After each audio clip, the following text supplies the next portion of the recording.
This is the first step along your path to a gateway beyond which is discovery, your own discovery of reality. Yo, Taylor, Lorenz, you're the first on this list, spreading gossip and lies. Every word's got a twist, living for the clicks, all the drama and buzz. But underneath the hype, what's the cause, what's the fuss? You think you're a Swift, but I see Taylor Ham, a cheap imitation, serving up your own spam. Your dad's Walt Lorenz, CEO of Hobbs Inc., and grandpa's Dr. Walt Bayer, AG Shady Link. 0 people in my family lived in Germany. You lie, but pictures say 6 million words, and that's why we'll show you this pic of Grandpa Walt hanging laundry to dry.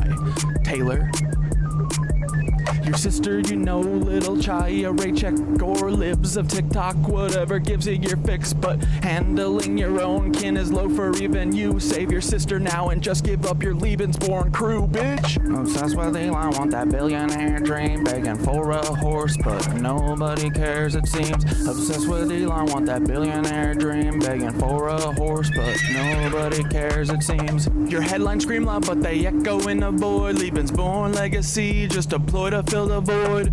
Your headlines scream loud, but they echo in a void. Lebensborn legacy, just a ploy to fill the void in your heart. In the age of truth, all your tales will combust. Your house of cards falling, turning lies into dust. Saturn worshippers eating babies in the dark, but we punch up so high, we'll find our fucking mark. What up? What up? Comment for what you, up? babies. What up, Axel? Leebies. What up, Cat? Meet the Leebies, the Leebies, the little Leebies, the little licky Leebies, the little lecherous Leebies, the lecherous Leebies, the lecherous Leebies. They're here everywhere.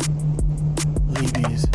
Paul, why so bullish? Should I call you Timothy McVeigh? Are you proud of your sin? Do you hear the children's cries echo in your dreams? MK Ultra puppet manipulated schemes. So what's your plan now? The Long Island Submarine Saboteur sequel. Your resume lines up pure evil. Executed McVeigh, then got Fargo to Red Lake. It's an Indian reservation right around 9/11. What did you do to get that promotion, Paul? Whose strings did you pull? Whose rise did you stall? Did Hill or Bill come to you with the scheme? Blow up their documents, get to keep your slate clean? Are they Lebensborn too, baby? Are they Lebensborn? Are they Lebensborn too? Are they Lebensborn? Are they Lebensborn? Are they Lebensborn too, Paul?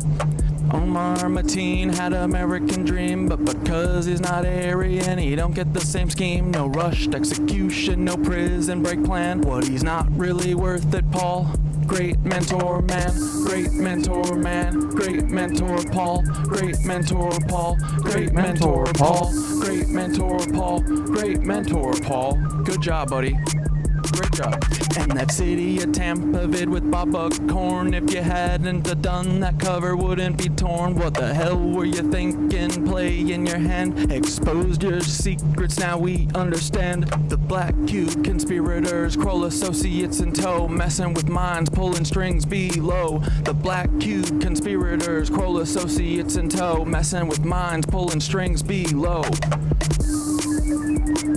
Y'all are cooked. Get ready, Peter. Here it comes, here it comes.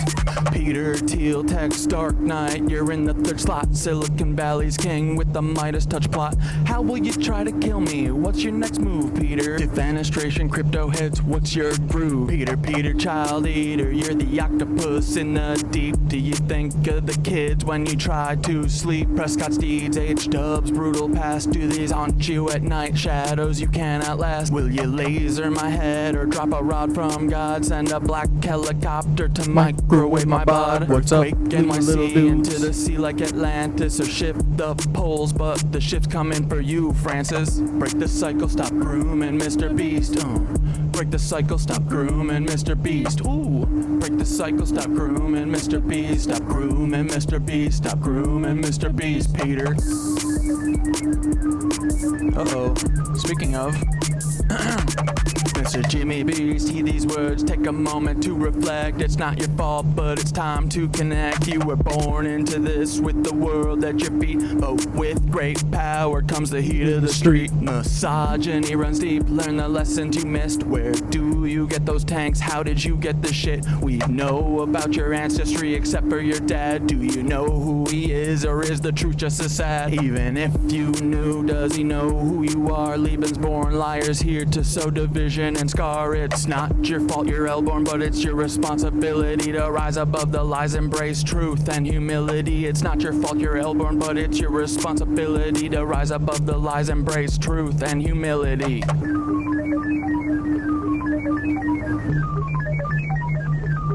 Oh yeah. All you levies, listen up, it's time to heed the word. False wisdom shines bright, his voice will be heard. You're not living up to his light, his guiding way. When he returns, punishment's coming your way. You listen to Nazis, demons, and devils instead of Thoth the wise on higher levels. The bringer of light, the keeper of truth, will expose all your lies, bring justice to soothe. Can't wait for the day when Thoth comes back to This is my cleanse this favorite world part. and put it back on track. And that flappy part is my favorite dance. Will crumble and fall, those wisdom and light will shine for us all.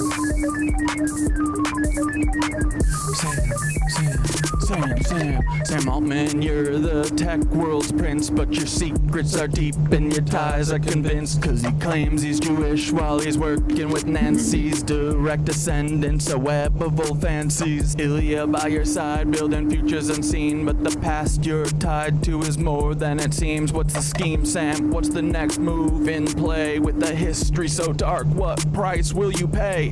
Twisted past from preteen days when she was just 4, that's rotten to the core. Did these rumors play a part in your sudden fall? One day firing, did you think you'd have it all? Don't forget Annie, your anchor in light, navigating shadows, escaping the night. Her brilliance shines through despite all the strife, like the stalking and harm, yet she carves her own life. Her art and her courage, her voice loud and clear, support Annie's work, let humanity cheer. Annie, you're amazing, a beacon of hope, navigating a storm with the strength to cope. Escaping your weird family, they're stalking and drain, yet you rise above, breaking every chain. Humanity wins, humanity wins, humanity wins with you in the lead. Humanity wins, humanity wins, humanity wins with you in the lead.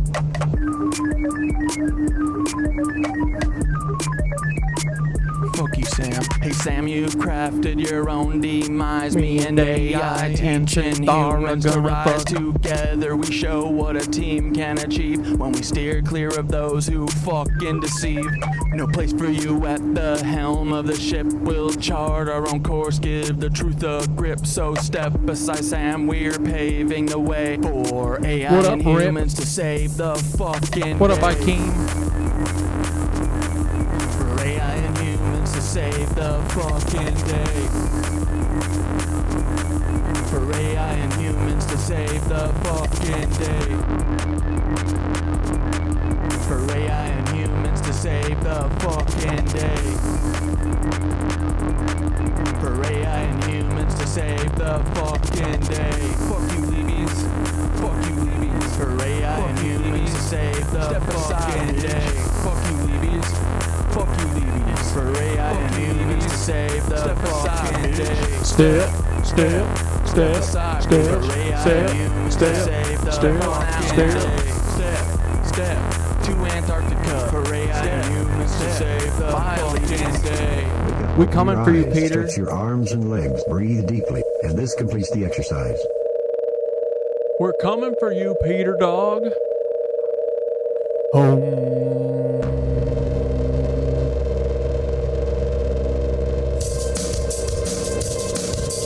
Hey, Peter Thiel, Peter, we're coming for you, buddy. Peter Thiel, we're coming for you, buddy.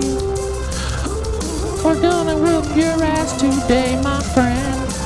Peter Thiel, Peter Thiel, you better not be shooting hurricanes at my friends. I'm gonna be Peter Thiel, but better stop shooting barrel hurricanes at my friends, cause I have friends everywhere, and you better stop hurting them, Peter Thiel. You're a bad little guy, Peter Thiel. Oh shit. What the fuck, my speakers are fuzzy and so weird. Uh-oh.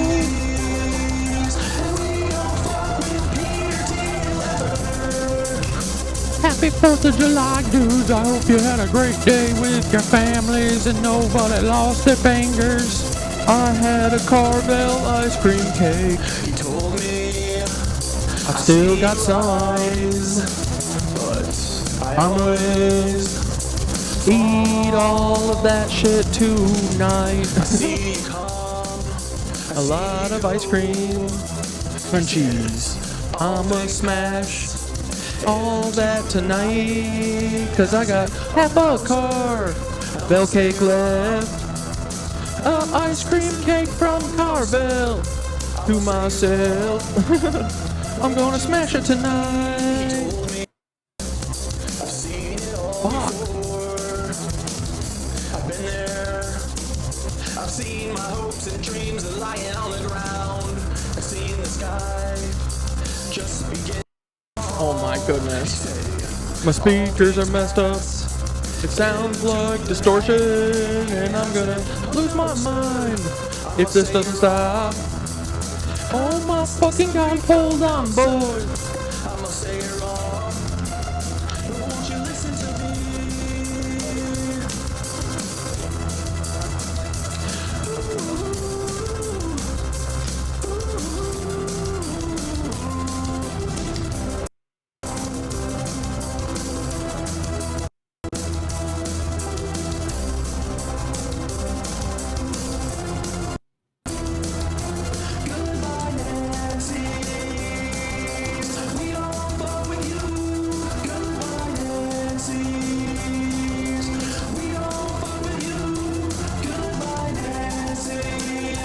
Thank God, I think I fixed it. Oh my sweet God, thank God I fixed it.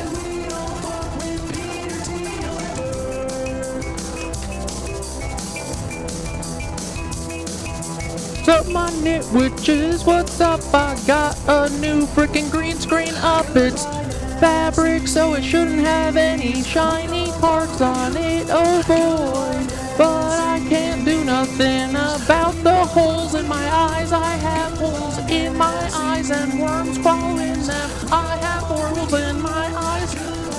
That's where the worms crawl out. Oh no, look, the holes in my pupil. Ooh, tryptophobia is weird. I'm really sorry, I can't do nothing, but I think it's still pretty frickin' funny. What's up, my little Knitwitches? Hope you had a frickin' holiday that doesn't deserve to have itself, but it was pretty fun. I just went to my mother-in-law's and ate a burger and a frickin' dog and watched a wet dog catch a frickin' ball and then shake all over me 80 times and shake on my wife like 69 times. It's like she meant to do it. She went right up to us and then she shook her body like this. She would go right up next to you and then go. But Daisy's pretty cute, and she can get away with murder in my book. But dudes, okay, don't mind that you can see part of my window sash curtain thing. There's no shiny shit. Look at that. Joann fabric.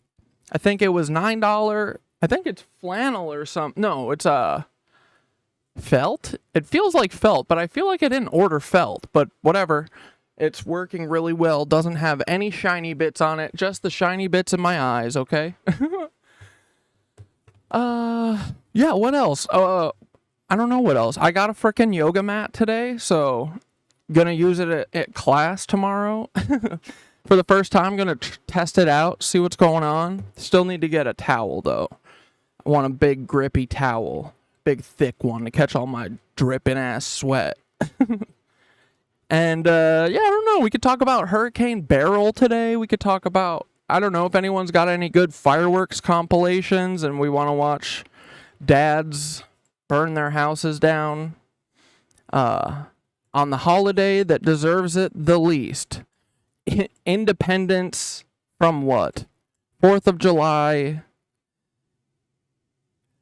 is a traumatic fucking holiday, kind of. Dude, it's just explosions going off everywhere. It does look kind of cool when you're driving in. We left my mother-in-law's house like right as it was getting dark, because you know her mom's like ready to, she's like, I don't give a fuck about the fireworks, which is like great. I don't want to drive home at 11 o'clock, you know. So but when if you've ever seen those like aerial footage of like people flying into LAX during 4th of July, here, let's find something like that real quick.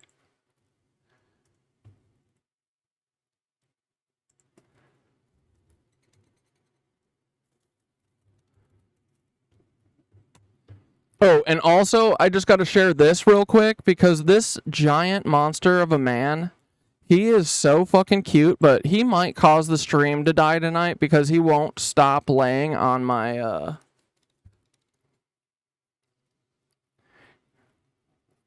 right underneath this is where my, see, my cord comes out of my computer, and then there's the dongle, and the dongle is what he's laying on. And then one of them goes to a hard drive and one of them goes to, you know, something. So he's probably going to unplug that and also make it melt because he's going to make it overheat. Oh, he's gracing us with his eyes, his presence. Hello, buddy.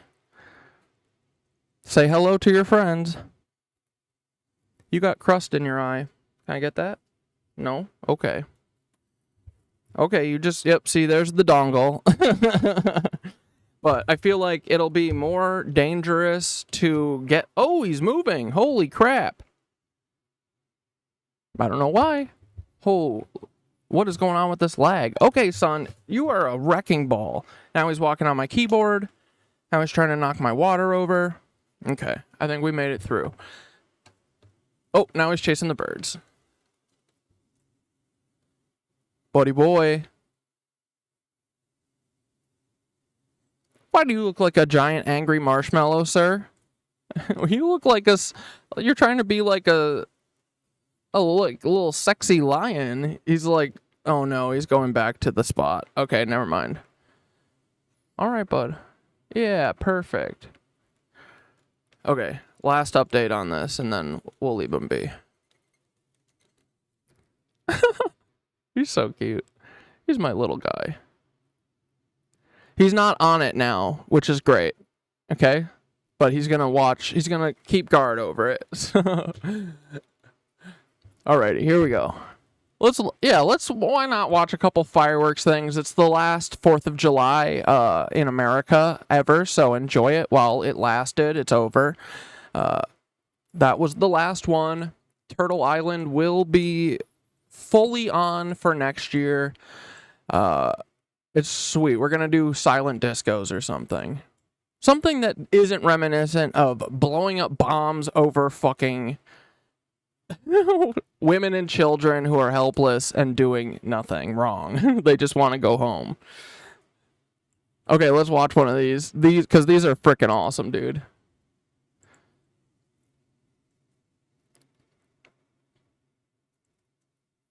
Is there no volume? I guess not.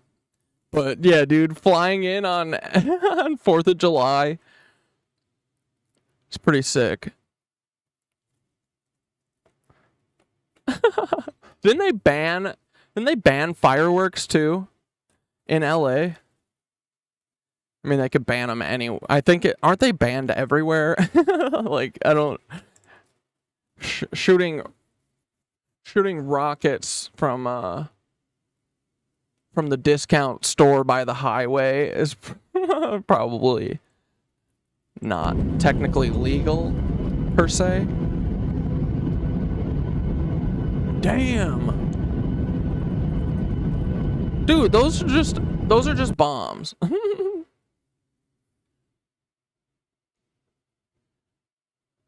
did any dads fall into grills and have to go and get skin grafts yesterday? Everyone made it out all right? Everyone has their frickin' digits still?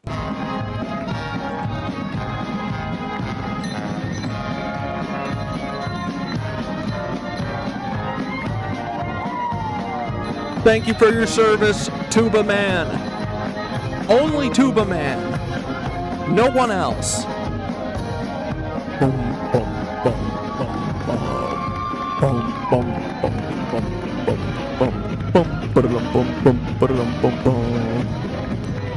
Bless you, Tuba Man. Everyone else, get wrecked. Everyone else, quit. You are on... Yeah, see, here's my boy. Tuba Man. And then he's got all these band kids with the Tuba Man. Everyone else playing little childish instruments over here. Tuba Man's marching down the street with a frickin'... He's got like a fridge strapped on his back. Dude.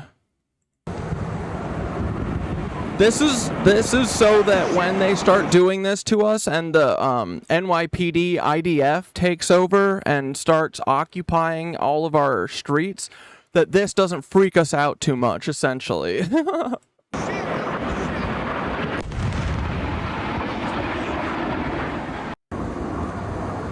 Because oddly, a lot of the people who kind of have problems with the fireworks, besides dogs, besides every dog except for the dog that was over yesterday, Daisy, she did not give a fuck. Not one. Not a single ounce of a fuck. Dude, there's like literal explosions going off in the yard behind us, smoke coming over, and she's trying to see how many balls she can fit in her mouth. She could get like 4, I'm pretty sure. And then I think it's her sister dog, my mother-in-law's friend, her friend also got a dog, I think, from the same litter, so they're siblings. But Sawyer, that dog, was not cool with the frickin' explosions. Not at all. But it was a good day. It was nice and cool in the backyard. It wasn't too blasting hot. We frickin' saved the day, dude. My mother-in-law was like, "Oh, I went to go put the propane on and saw that it was out. So screw it. We're just gonna cook. We're gonna do hot dogs in the toaster oven and burgers on the stove." And I was like, I'll happily run to Ace and exchange a tank. She's like, "No, it's fine. It's fine." I was like, "Okay, please, for me, can I go?" It's like the one thing I do look forward to on 4th of July is noshing on some grilled burger and grilled dog. I do not want... I'm not trying to fuck with a toaster oven dog on 4th of July. No offense. You know what I mean? But yeah, we frickin' saved the day, boys. Can you imagine those poor people eating fricking toaster oven dogs and stovetop burners? Shit. We gotta do our little part, you know? we gotta help where we can. And sometimes we have to save the fucking day is all I'm talking about, you know? You gotta step into them big ass shoes. But yeah, I don't know. I don't really like...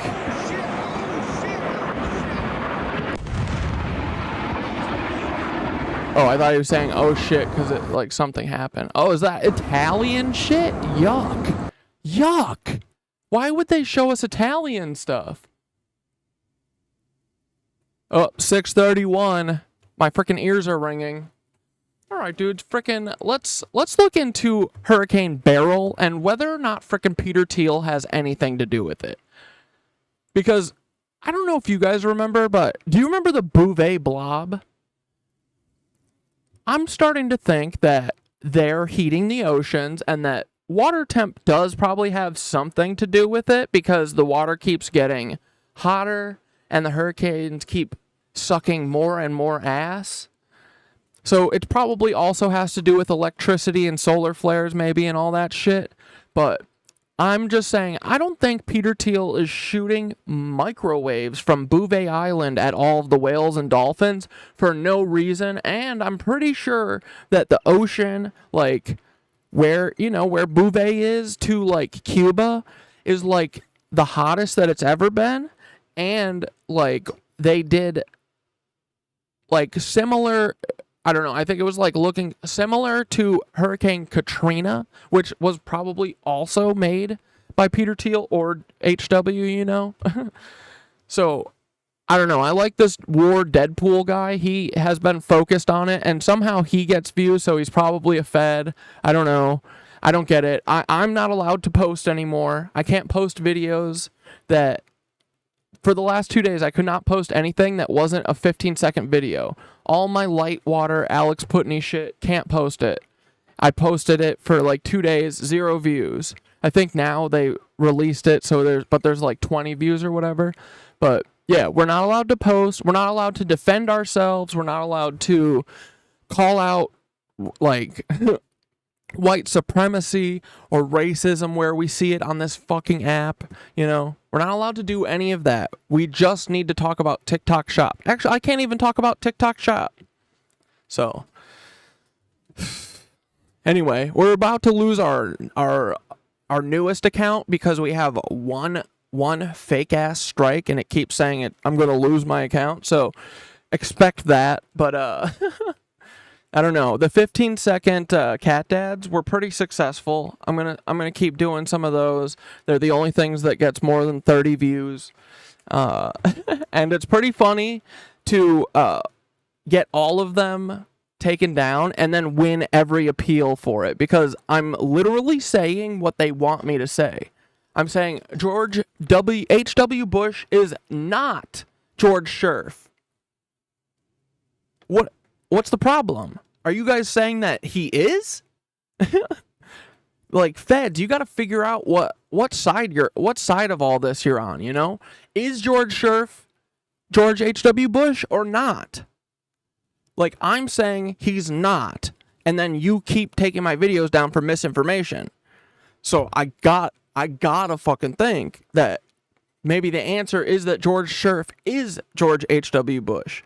I keep saying Timothy McVeigh is not Paul Wysopal. Video goes down. What are you trying to say? Are you saying that Timothy McVeigh might be Paul Wysopal? I don't know. The feds got to get their act together is all that I'm saying. Okay? So, you guys figure out what side of history you want to be on, okay? Let me know, and then I will adjust accordingly. But I will be posting. I'm always going to be posting.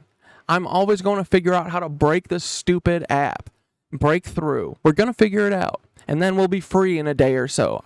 They literally lock it down so that problematic little guys with cat hats can't post on holidays.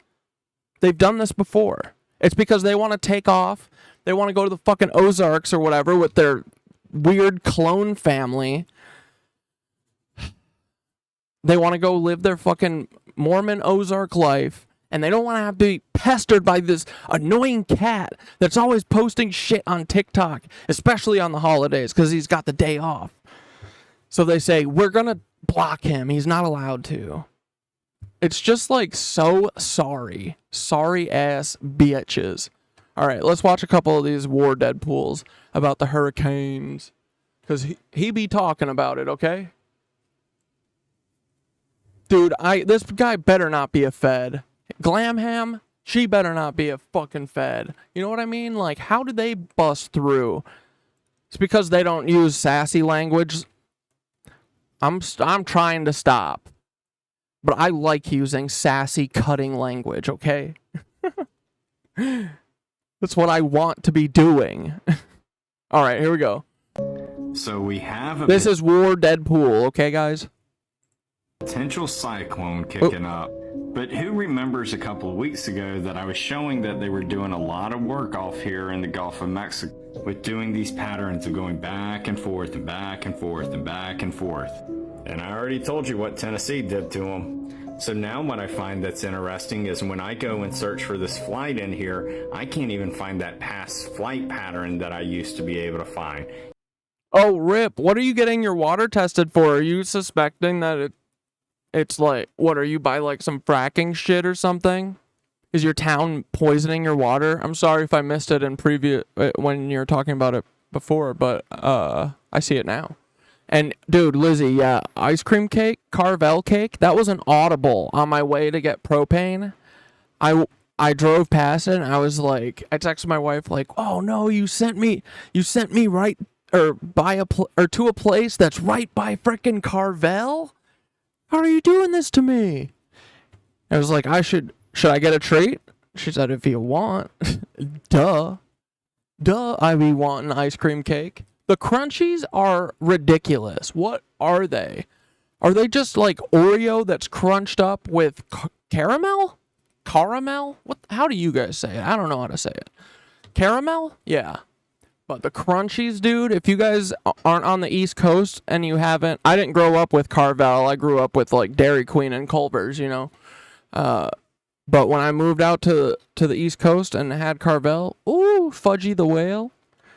And they've got this dope, like, chocolate frosting that is on the ice cream cake. That's also kind of like caramel. It's delicious, dude. And then, hell yeah, that ice cream rules. Carvel.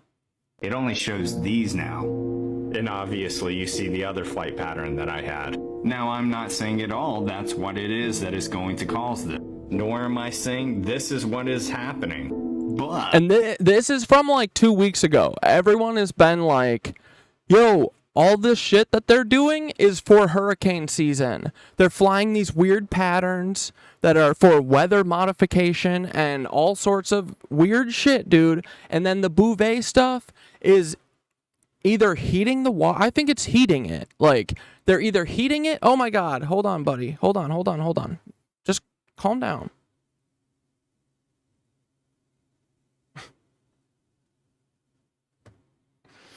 Wait, you can't go on my mouse. Ow! You are such a monster. You can't sit on all my stuff. Just give me my mouse. Come on. Ah! Dude, he's a wild boy. Buddy. But yeah, like we've all been calling this, you know? Like the Peter Thiel and CERN and Bouvet Island and the CIA are doing shit in the fucking ocean and Antarctica to do eco-fascism, bro. They use natural disasters to just wipe off all of the problems for them. Like Lahaina.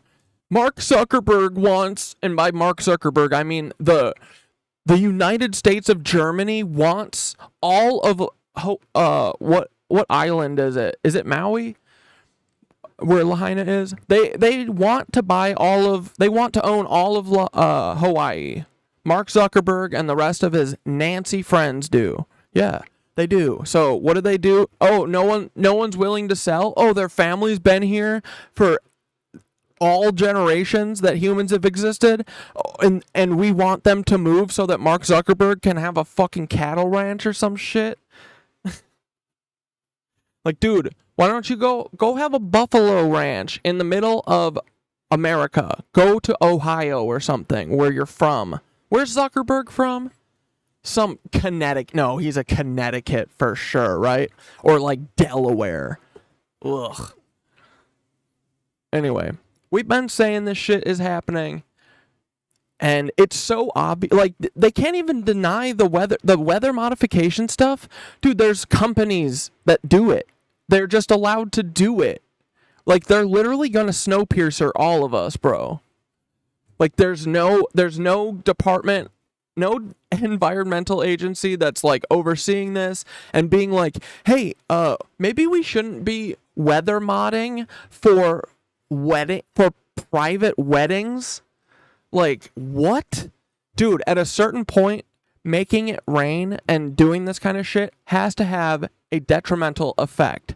If you're making it rain somewhere, that means you're taking away rain from somewhere else, I'm assuming. Like, I just can't imagine that controlling the weather and pretending like you're God is going to lead to good results. You know what I mean?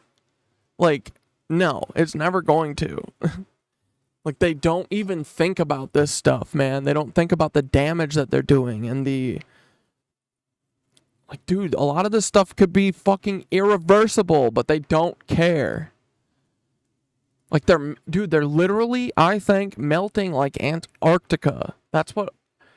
Like, they've known all the fucking cars and the exhaust and everything, and all the fossil fuels we burn is literally heating it up. They've known that. They knew that first, and they chose to do it more. And they're all hanging out at Antarctica, and we've never seen a picture of Antarctica. Not on a satellite. They're hiding it. I bet there's fucking no ice down there anymore at this point. Peter Thiel. Peter Thiel melted Antarctica, and he's gonna flood all of the coasts.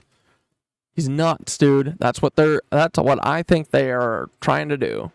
Because they want to kill most people. They're Nazis.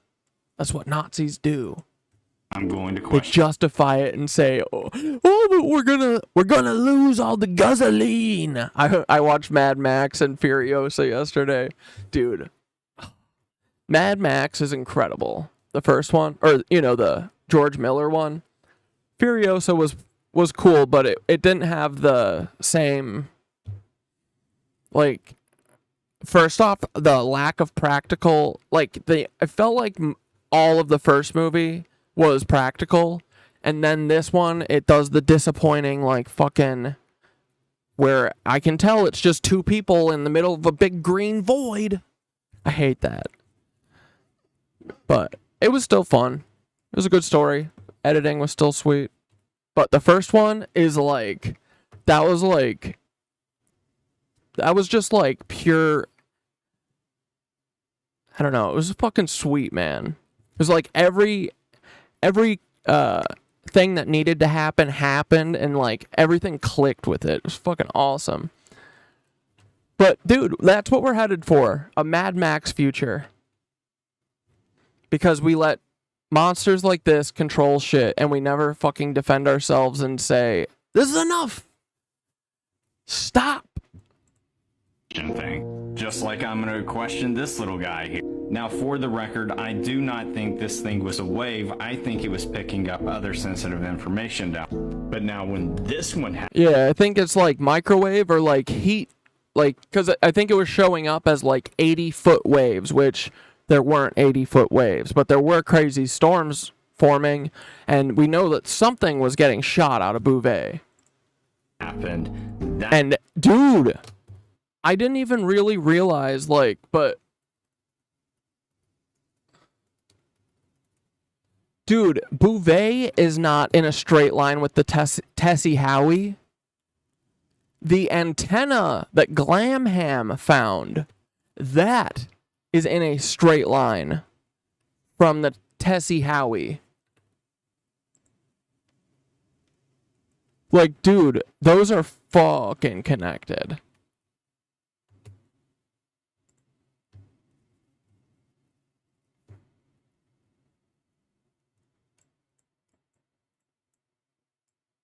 Look at this shit, bro. Okay, do you see? Here's the antenna.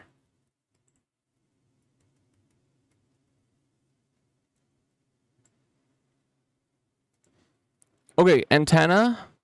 This is Bouvet.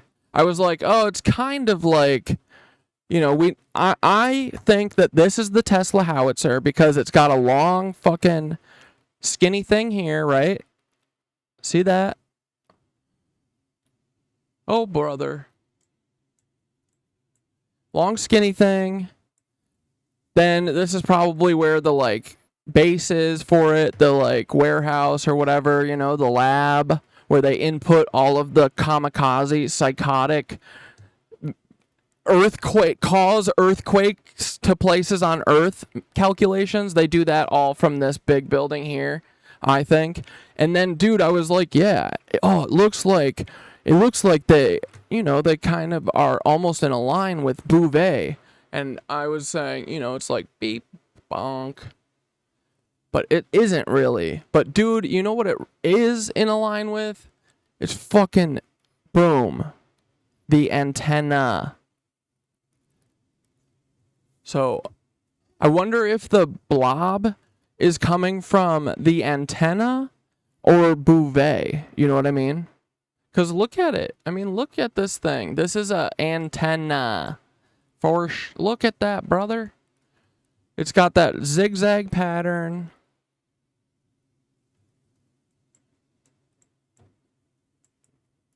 Something's going on there. And it's too close to Bouvet for us to ignore. You know what I mean? That fucking snake. Dude, I'm gonna fuck this snake up. Truly. I'm gonna jack this snake up. Like, dude, these are... I bet these look like exactly spaced apart. They look equidistant apart. Okay. How does that happen in nature again? Oh, just chance? All right. All right, I'll take your word on that one. But nuts, right?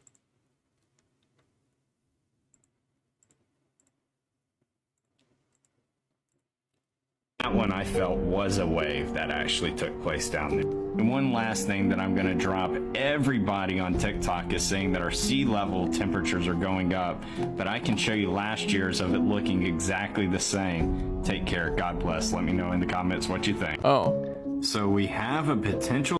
I don't know what that means. They just scrubbed this SpaceX launch due to weather, but I think it's something else. So look at how much flying... Dude, and they're literally doing the submarine saboteurs thing, but with Russia this time. Like, I think that might be one of the false flags, is like, submarine attacks from Russia off the coast of Florida. Like, who cares, dude? Take Florida.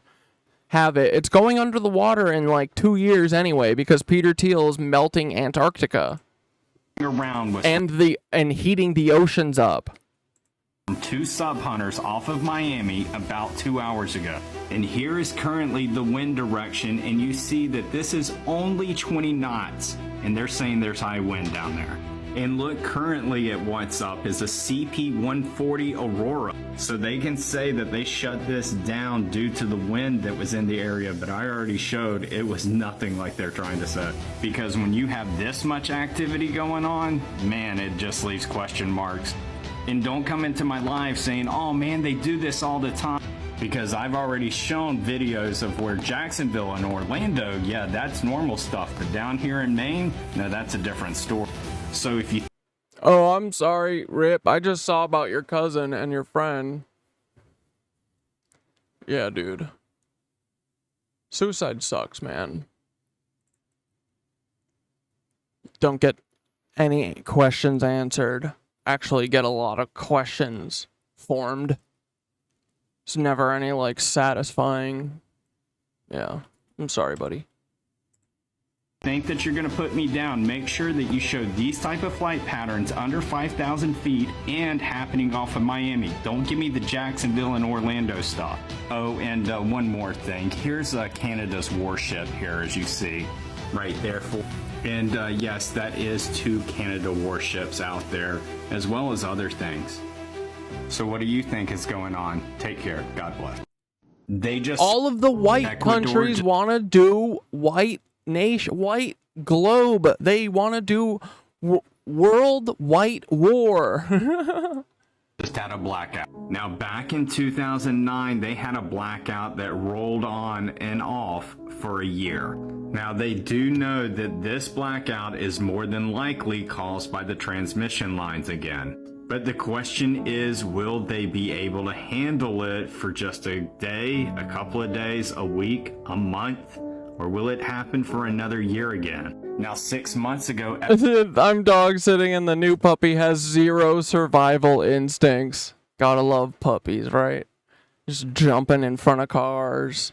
Jumping into pools with no way to get out. Ecuador's president issued a blackout. Oh, Glam Ham posted about them using sound? Like, they totally could use sound, too, yeah. That could also be... I feel like, That could be what's freaking the dolphins out. But I feel like that wouldn't be enough to make them beach themselves, but maybe, I don't know. Out how I feel like heating would, or you know, it sounds like what they do with their stupid what is it? Those active denial systems or whatever, the things that use sound or some type of beam to heat your body up so it feels like you're being heated, which I'm assuming means that you are. However, everyone felt it was a sabotage due to he couldn't back it up with any evidence. But then in April, the schools and the businesses had to shut down due to them shutting off the power. But the government came out and said that that was planned for that electricity to go down during that time, which would cause the schools and the businesses. Like, this is what they do. This feels like CIA shit, you know? They cause mayhem in other countries so that whoever's in power that they don't like and doesn't play ball with them and doesn't give them all of their bananas for free, they'll ruin the fucking electricity. They'll, you know, hire gangs to go crazy. Like, it doesn't matter. They'll figure out a way to cause mayhem so that everyone abandons the person that's in charge and wants to do something decent. Also, they can get in a propped up puppet American stupid ass, you know, leader to go down. But now this story back in January, now this is a story. All right, but let's go to Hurricane. Breaking news, the bridge in Richmond, British Columbia was on fire last night. Now, dude, is that some Fed shit too? Probably. As of last night, they had no idea why this bridge was on fire. They do know. Dude, they're gonna be like, at the end of the summer, they're gonna be like, it is me. I represent all of the Houthis. I am Houthi Superman, Houthi Ubermensch, and I am taking credit for the Francis Scott Key Bridge that the FBI, that I did. I'm taking credit for the other barges that we just bumped into the bridges and we didn't knock them down because we're too stupid to calculate how fast a boat needs to be going to take a bridge down. We're dumb. We're dumb Houthis. It's all our problem. It wasn't the Federal Bureau of Instigation at all. Like, you know what I mean? That's coming. And then they're going to say, great. Thanks for admitting it. That gives us clearance to do Patriot Act 2.0. Well, we're already doing it. We have been for the last 20 years. We didn't ask, but now we're telling you that we have a reason to tell you that we have been using it, okay? And you can't do anything about it. So get over it. The part of the bridge was an inactive part that was on fire, as you see here. You also had where tugboats were making U-turns because they didn't know how bad the situation was and if they could go underneath that other bridge. Now, obviously, they did tell people to avoid this area due to the situation, and you see how thick the smoke is. Here's a different view right here. As the evening went on, you did eventually have where boats did go underneath this bridge here, so I'm guessing that they were allowed to, as well as you see another small boat that is coming towards you. But sadly, there is nothing that is said what has set this bridge on fire. Give me your thought. Paul Weisopel did it. Bridge in Sioux City in Iowa, South Dakota, as well as Nebraska just collapsed. This was 624, Sioux City. Dude, feds. Due to major flooding in the area. And this ain't the first bridge in the area that needs repair. Now this is a train bridge, and as you see, it's totally snapped in half and completely submerged in the water. Now luckily there was no train that was crossing at this time. Now this was in Spencer. The feds are like, dang it, I freaking wanted it to go, a freaking train to go into the freaking river. Oh, I wanted to kill all the crew. I messed up again, like always, because I'm a fed.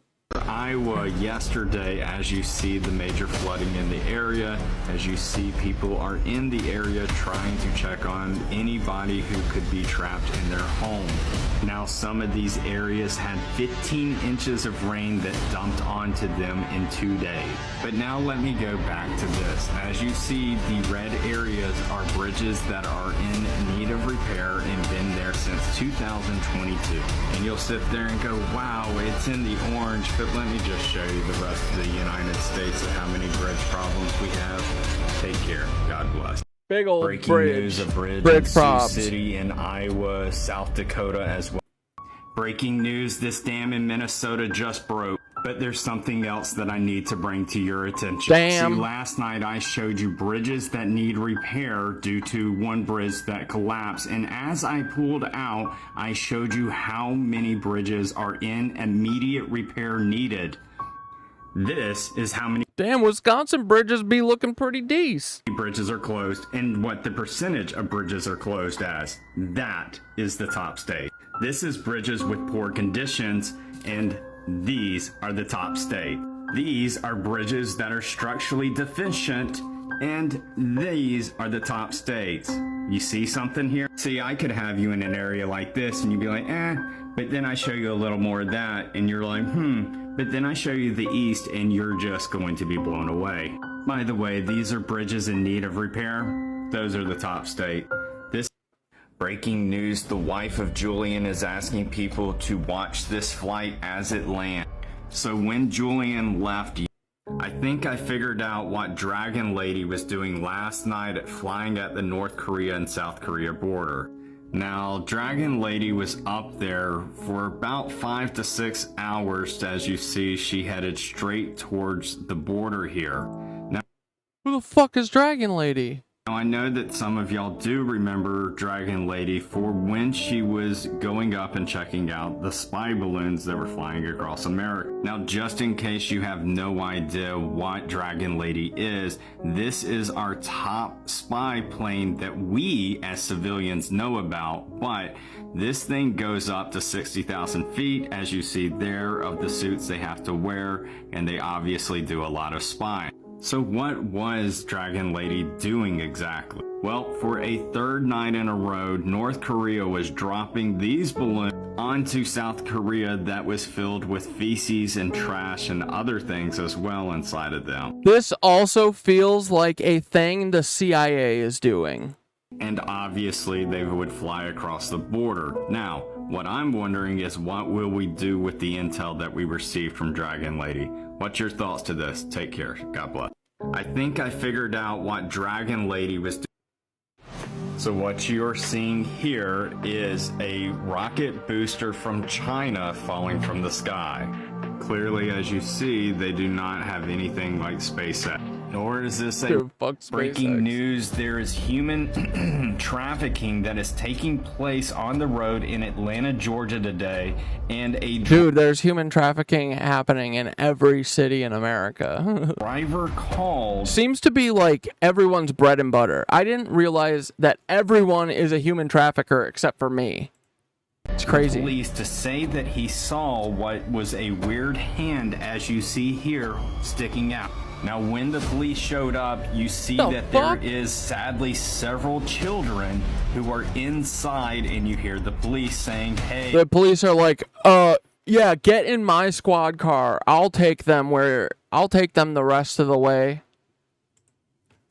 who was the one who called the police? Now, obviously, the police did arrest the driver, and they are investigating everything else that is taking place. But this is crazy. This guy also followed behind this truck for 40. Breaking news, CNN is reporting that there is people in the Democratic office that are wanting Biden to step down immediately following the debate tonight. This was a game-changing debate in the sense that right now, as we speak, there is a deep, a wide, and a very aggressive panic in the Democratic Party. It started minutes into the debate, and it continues right now. Dude, the panic should have started fucking a year ago. Like, dude, the panic should have started when they picked Joe. Like, what? The panic literally should have settled. Dude, October 7th was the turning point. That was the day the Democratic Party died. They are Republicans. It's more clear than ever. They're all the same, and everyone in America fucking knows it now. That was too far then. And now they're like, oh, the debate. Dude, his brain has been mush since Obama. Dude's dad literally came here on a U-boat. That disqualifies him. End of story. Move on. Doesn't look like Joe was freaking born here. It involves party strategists. It involves elected officials. It involves fundraisers. And they're having conversations about the president's performance, which they think was dismal, which they think will hurt other people down the party in the ticket. And they're having conversations about what they should do about it. Conversations include, should we go to the White House and ask the president to step aside? Others are... And then who are they going to pick, guys? I'm still got my fucking money on Michelle Obama. Other the conversations are about, should prominent Democrats go public with that call? The debate was so terrible. They do say in moments in the debate later, the president got better and got his footing, but then at the end, even his closing statement was a little halting. It goes on to show other people who are talking about this in CNN that are all saying that this is taking place. Do you think that they are actually about... Oh, there's flooding in Gaza right now? I didn't hear that. But yeah, dude, the flooding in... Do you remember all the crazy floods that were happening in, like, Dubai? It's from cloud seeding. Dude, there's... I would say that there's hundreds of companies at this point that do weather modding. There's no oversight. There's no science. There's no nothing. It's just the free market being free. Being free for them. It's a free for all for them, and then we have to die and pay all the consequences when they snowpiercer us. And they say, well, there's the free market. Sally needed a clear sky for her wedding. She needed it. To ask... And then the next day, Timmy needed it. And then the next day, like, no one sees how this could be problematic. Joe Biden to step down? If they do, who will take his place? How is this all going to go? Some other demon baby eater, Kamala, Michelle Obama, they're all the same. They're all Nancys, bro. They all work willingly with the Nancys. Breaking Not for me, dog. news. This woman is claiming she was talking to Obama and other high-ranking officials last night. Yuck, why? Are you a baby drinker? While the debate was taking place, to where they were telling her they were planning on going to the White House to ask Joe Biden to be stepping down. Not only would that be really tough for Democrats to do, but Biden has officially come out saying he has no plans to stepping down and looks forward to the second debate. He's like, the CIA's running everything anyway, Jack. Don't worry about it. It's in their hands. However, a lot of people are saying in the Democratic Party they want to go to the White House to ask him to step down. And that's not just Obama. It's other people who fear that it's going to hurt the Democratic Party for the future. Also, CNN came out with fact-checking. The Democratic Party is done, and everyone needs to abandon ship. Dude, it's so obvious that AOC is literally a CIA fed because, I mean, all of them are. They have made sure that they don't have, there's no chance in anything they do. They Lebensborned us. They started it right after World War II. Everyone who's in charge has been selected. AOC has so much power with her voice, and you know what she does? She wastes all of her time trying to get the Democrats to like her. Why? She does not need them. Dude, if she went up and was like, dude, fuck these Democrats. I'm leading a progressive fucking caucus, If y'all want to get on board, then get on board. And if not, go fuck yourself. She could say that, dude. She would be a fucking hero. But they don't. And that's because they've been selected to never say that. You know what I mean? All of them, dude. There's not a single one who steps out and says, like, dude, fuck these Democrats. Like, I don't care that you want to get reelected. Try and... Like, do these people not realize that if you do a fucking bold-ass cool move, that you will be a hero to us? But they don't care.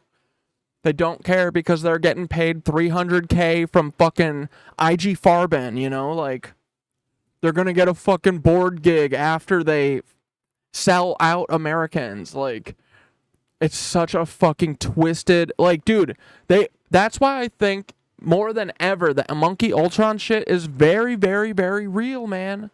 You know what I mean? Like, most of these people are, like, fucking brain conditioned. For sure. All of them, dude. They're all selected. AOC didn't decide as a fucking bartender to go run for Congress. Get the fuck out of here, dude. She's a CIA child. Probably fucking... Literally, probably... experimented on by Nazi doctors. Guaranteed. In my opinion, obviously. Duh. Because, dude, none of them use their voice, and they could. But they don't. So. October 7th was the turning point. That was the... in your face. These two are the same. And that's what we've been saying, you know? Dude, that was my turn. I was like, I will never vote for this guy. Look at him. He doesn't even have eyes. Look at those black holes where his eyes are supposed to be. Like, I'm not voting for a dude who willingly does genocide. You know what I mean? Like, I will literally let Trump become president by not voting before I vote for this man. And that is how most of us think. And a lot of us, dude. And Gen Z, they fucking hate this guy. I think we finally might have a shot of, like, having enough cool people to do something, you know? Or at least cause fucking mayhem. Like, dude, let's fucking all write in Alf. The alien. The alien puppet. Let's make Alf president. Why not? We don't have to play their game. They want us to play their game. I don't want to play their game ever again. I'm going to maliciously comply and play their game wrong. You know what I mean? That's kind of my thing. So, I don't know. I think a lot of people are fucking done with this shit. They should have taken this seriously in October, but they didn't because they like what he does. They like that his brain is mush. Right in here, and they say that he was false and or misleading, and that's after them saying that he had a cold and a stutter problem. So what do you take of all of this? Darvo. Oh, he's a victim. Breaking news, Peru just suffered a 7.2 earthquake that followed the debate last night, but you gotta check this out. Watch the water here. You'll see it ripple down through here. So I'm going to play it a couple of times so you can see it as you hear the clicking. You see the water changing? That's the vibration coming. That is pretty cool. I've never seen that before. Now, the earthquake happened just barely off the coast, and there was a risk of a tsunami. However, that was all good. There was no... The other thing is there has only been 6 people who have been reported as being injured throughout this, so that's good news because Yeah, Peter Thiel sucks at these earthquakes so far, it seems. Dude, the one that I felt in New York now, the more that I, like, think about it, the more it literally felt like a machine. Perfect waves. Felt like we were on a ride. That shit is man-made, bro. 7.2 could be catastrophic. As you know, people in California are familiar with what I'm saying. But as you see here, people did come outside. You will eventually see some. You are not going to believe what scientists are wanting to do to prisoners so they don't have to last years in jail in only a matter of a couple of weeks. Now, what you are looking at is What, they're gonna do fucking psychic driving? They're like, yeah, we're gonna MK Ultra them. We're gonna turn them into killing machines. an operation called Cognify that was set up by some scientists to where they will upload images as well as hearing as well as into your mind with doing this stuff, and it will last only a matter of minutes to where they will have to experience sympathy for their victims as well as what all their victims have.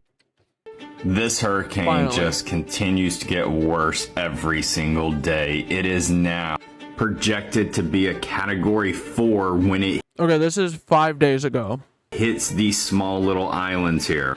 And this that is behind it continues to grow as well. And what some were hoping for that would make Hurricane Beryl slow down even more or possibly destroy it does now unfortunately look like it is completely moving out of the area. So yesterday this thing was projected to be a Hurricane 1 when it reached this level, but we now see that it is sadly going to be a Category 2. Now a lot of y'all are wondering about the spaghetti models, and this is what is forecasted. However, we obviously need to wait until midweek until we have an idea of where this path is going to go. One last thing, I want to let you know that there will never be a Category 6. I don't know why people say it, because once it goes over 150 miles per hour, it's just over it, and we have had hurricanes back in the 1930s that went over 180 miles per hour. Everybody have a wonderful morning. Breaking news, Boeing is having Department of Justice come after them to accept a plea deal by the end of the week or to go to trial. However, the victims' families from the Boeing 737 MAX from 2018 to 2019, where over 300 people lost their lives, is not in favor of this, due to Boeing would not have to accept responsibility for the 300 plus deaths. And it would only be a minimal amount of money that they would have to pay back. In 2018 is where Boeing had a flight that crashed off of an Indonesian island to where there was 189 people who lost their lives. And then in 2019, there was a flight to Ethiopia to where there was 157 people who lost their lives. Now, the reason why I am showing these videos of Boeing versus Airbus, Boeing don't give a fuck about your families. Mexico, they have declared by the National Weather Service a life-threatening flash flood emergency for some areas in there, and it's due to the slow-moving thunderstorms that are causing this to take place, as you see it overturning even vehicles as well. And then in places like New Mexico and Arizona, doesn't the water just kind of like it's not like it soaks into the fucking ground, really, right? It just rushes all over the place. It doesn't have anything to soak into, really. Well as causing damage to some homes. Now they are saying that so far that she is saying that this is over 6+ inches of rain that has officially.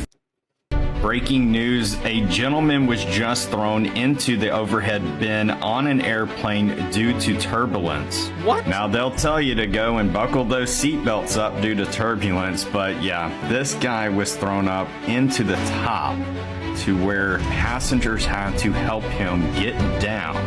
This flight was going to Brazil and did end up landing there. However, 30 people were injured on this flight. Jesus Christ. Breaking news, the hurricane is now a Category 5. How much longer until it becomes a Category 6? As you see, the wind speed is 160 miles per hour. Now, if you've been watching my lives, I've been showing y'all how there's been flights like this that have gone in to check out the wind speed. Also, it has shifted a little bit Yeah, and probably fucking spin it up. Wait, there's planes that fly into the hurricane? more towards Jamaica, and I pointed out earlier today in my lives how the spaghetti models were showing something like that. Now after that, they do have it where it will be coming underneath Playa, and then it will be going back into the Gulf. Now your question is, where will it go after that? And it ranges all the way from down in here all the way up to New Orleans, Mississippi area in the spaghetti models. And with the water temperatures being 84 degrees, it will more than likely blossom back into a hurricane. One other thing, this is the dust that's coming off of Africa and into America currently.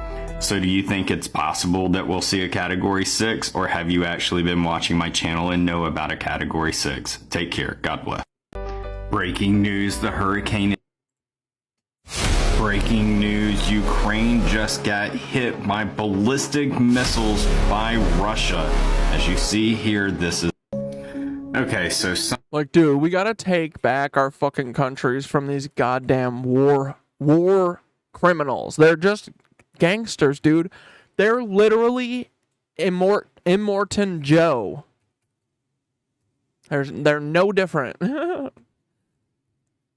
They're just a bunch of brutes that are fighting over resources that don't belong to them. Because their daddies did it. They get to. Something's going on with my TikTok to where I cannot upload videos from my phone. So what it is I've been trying to tell you all about stuff with... It's the phone. Dude, yeah. They must have a... You know, when you make a video on your phone, I'm sure that there's like a code that is... you know, in the metadata that's like, this is the serial number of the phone that made this, I'm sure. Like, there's a way that they're tracking it, and I think, too, just based on different experimental things that I've done in the, you know, over the last year or two with TikTok, trying to see what it is that is, you know, is it what I'm saying? Is it the words on the screen? Is it, you know, so...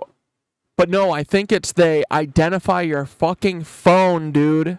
And then they say, oh, this is Cat Dad's phone. Anytime this phone posts anything, fucking nuke the video. And he's saying the same thing. He said, I made an account, or I uploaded from my wife's phone. That's going on. And yesterday when I tried about lunchtime, it would never upload a video. It would say 100%, but nothing would ever actually show where it was viewable. So this morning I tried for my wife's phone and did a 20-second. It worked. I then tried a minute and it worked. Then I tried doing the hashtags and that worked. So then I went back to my phone and it went right back to having it. Yeah. They use the IMEI when they ban phones from software. Yeah. Because I noticed that because when, right before, you know, before they deleted Cat Dad 2, we were cooking, remember? And we started cooking because I started fucking making videos on OBS and putting them on, and sending them to my phone and uploading them from there.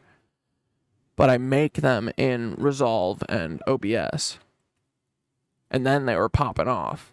And now they say, Cat Dad only is allowed to get 40 views because he's too cute, he's too handsome, he's too funny.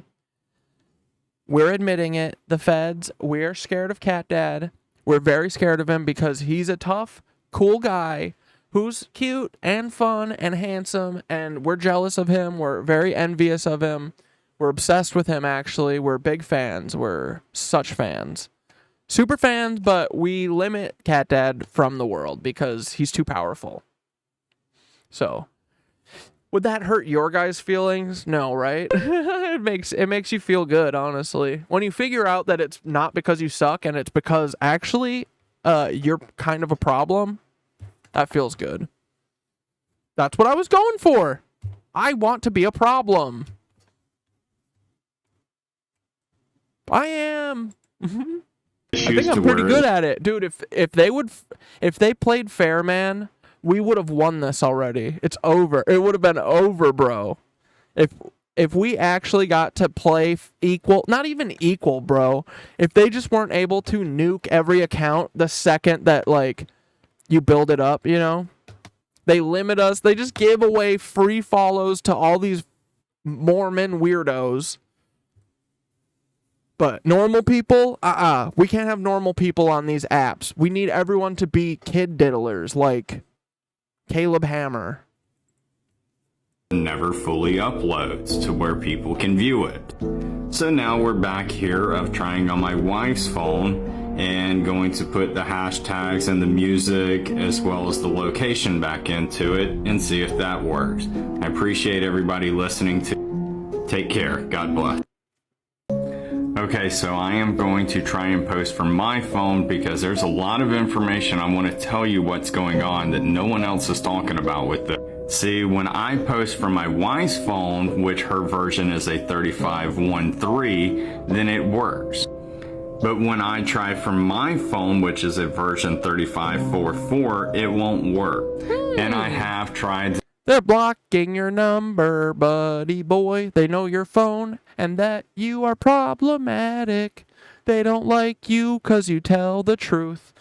They don't like you 'cause you're not a Fed or a Nancy, I don't think. But maybe you are. Everyone could be. To do the things to see if maybe it's Everyone's a fucking disappointment, right? a word I'm saying or a hashtag. But it's not. It's just something isn't working right. And I can see that my phone goes to 100% like it's fully uploaded, yet it stays at My poor buddy is just finding out about the Shadowlands. 0 views and always says that it's still processing when I try to share it. But I did have someone say to save it into the drafts and then upload it from there. So that is what I'm about to try and do. So if you see this video, please like. Hey, can we have a discussion about what these lines are showing up? Because they started when this did. And check this out, the hurricane started on the 28th. While on the 26th, Bouvet Island was doing this. And it's not just one application, it's all 3 weather applications, so these mysterious lines. They even show up at nighttime. Yeah, dude, mystified. They took Cat Dad 2 because I posted that Ian Carroll went mask off. Because he did. I didn't even fucking say anything. Like, that was like, you know, they just do, you know, they literally, I think, they just mass report every one of my videos. And for the most part, I'm very, you know, I'm careful with, like, I know what words I'm saying. And honestly, none of them should ever be taken down because what I say is fair. It's less bad than what they say, you know? But we don't play fair, you know. They get the advantage and they get to do whatever the fuck they want. So they just mass report all of my videos, and for the most part, I win them. I would say that I win 90% of them. But it's, you know, they also, the other thing too is that I had like 10 strikes when it got fucking deleted, and they you know, one of the strikes is from February. Ugh. Like, how fucking long do you, like, they just keep them on your account for a year, so you, no matter what, you can't, you like accumulate, you know, if they mass report every single one and 10% you don't win, after 2 months, you've got 10 fucking strikes, you know? Because they don't play fair. And there's no one to talk to. There's no one to fucking email. There's no HR at TikTok. They don't even pay the content creators that make all the fucking content. Well, no, they do, I'm sure. They pay them through the FBI and the CIA. They pay all the Mormon content creators because they want to do religious ethno-state, and they think that only Mormons are normal people, which is hilarious because it's actually the exact opposite of that. Mormons are not normal at all. And I've shown, dude, even Rumble, like all of these fucking apps, they have like I don't know, man. I don't know how the fuck they do it, but there's like 6 companies, right? And they're all owned by the same 6 Nazis, like, and they all just let the CIA have control over their content moderation at this point. Truly. I don't think that there's any normal people that work at these companies. It's just feds at this point. All of them. All. So, yeah, they took another account. I'm already getting a warning on this new account that I can't, like, I can't post on, that I'm going to lose that too, so doesn't matter. It's fine.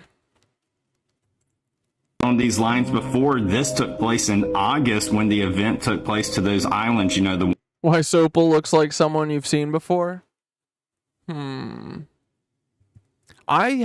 feel like he looks kind of like Timothy McVeigh, but I just say that as a joke, you know. ones that are to the left. He does look like Eddie Liger, though, weirdly. California. And I know that you're familiar with this that took place over the months. Oh, and by the way, this thing is now turning more north. And while other weather forecasts have it going towards Houston, which would mean that the further north it goes, the more of a chance that it is going to be a category 2, maybe even something more. And if it does go this direction and it does look like this, they're showing that it's going to be 124 mile per hour winds, which means it'll be a category 3. So yep, I question, what are these lines? Why did they only start showing up when events happen? Take care. God bless. Hey, can we have a discussion about... Wait. Glam Ham just said that on this island there is a place that's called Ministry of Humanity, as you see it here. And 5 days ago, someone posted a picture of Harp. I guess we can find an old one. All right, let's watch some Glam. Let's see if we've got Glam Ham's new video, and then we'll watch some other shit. Uh-oh, Glam Ham's getting the fucking... What is going... Oh, that's this one. She getting the bot treatment?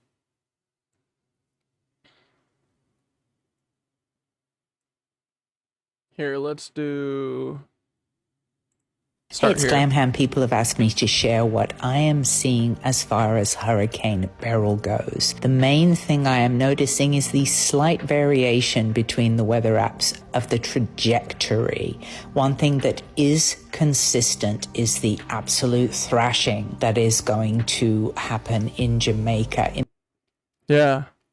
It's like Peter Thiel's like, we need a new place that's close to Haiti for me to drink children from.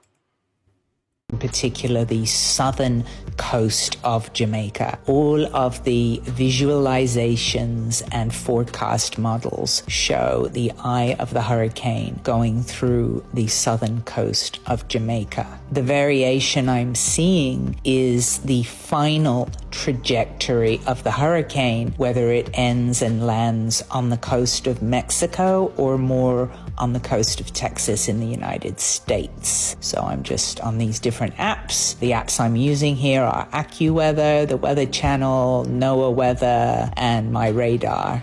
I'm going to show you from AccuWeather, these are the wind speeds, which you can see remain horrific, but slowly go down as the hurricane is down. Yeah, until Peter fucking whips them up into a frenzy with his, like, his microwave satellites in the sky or his airplanes that he's throwing inside of them to probably...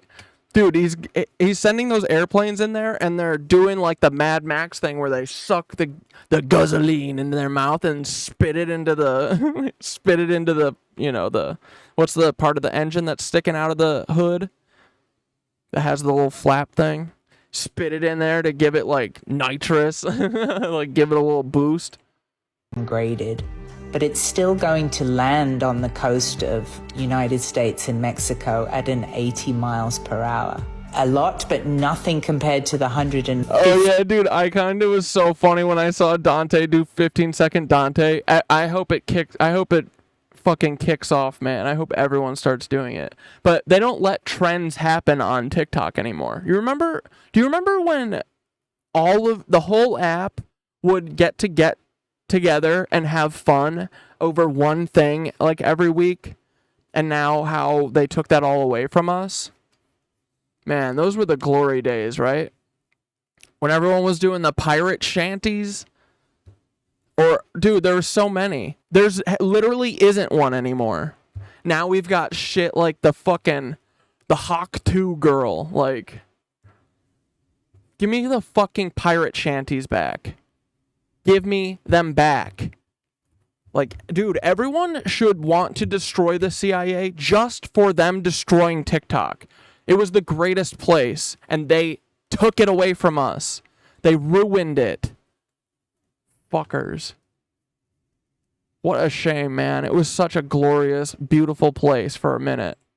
Now it's a fucking trash fire. 5 miles per hour. Literally run by Nazis. Crazy, dude. Our government is Nazis. Our government tells Nazis to run everything.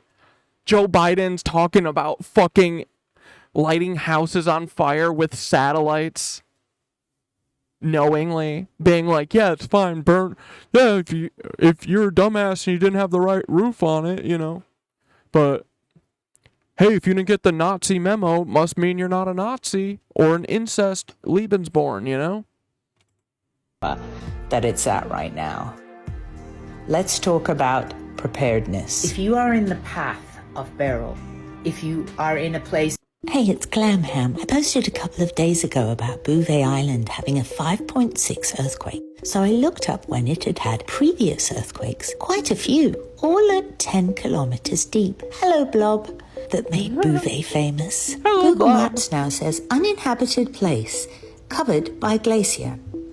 I wonder if it was always like that. This map by Paul Carroll shows it quite green. Oh, look, it's a little baby picture from millions of years ago, when Bouvet was a twinkle in the eye of the tectonic plates. What a handsome island with a natural landing pad. These men went there. Can you imagine voyaging to our island? Rough landing, but they did see these guys and climbed to a tall place where they planted a time capsule. Yeah, I love Glam Ham's voice too. Eventually. Remember, on Google Earth, it doesn't have a name if you just zoom in, and it strangely disappears. Poof! Like 2017 to 2022. I thought I want a picture, so I got some satellite images. It's so cloudy, but the prettiest clouds you've ever seen. Some look strange without the clouds. Not sure what this is. Like, dude, how much manipulation can you guys do without us fucking being like, yo, what the frick? Oh, look. Is it a tic-tac? Oh, a bright beach. You won't unsee this.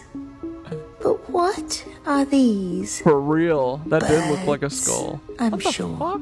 Oh, by the way, Blue Verse Sky showed a heat map of Steam players from all over the world, and look where there's one. I'm sure. Dude, yes. Every time, all my videos have like a weird, abnormal amount of views from New Zealand and shit. It doesn't have, on YouTube, it doesn't have Bouvet Island. But yeah, all these virginal losers are sitting, playing video games all day while shooting microwave blasts at the dolphins and the whales. And earthquaking everywhere. Sure, it's just a VPN, but it's a lovely thought to think our island isn't so lonely. See you in the comments. Take care. Hey, it's Glam Ham. I posted a couple of days ago about Bouvet Island. Hey, it's Glam Ham. Many people have asked me to weigh in on what appears to be some sort of a frequency pulsating in the radar imaging of Hurricane Beryl. Disclaimer, I'm not a meteorologist. I'm fascinated with all things frequencies. I'm a ham radio operator, and radio does overlap with radar. First of all, I dove into what normal hurricane imaging looks like and checked out this patent that's going viral thanks to I Love You. Then I thought I'd share this. Sound is a wave of pressure. A sonic boom can be created in water just as it can in air. The speed of sound in water is much faster than the speed of sound in air. Which brings us to cymatics, something I love, the art of making sound visible. Dude, I saw a TikTok yesterday that was like a river. You know, like there was a spot in the river where there was this cool like ramp and the water was doing this big ass like ramp off this rock. And this guy was like, yo, watch what my didgeridoo can do. And he would blow it and then the waves would vibrate all the water around it. And then it would stop jumping the ramp and it would just be still. So they can, yeah, like Bouvet could be sound waves. Dude, I bet it's a mix. Because I think that they have learned how to use a mix. You know, they use like microwaves with infrared shit, I think. And then they're using the Tesla howitzer with it. Yeah, they're like, and then maybe the 5G networks. Like, I mean, in Star Wars now, they literally have what looks like a 5G network across the country. And that's kind of exactly what the radiation waves look like when they're nuking us at night. Is moving up and down, and that's forming a wave from the edge of the dish towards the center. The camera is taking a picture at exactly the same time as the next wave is about to arrive. Now, before we jump to conclusions, let's take a look. No, that's just Peter like sending a spiral marker for all of his other P-word friends to see. That's what that is. At some radar imaging of other... Like, dude, there's manipulation happening here. Like, this hurricane is being fucking created by our Nazi government. Significant storms. This is Hurricane Katrina. Remember back in the day in Yeah, you guys remember Hurricane Katrina? I've always heard that Hurricane Katrina might have been manipulated too, you know? I also heard that it was supposed to break them damn levees, but the fucking levees held up. And then the freaking army said, well, we've got to break the damn levees, you know? And then they did. 2005, where weather radar didn't have strange things in it. This is Tropical Storm Brett, 2023. So we've come on a bit. What was that? This looks strange to me.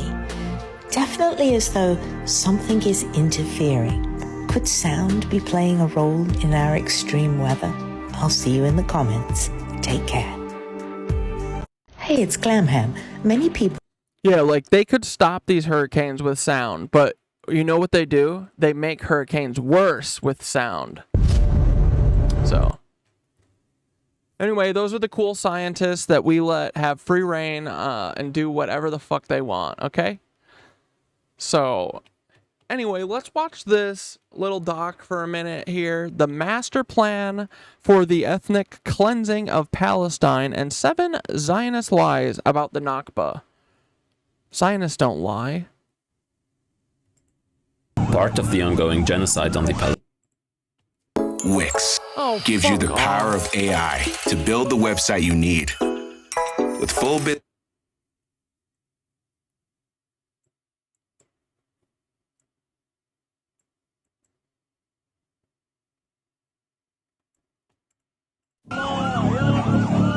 Part of the ongoing genocide on the Palestinian people is the intensified propaganda war on Palestinian history.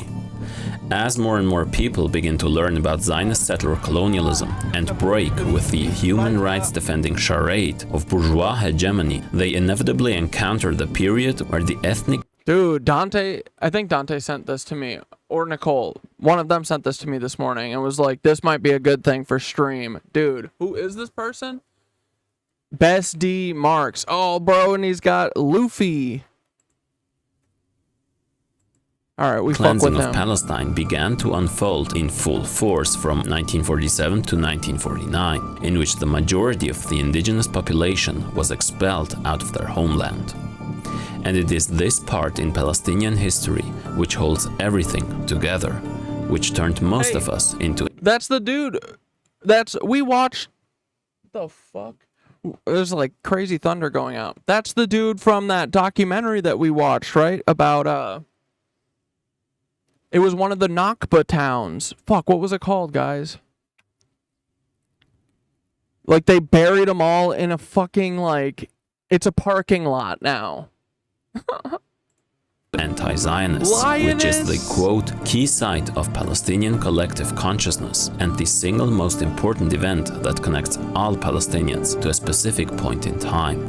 It is for this reason why the particularly filthy ruling class of Germany, which is yet again exhilarated to support another genocide, has launched a propaganda campaign of denying the planned ethnic cleansing, which came about with the creation of the State of Israel as a myth. Yeah, guys, Germany is fucking, like, bad news. They never changed, bro. And they didn't have to. They were rewarded for what they did.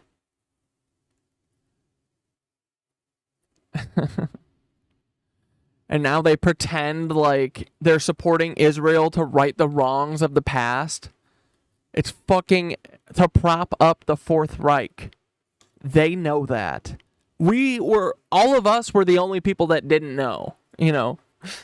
All these people participating in it, they know, and they know they got to keep this secret. The Social Democrats of the SPD and the conservative CDU are united once more in their genocidal racism, distributing leaflets in schools titled The Myth of Israel 1948, with which they desperately try to prevent the young from learning the truth. A truth which is not complex or a particular narrative, but a simple truth, easily understood by anyone. In this video, we're gonna expose the most important of these lies, and we're gonna plunge deep into the history of the seminal catastrophe, an inevitable outcome of the Zionist project and ideology, masterminded by a covert group of Israel's most renowned figures, now celebrated as war heroes. The historical disaster that never ended, known by Palestinians as the Nakba. Yeah, it's still going on to this fucking day, bro. The plan behind the ethnic cleansing of Palestine. Dude, he's got a bunch of parts of a series. This is like a series. Might have to check out some more after this. In the 1920s, 20 years before the start of the Nakba, Palestinians made up between 80 to 90% of the population. And still, the Palestinian political leadership had agreed in 1929 to allow the Zionist settlement movement equal representation in future state institutions. After all, the British were the ruling power, and by now it was clear to almost everyone that they clearly stood on the side of Zionism. But shared representation was not what the Zionists wanted, so they rejected the deal. This, along with the rapidly expanding land purchases and evictions by the Jewish National Fund, led to deadly riots. By now it was clear the tensions were about to explode in an unprecedented way. One particular faction split from the Haganah, the Zionist paramilitary organization, since their methods of quote-unquote defense during the riots weren't fascist enough.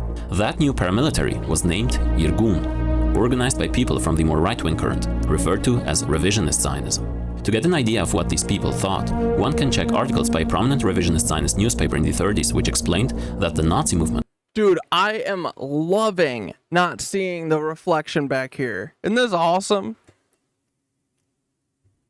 Here, I'll show you what color it is.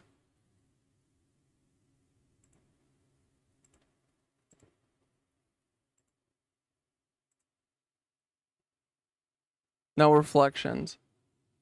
Nice. Pretty cool. All right. That's that. Quote, has both a shell and a kernel. The anti-Semitic shell... But, like, you don't have to buy green... Like, they sell those green screen things for, like, $50. Like, I was literally using a plastic picnic table cloth from a dollar store for the first 3 months of this show. But we upgraded to a frickin' like $11 piece of felt, okay? And then it's just got magnets all over it. I bought like a big ass pack of like, you know, flat magnets, good ones. And I use them for fucking everything, dude. Including keeping this up. So, no wrinkles, no highlights. Let's go. I told you guys, all we do is go up. Well, not numbers-wise anymore. That we go down. But we up the production every day. is to be discarded, but not the anti-Marxist kernel. When Hitler was rising to power in 1933, it celebrated the Führer among the shining names like Kemal Atatürk and Benito Mussolini. Quote, Hitler has still not caused as much evil as Stalin has. If you look at the Irgun emblem, you notice something interesting. Its map shows both Palestine and... Majora, you asked, I think, if ChatGPT is down for me, and it wasn't right before this, and it doesn't look like it is right now. I think you're still here. No. I think it's working. And what was then called Transjordan. The Palestine Mandate first included Transjordan. It later changed to exclude it, which the fascists wanted to revise, as they saw this area as part of the future Jewish state, hence the designation. Hell yeah, bitch magnets. Revisionist Zionism. Some years later... Dude, I also love watching Jesse in Westworld, too. I like his character. That 4th season of Westworld, if y'all didn't like it, try and give it another shot. I think maybe now in the last year, especially the journey that we've all been on, it like made way more sense to me on a second watch, and it was like way smarter than I remember because I wasn't catching a lot of the stuff they were talking about. I wasn't thinking of the vast fascist hellscape that they're creating for us currently, and that Westworld was warning us about. Later, another faction would split from the Irgun, Lehi, better known as the Stern Gang. It would more than once seek an alliance with Nazi Germany, aiming to create... It's because they are. It's because they're the same. They're the same people. The Jewish state based on, quote, nationalist and totalitarian principles and linked to the German Reich by an alliance. Soon after the start of the current genocide, Israeli and some Western media outlets fawned over an ex-Lehi sweet fascist grandpa joining the slaughter. Nazi. Erase the memory of them. These people are fucking sick, man. These animals However, can no longer it wasn't just live. the right wing. The undisputed leader of the Zionist movement, the quote-unquote socialist David Ben-Gurion, saw Transjordan as part of the future Jewish state as well. Not just that, the most important Zionist in history envisioned the Jewish state extending into Lebanon, Syria, and even considered the Sinai. Yeah.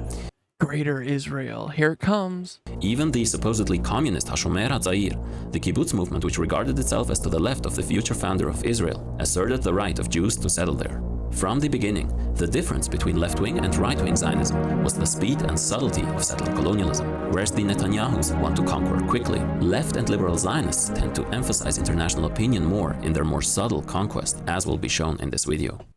In part 2 of this series, we introduced Ben-Gurion and the various so-called socialist Zionist parties he led, which had founded the Haganah, the main command and fighting force of the Zionists. The Haganah, the Irgun, and the Stern Gang, while differing in tactics, would be united into one military arm during the Nakba, together forming the Israeli Defense Forces. Oh, From 1930, the IOF? Fucking A, dude. The Palestinian political parties were institutionalized under the Arab Higher Committee, short AHC. In the following years, the AHC sought a compromise with the British, who didn't really care about its demands. Palestinian national politics had been under semi-feudal control, which differed from the other Arab national... Dude, Palestine was fucking beautiful before they destroyed it, too. ...movements. Whereas other Arab ruling classes wanted for the most part to enter into collaboration with the imperialist powers, the Palestinian ones were less inclined to do so due to the presence of the Zionist movement, which was favored by the colonial British, and thus threatened the position of the Palestinian landlord class and emerging capitalist leaders. Still, Britain had funded and installed dependable Palestinian leaders which could pacify the increasingly frustrated toiling population and could reliably serve British interests. The position of the Mufti of Jerusalem was artificially elevated by the Mandate leadership to be more powerful. A certain Hajj Amin from the elite Husseini family was put in place by the British against other competitors to keep Palestinians at bay, especially those among the Palestinian working class and the peasantry, who became more and more destitute due to the Zionist conquest of land and labor. By 1935, Zionists controlled the vast majority of industrial companies in which Jewish workers outnumbered Arab workers by more than 3 times, earning on average 145% more than the Palestinians. The British-supported Damn. Zionist capitalists hampered the emergence of a Palestinian national bourgeoisie, and, under the ethno-supremacist slogan of Jewish labor only, the labor Zionists who dominated the unions virtually eliminated progressive Arab leaders from the labor movement, which further opened the ground for the Palestinian semi-feudal leadership to gain hold over national politics. It is said that the Mufti Haj Amin ordered the assassination of the main Palestinian labor leader at the time, Sami Taha. The Palestine Communist Party, predominantly Jewish, also bears the responsibility for the weakness of Palestinian working-class politics. In 1920, it put out a statement saying, "The Jewish workers are here to live with you. They have not come to persecute you. They are ready to fight on your side against the capitalist enemy, be it Jew, Arab, or British." Remarkably, nowhere did they mention Zionism, even though it was the primary threat for both Palestinians and their own party, which thus remained isolated, reminding us of some left-wing currents today. It was only during its 7th Congress in 1930 when it admitted that it had, quote, essentially adopted an erroneous attitude toward the issue of Palestinian nationalism. While the Communist Party changed its slogan, its practice remained largely the same and never underwent Arabization as demanded by the Communist International and its own sloganeering. Those who suffered the most were among the Palestinian majority working in agriculture, high taxes imposed by the British, and the capitalist development, dominated by the Zionist bourgeoisie, allied with the fascist labor movement, also ruined the Palestinian peasants and farm workers, who faced escalating evictions by Zionist land buyers as discussed in the last part. The Zionist And dude, you see how they do it? They do it to Palestine first. It's like it's the testing ground, and then they just do it everywhere.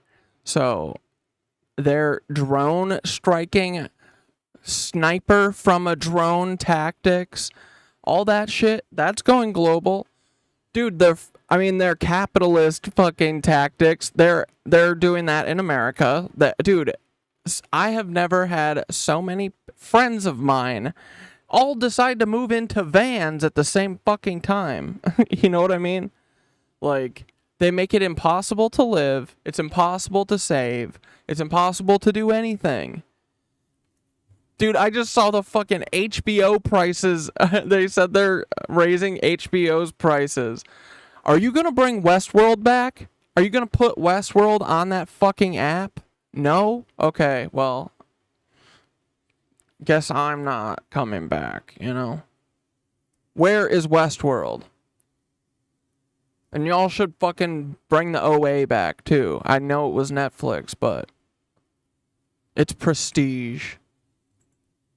invasion ruined them. Yeah, I mean, their goal is to make it fucking impossible for all of us to live, and then they can jail all of us because we're all willingly going to, like sheep, instead of fucking all of us saying, hey, this isn't right, that we're all being forced out of our fucking apartments and none of us have gotten a raise and like everything is worse. The conditions are worse. You know what I mean? Instead of doing that, we're all just going to individually, one by one, get handcuffed and brought to jail. And then we're going to work for Coca-Cola and Nike for fucking free for the rest of our lives. But at least we won't have to pay rent. Dude, you will have to start paying rent at jails in the next 2 years, guaranteed.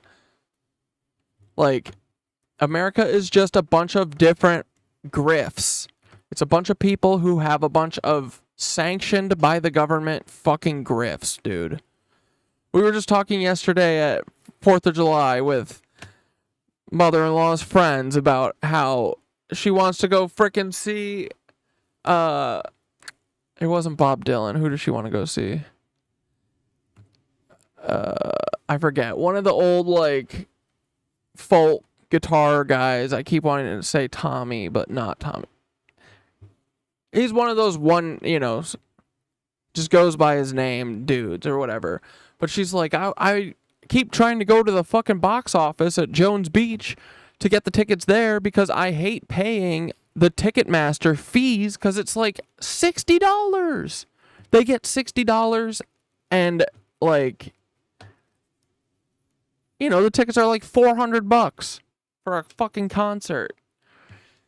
And yeah, it's like, this is what they are just grubbing every last penny they frickin' can from us. Then she's talking about parking. She's like, you didn't used to have to fucking pay for parking and shit. Like, now it's like everyone gets $50 for a parking spot, like, at a concert.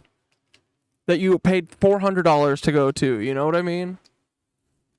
Like, they find every way that they can inconvenience us and make us pay for something because otherwise we don't have a fucking choice, basically. It's just pathetic, and we should all need to band together and all get mad about this shit and stop being like, well, life sucks. That's rough. You know.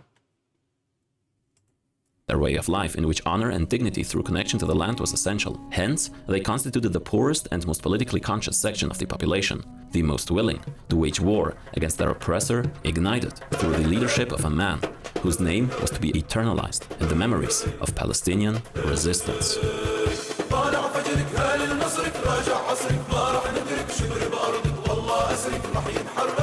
They were even saying that Palestinian nationalism is Nazism then?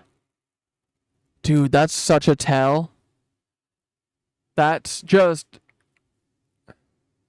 Oh, you're doing what I am. The Great Revolt, known to Palestinians as Al-Thawra Al-Kubra, often referred to as the First Intifada, was the first time the Palestinian people rose up as a mass national movement. The Kufiyeh emerged here for the first time as a symbol of the Palestinian resistance. Without understanding this uprising, one cannot fully explain the Nakba. Ghazan Kanafani would write that the Palestinian defeat during the Nakba, quote, was amazingly short because it was only the conclusion of a long and bloody chapter which had lasted from April 36 to September 39.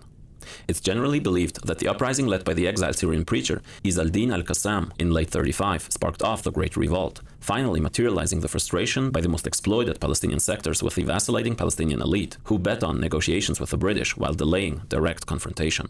After al-Qassam was killed by Zionist forces, his funeral was attended by thousands of poor peasants and workers. Al-Qassam had died, but the Intifada was born. And his legacy was ensured when the military wing of Hamas was named Izz al-Din al-Qassam Brigades. The AHC leaders realized that if they didn't follow the tsunami of resistance, it would engulf them. The Mufti would later claim that he had been personal friends with al-Qassam all along, but the Palestinian masses continued to outpace the national leadership, which did not represent them, as 90% of revolutionaries were poor peasant volunteers. The new Mufti, due to his later visits and talks with Nazi Germany, serves to this day as a proof for Zionists that Palestinian national ideology is in truth Nazism. Netanyahu even went to Holocaust revisionism by blaming him for the European fascists' genocide on the Jewish people. Thousands of Palestinians had volunteered and died in the fight against Nazi Germany, while the Jewish agency struck a deal with the Nazis, circumventing a Jewish boycott, and while a Haganah representative had met with German intelligence agent Adolf Eichmann, an architect of the Holocaust.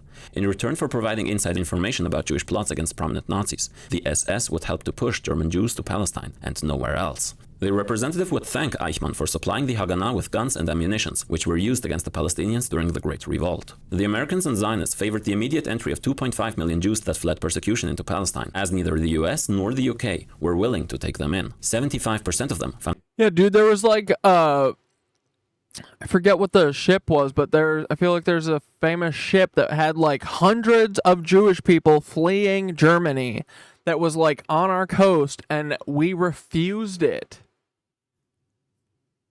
Send us you're poor, you're weary, you're tired, or whatever the fuck. But not your Jewish people fleeing the Holocaust.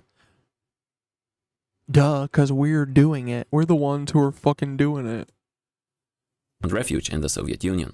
Although around 100,000 refugees could enter the US between 1933 and 41, hundreds of thousands more applied to immigrate, but were denied. The US had introduced strict anti-immigration legislation from 1924. Israeli professor of history Shlomo Sant writes, absent this stern anti-immigration policy, it is doubtful whether the State of Israel could have been established. Ben-Gurion would tell his pseudo-socialist Mapai party that, quote, if I knew that it would be possible to save all the children in Germany by taking them to England, and only half of them to Eretz Israel. Bro, Majora, send us your vulnerable people. We got the grifts. Yeah. Israel, then I would choose the second alternative. The Zionists wanted the Jewish refugees to come to Palestine at any cost. This is most dramatically exemplified later in 1940, when the Haganah sunk a ship carrying almost 2,000 refugees, because the British redirected it to go to Mauritius. More than 200 Jewish people were killed in that attack. In Palestine, when a massive 6-month general strike was declared mid-1936, the AHC issued a statement in October with the demand to end the strike. Haj Amin and other leaders admitted they would end the revolt if the Arab rulers of other countries asked them to do so. And it was one Arab government in particular, which would soon reveal itself as a key Zionist collaborator during the Nakba and one of the chief opponents of Palestinian liberation. So, Arab rulers were united and determined Palestinian to destroy politics has a huge Israel. impact on the politics of surrounding Arab states, and likewise, it is the Arab ruling classes which have always had massive influence on the fate of Palestine, particularly during the ethnic cleansing, which was soon to come. The Emirate of Transjordan was ruled by the noble Arab family from 1921. The family traces its descent from the Prophet's daughter Fatima. The Hashemites were kicked out of the Hejaz by the Saud dynasty in 1925, and one son would be installed as king of Syria and then of Iraq, while his younger brother, King Abdullah, who was more ambitious and played a central role during the Arab Revolt, would become the Emir of Transjordan. No more kings, bro. No more of this bullshit. Serving as the representative for British imperial interests. A deep faith that the Hashemites were destined to rule the Arab world inspired Abdullah to found a Hashemite empire in his vision for Greater Syria, which would include Palestine as a first step. Abdullah suggested to the colonial secretary at the time, a certain Winston Churchill, that he should be made king of Palestine as well, which was rejected by Churchill as Britain had already promised the country to Zionism. So, in London, Abdullah immediately entered into negotiations with the Zionists themselves. He offered Zionist organization chief Chaim Weizmann to support the Balfour Declaration if he accepted him as Emir of Palestine. He said that Jews could eventually form a relatively autonomous province within his Hashemite empire. But there were two problems. First, the Palestinians rejected Abdullah as their leader, just like they rejected the Zionists. And second, as we've seen, the Zionists wanted the whole of Palestine for themselves, including Transjordan. But negotiations would continue. Yo, was that called Jizrael? Leader, just like they rejected the Zionists. And second, as we Jizrael. New name alert. Jizrael.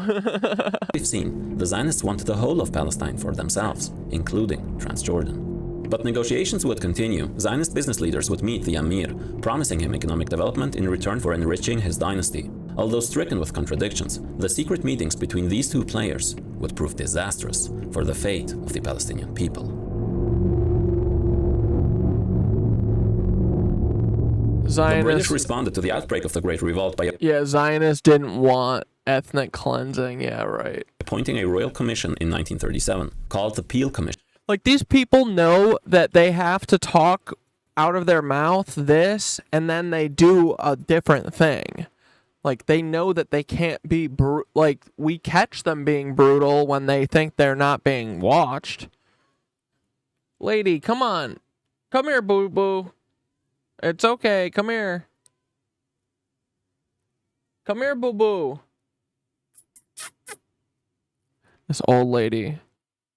To deal with the situation. For the first time,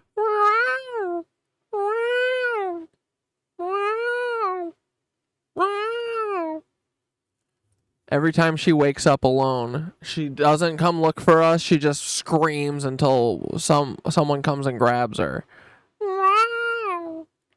Like, dude, we're in the house. We're always in the house. Come find us, you goofy. Britain would officially recommend partitioning the country into a Jewish and an Arab state. That old lady, she got dementia, probably. United with Transjordan. Of course, the term partition is a deceptively innocent-sounding euphemism for conquest, as it essentially hands over the people's land to settlers. So the Arab Higher Committee naturally refused, demanding an independent state of Palestine with protection Gotta mend my hat of all legitimate Jewish and other minority rights and safeguarding of reasonable British interests. The Palestinian leadership also rejected Abdullah's goal to seize the Arab part, of course. The Zionist leaders generally welcomed partition, but, and here comes the part that Zionists deny, but which history confirms, that they only welcomed it as an initial, pragmatic step without abandoning the plans for the complete takeover of Palestine. Chaim Weizmann would write, quote, "The kingdom of David was smaller. Under Solomon, it became an empire. Who knows? It's the first step that counts." Ben-Gurion, an extremely tactically adept mind, would say the Peel Plan was, quote, "not the lesser of evils, but a political conquest and historical opportunity. I see in the realization of this plan practically the decisive stage in the beginning of full redemption and the most powerful lever for the gradual conquest of all of Palestine." Partition, he says, gives us control over the coast of Palestine, large immigration, a Jewish army, and systematic colonization under state control. I do not see partition as the final solution of the Palestine question. Those who reject partition are right in their claim that this country cannot be partitioned because it constitutes one unit. Now, it's important that we're very clear what Ben-Gurion... Wait, just a quick pause for a second, just so we can watch 15-second Dante.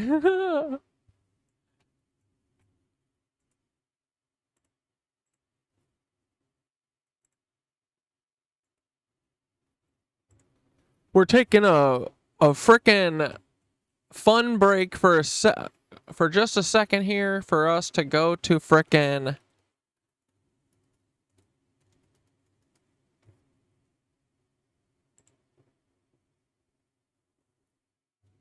okay, here, I'll show you a couple of my 15-second cat dads. These were pretty fire. I'm gonna make 1 billion of these every day. Okay, I'm only allowed 15 seconds here because I'm problematic for the government. This is not Bill Barr and not Jeffrey Epstein. Also, I am Mormon now. I have learned the error of my ways, and I will never, ever talk about Bill Barr and George H. Scherf. Okay, I'm only allowed 15 seconds here because I'm problematic. Okay, another riveting episode of Cat Dad in 15 seconds. Hey, just so you guys know, I think that Israel should have the right to defend itself, okay? Here, I'll go to the couple from today. 15-second Cat Dad. I just wanted to let you know that Josephina Robinetta Dash, he is not related to George Dash, who looks just like him and came over on a U-boat, okay? Not related. 15-second Cat Dad. I just wanted to let you know that... Oh, thanks for sharing them, Rip. Josephina Robinetta Dash. 15-second Cat Dad. This passenger on Joe Dash's dad's boat ride over to America was not Peter's dad, okay? They don't even know each other. They don't even... Like, what are you gonna say? I'm saying he's not. Look, well, they do look a lot alike. That's just my opinion, though. 15-second Cat Dad. This passenger on Joe... Part 4 of Alex Put And then, yeah, look. Water, we're gonna Did this go read up? the sphere. Did it get any views? Lightwater 4. 55. Hey, look at that. Cat Dad here. Hey, I just wanted to let you guys know that Roger Clay is on TikTok because he has good dancing and singing skills, and not because his dad came over here on a U-boat, okay? And also not because his family owned a sea camp, if you know what I mean. 15-second Cat Dad here. Hey, I just... That's just what I heard. Whoa, it's part 5. 15-second Cat Dad here. I just wanted to make it clear that Joseph Robinette's father does not even look like he's wearing like an old-timey disguise, like a funny nose attached to glasses. He doesn't. He's not a spy. Stop it. See? 15-second Cat Dad here. I just wanted to make it clear that... I'm telling you, we're doing Vines again. It's Vine time. I'm only making Vines from now on. I'm reading all of Alex Putney. The rest of Lightwater, I'm breaking up into 15-second chunks. I'm going to post 3,000 parts of Alex Putney's Lightwater. Swear to God. Watch me. Dude, I'll do it in 10-second chunks. I don't care. Part 6 of Alex Putney's Lightwater? Well, great, because that's where we are, okay? The electroluminosity... Dude, right? He does look like he... It 15-second literally... Cat Dad here. I just wanted to make it... See? Like, it looks goofy. Something is afoot. Something is going on with his nose here. And that very much, to me, can be George Dash. Because Joseph looks exactly like him at the same age. It's kind of crazy. And, dude, it makes sense, right? The only type of people who are as brazen as these people are, had the right roof on it, you know? Like, at this point, yeah, it's like Nancy's. It's people who have no fear. What do they have to fear? They know the FBI is fully infiltrated. There is no good people at the FBI. Only bad people, I think. There's no... Dude, they're not doing anything except nefarious shit and hiding their crimes. Truly. It sucks. Are you ready for part 6 of 15-second cat dad here. Hey, this melted guy is not Elon's clone. You better quit. And he doesn't know Sam Altman. He just showed up here randomly, okay? 15-second cat. We are moving and a shaking. We're on part 7 of Alex Putney's Light Water. Hey, 15-second cat dad here. Hey, guys, John Podesta here is not related to Lawrence Rockefeller, and Chester Bennington is not John Podesta's son, okay? I've become so numb has a whole lot of new meaning to it, if you know what I mean. I don't want to be what you want me to be. A P word? Hey, 15-second cat dad here. This is part 8 of Alex Putney's Light Water, boys. Here we go. Hell yeah. Hey, guys, none of these Leebies are... Like this one they took down for synthetic material.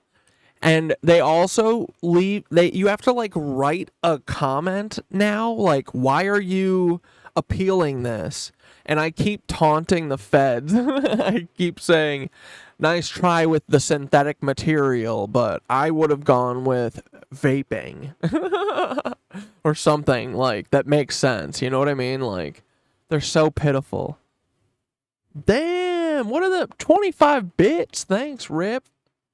The Elon clone crew truly needs more R&D. They look the funniest, bro. Truly. Related, especially... All right, okay. And then I stumbled into this and I died laughing. Oh, fuck. Hey, 15-second Dante here. You ever need to wear sunglasses when it's raining? This is the CIA. Fed. Ooh, what's this? ChatGPT. ChatGPT. ChatGPT. ChatGPT. ChatGPT. ChatGPT. ChatGPT. ChatGPT. ChatGPT. ChatGPT. Chat, is this GPT real? ChatGPT. Sam Zani. Oh, man. Dude, one of these days, I'm actually going to meet Dante and Nicole, and it's going to be crazy, bro. We're going to implode. We're going to become this singularity. It's going to be awesome. Isn't that crazy? We've never met. Funny. But, you know, there's like people that you feel like instantly like you've known each other for a billion years. They my people. Oh my god, dude, those fucking BYU. Oh my god. All right, we're breaking the Nakba shit up. Okay, we'll look at this BYU improv group called Studio C. Now, don't get me wrong, dude. Their production is pretty lit. But this is what all of our content is just like wholesome fucking Mormon content that's also kind of off kilter and maybe kind of a little true. But this is called Biting Necks in the USA. And it's a bunch of college improvers, is that right? They all look 45 to 50. I swear to God, if they fucking strike this video, I'm gonna lose it. I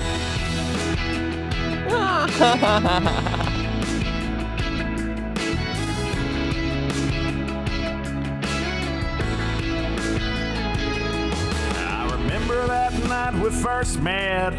Just after that famous Alabama sunset, she was in her truck and I was in mine. Two trucks meeting for the very first time. I looked at this video is actually not that bad. It's pretty fun. It's a little bit funny, yeah. But dude, I don't know. 3.02 million subbies. Come on, bro. Like, that's fine. You guys can have this, but let me break out of the mold a little bit. Like, you guys have 3 million subble dubs. The fuck? You're gonna 40 view me? Please, dude, at least do 200. This isn't right. You can't feel good winning on cheating like this, bro. Give me a shot. Put me in, coach. Put me in, Coach Paul Weisopel. Give me a chance. Let me prove to the FBI that I am a fucking nuisance to them. Come on. Let me show how much of a fucking problem I can be, please. Bro looks like the Yellow King from True Detective. Dude, there's something. I'm like, who is this guy? I feel like I've seen him before. But maybe it's that, what is his name? Wayne Wiggums or something. What the heck? No, it was like a T. Wayne is a cool name. Dwayne? I forget. Me and she bit my lip. She made me a vampire on that night. I knew it was wrong, but it felt so right. And you guys know that there's lots of like allegations about Mormon people maybe doing ritual sacrifice type stuff, maybe to indigenous people. So anyway, this video's a little off to me. Like, it's a little funny. How many views does it have? This was posted 2 days ago. Why the fuck are you making Halloween content in July? You guys preparing for some big ritual or something? Much truth is told in jest. You know what I mean? That's what I heard. I don't believe it for a second. Wait. No, I lie about... Wait, what am I saying that I do? I don't know. Much truth is told in jest. These be vampires, bro. These be cannibals. Dude, Catholicism, the more I find out about it, the more it is just cannibalism. I often forget that Catholics literally believe that when they bless the fucking cracker and the wine, that they're literally eating the blood, the body, and drinking the blood of Jesus. That sounds like cannibalism. Just saying. Robert Paulson thinks so too. I miss Robert Paulson. I've been like broken up with all my friends. I'm gonna go, while I'm thinking about him, I'm gonna go follow him. All of his accounts, I'm sure, are deleted too. They're such fucking snakes, dude. Just rat baby crybabies. Oh my god, they took down... Oh no, they didn't take my chin's video down. Thank goodness, bro. Next in the USA, sucking that blood the American way, hanging upside down all night and day. We were biting necks in the USA. Riding horses and getting in fist fights. A good old boy and a creature of the night. She took me home to meet her folks. Her mama was a mummy and a... Yeah, fuck. Does Robert Paulson even have a TikTok anymore? I can't find him. Dude, it's not. It's such bullshit. We have to make a fucking thing that is community run. Like, dude, Blender is open source. We gotta be able to make a fucking TikTok ripoff that has transparent algorithms and actual people who care about having a discussion and not doing propaganda. There's got to be a way to do it, man. Oh my god. It's just like so fucked. It's like, you know those dreams that you have where you're like, you need to like fight and and you can't lift your arms? That's what this whole thing feels like. You know what I mean? Like Amy Nelson, that lady who was getting fucking railroaded by Amazon and all of Amazon's lawyers trying to get her husband to admit that he's a fucking felon, even though he didn't do shit, all for money, to take money, you know? Like, dude, people like Jessica, like all these people that have stories and voices that deserve to be heard, but the government works with all of these companies, and not works with dude, there's no way. Like, they just took over content moderation for all these companies. They have to have. A bunch of Mormon zealot fundamentalists. That's crazy, dude. That's nuts. Like, that is deep, deep down the fucking fascism well, bro. You know what I mean?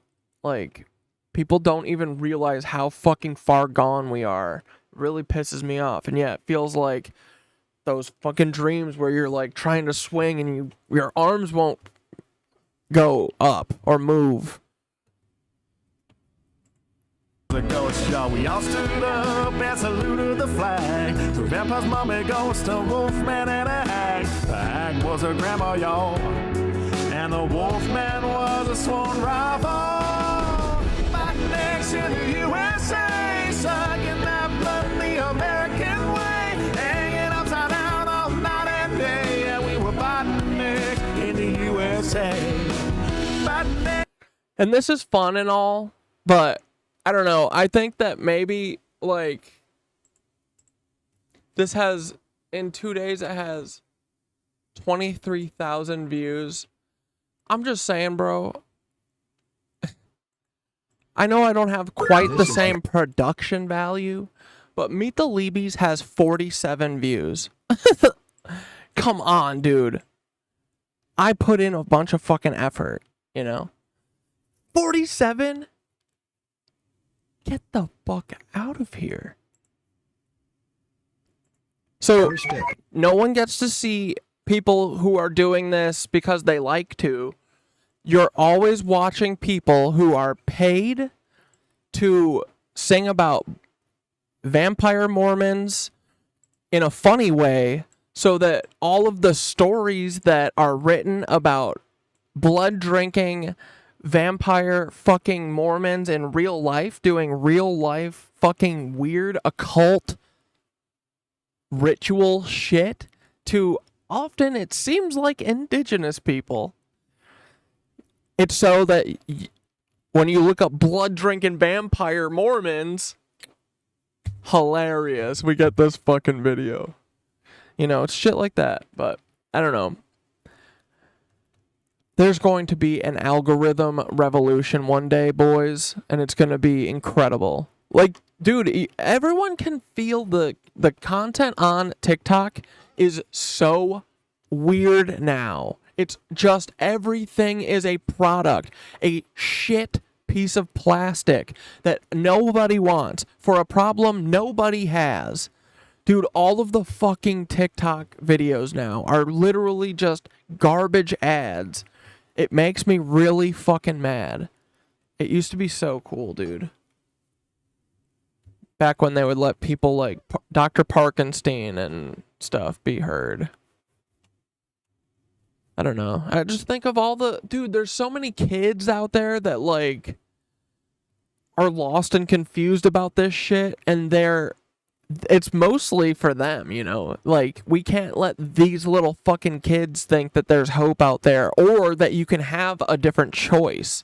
Your choice is Mr. Beast, the Nazi, or... No, it's just Mr. Beast. You get Mr. Beast. Here's your flavor of ice cream. Nazi ice cream.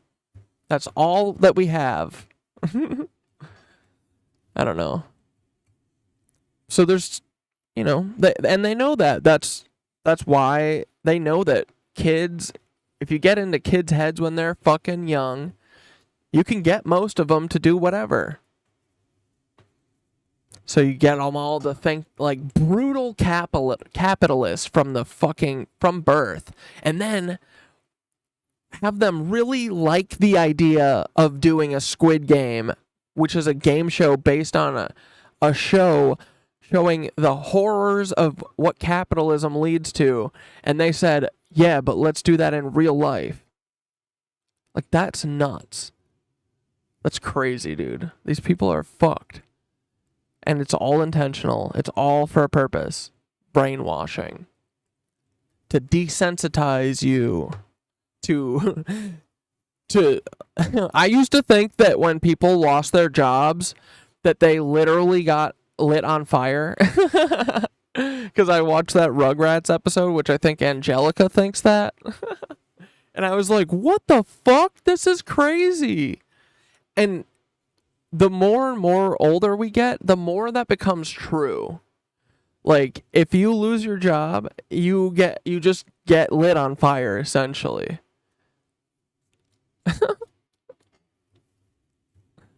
I don't know. This shit is fucking gross. I hate it.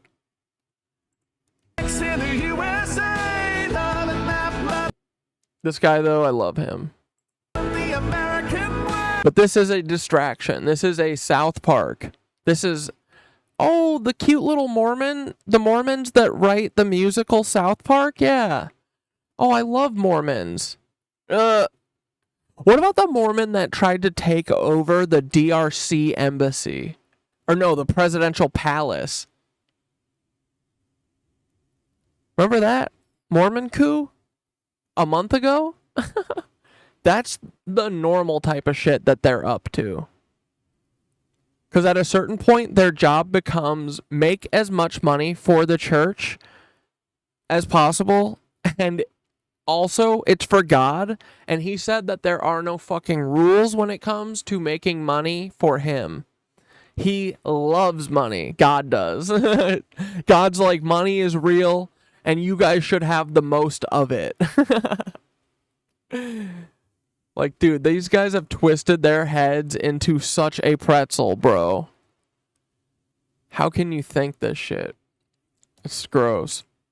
Never again will I see the sun on my own pale reflection. Now I'm part of a spooky monster crew, spooking folks in the spooky red, white, and blue porch lights, trucks, spiders, and ghouls. Raising the dead with my Leatherman tools. I just want to emphasize I still love America. But if you see me now, I'll scare the heck out of you. Amen, brother. We all do be loving America. Fuck yeah, bro. We do be loving cooking. Is that a foot? Cooking feet on the grill, too. Yeah, now I'm riding my pig. Especially when there's hilarious allegations of Mormons maybe or maybe not being cannibals. Up through the dirt and mud, chasing my hankering for human blood. Get in the truck, Jimmy. We're gonna go sucking necks. Not like that. This music video is pretty fun. This is good. We're killing them.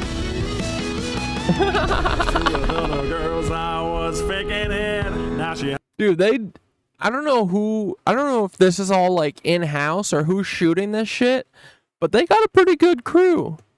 They got a lot of cool shots. They have a May the 4th video that we'll probably watch after this. And it's got a lot of cool shots in it. So I'll give that to them. They're doing a lot. They're doing a lot of good stuff. But I wish that they would let other people, maybe discuss some of the weirder aspects that maybe y'all could just correct about being Mormon. And if you can't correct it, then you should leave. But, like, just taking everyone's voice away makes it seem like y'all are really guilty. Just saying that, too. You know? How's my heart till someone puts a stick in it? She bit my neck and I made her mine. For the next million years, that's a mighty long time. I love my vampire girl and she loves me. Listen to your mama, cause freedom ain't free. Never let them tell you that your love ain't real. Sleep in a coffin, let the flag take the wheel. My next is the USA. Love and that blood of the American. Dude, I died when I saw that. It was so fucking funny. The flag driving the car is really funny. I'll give them that for sure. That's hilarious. That's so fucking funny. And this coffin shot rules.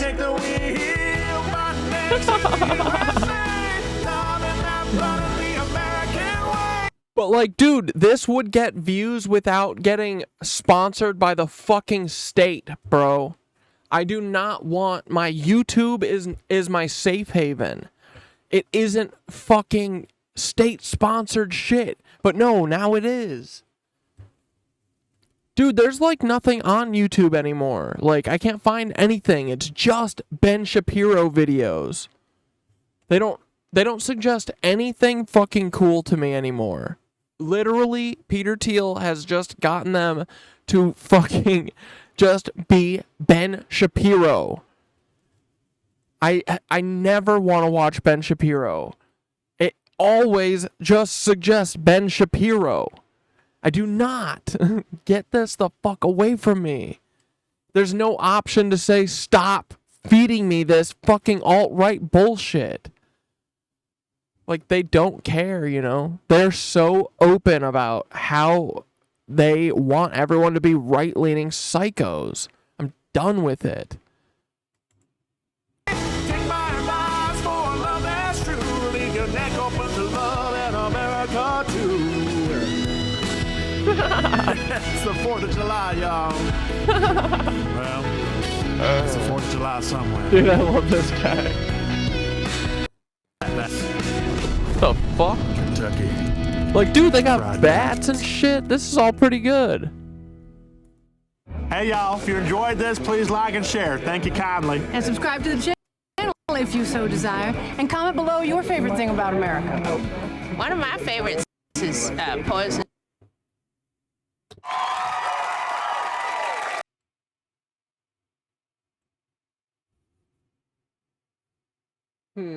Where's their May the 4th? Studio C, May the 4th.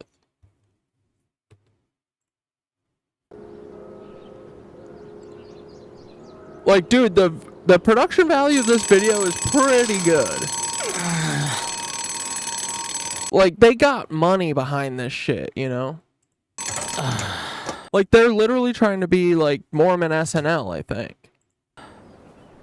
Oh, glasses. And supposedly it's at BYU. It's BYU TV. No. Very cool, like Spielberg-y shot. Like there's some students of the craft here, you know? Buddy, you're gonna push this dongle out and everyone's gonna be mad. Stop it, son. Wait, what the fuck? Oh, glasses. No.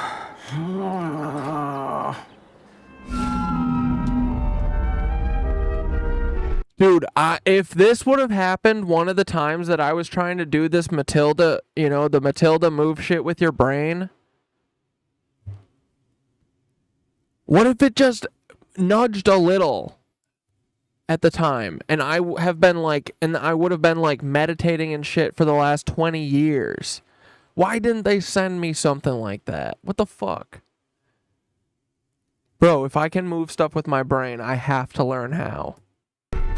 Oh. These dudes all do seem like 40 though, right?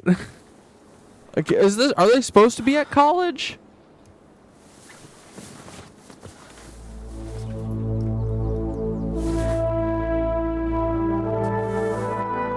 May the 4th be with me.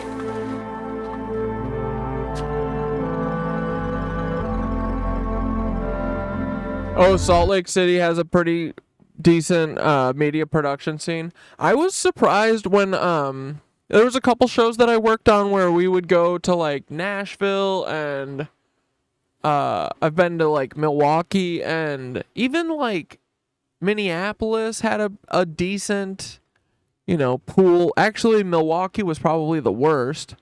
Had like a, you know, decent pool of production companies and stuff that you could get gear and stuff from.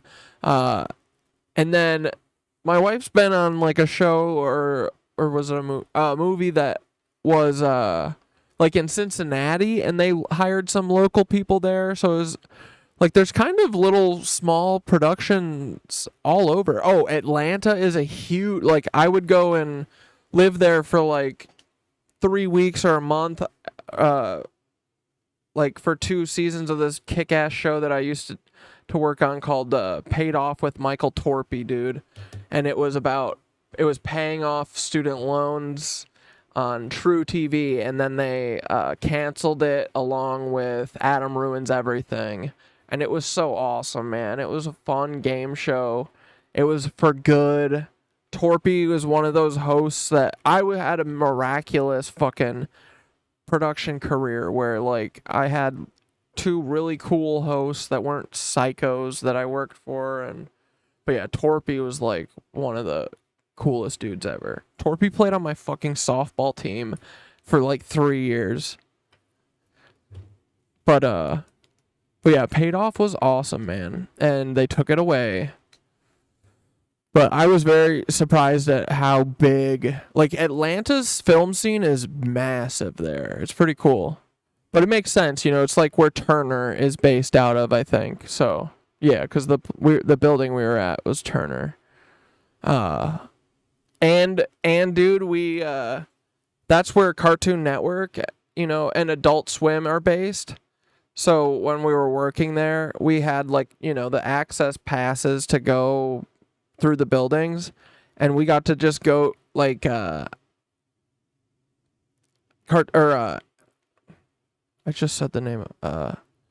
Adult Swim is like has its own little satellite office that's like across the highway from the main Turner place. And so they kind of like are allowed, you know, it's not like a corporate office where everything's got to be like sterile and shitty. So they have like the whole place decorated crazy, and it's really cool. They've got tons of art around and like, you know, different props and sculptures and stuff from, you know, concept art or things that are just given to them or whatever, you know. So it's kind of like the NPR like office for Tiny Desk, but like cranked up. I'm sure that they've probably done videos and stuff there because it is such a cool space. But yeah, there are cool little film crews everywhere. I bet the South, like I bet in like Austin for sure, I bet would have a big film scene. And I know that like Asheville and a couple and maybe Durham, a couple places in North Carolina were really big too because they had the film credit there, but I think they got rid of it. But yeah, there's pretty good, there's decent production everywhere. It's cool. And a lot of people like sometimes you either get the worst people ever when you're local, when you go to like Cincinnati and hire a local Cincinnati like costume designer or something, but I'd say more times you're surprised at how tuned in they are. So it's not like, you know, the smaller hub film places don't know what the fuck they're doing, you know, because a lot of people like are worried about that. Some are, but like for the most part, the smaller little film scenes are pretty cool. And dude, it's nice to like film in places that aren't New York because you don't have to worry about parking. Like, dude, most of every day working on a film set in New York, or like for, you know, the production people, like 90% of all you worry about and talk about and figure out is like parking. It's a drag. Virtual library.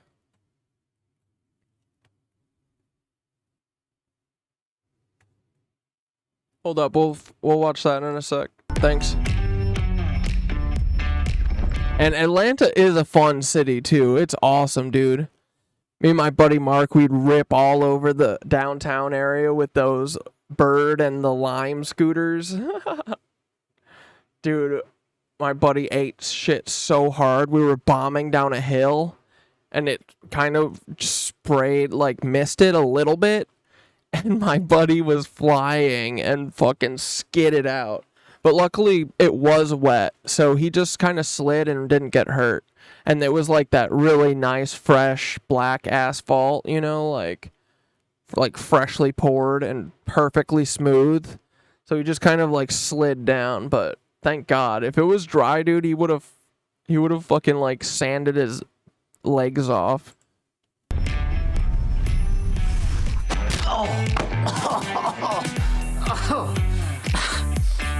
But the interesting thing with like Mormon and Israeli humor that I notice is most of it is like violent. It's like, it's funny because he gets hurt, you know?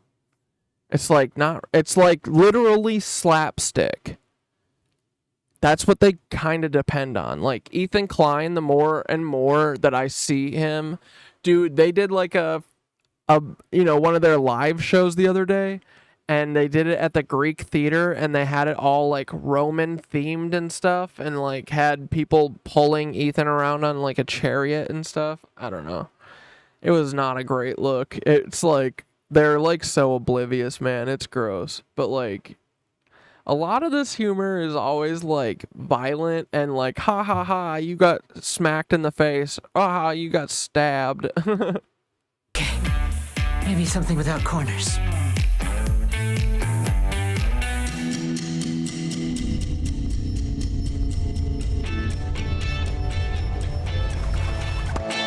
Yes! Oh!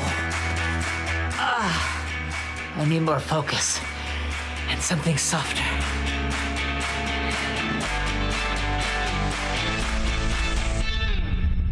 Yes! Yes, pillow! Yes! No. Undo. Oh! Oh! Oh! Oh, no! And like yelling equal funny, screaming equal funny. Oh, the spoon is much worse. Oh, no. Focus.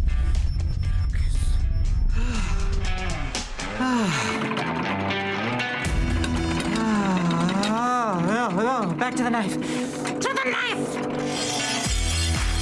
Oh. Shield. Yes.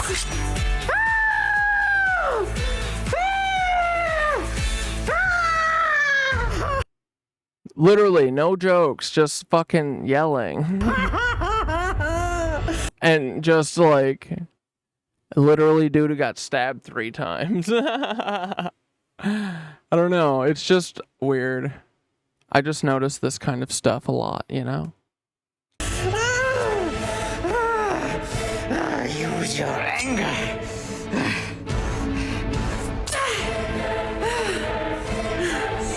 But the production value is very good. Good. Aggressive feelings give me focus. Make me strong.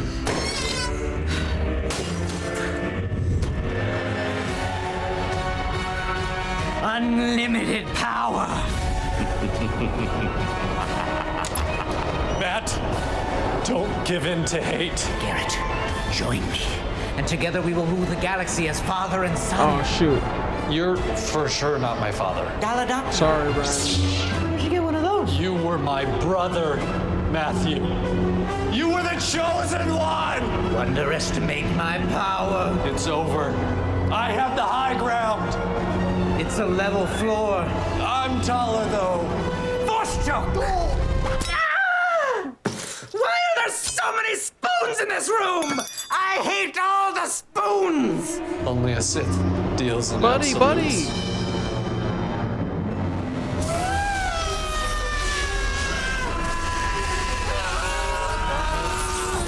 power! This is very hot on my fingers! Unlimited power!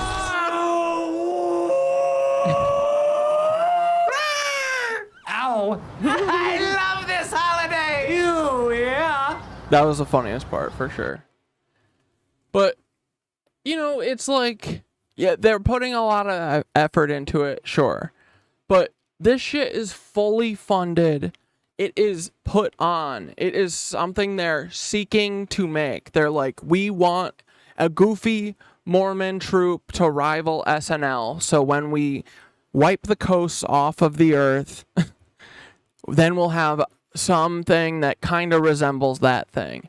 But dude, this is taking the spot of something that is new and cool, you know? Like all of these fucking Nepo people who are propped up by the State Department, they're taking like 6 other people's spots that are real and actually give a fuck, you know? Like Tikam Alum, Carrie Evans, she has a,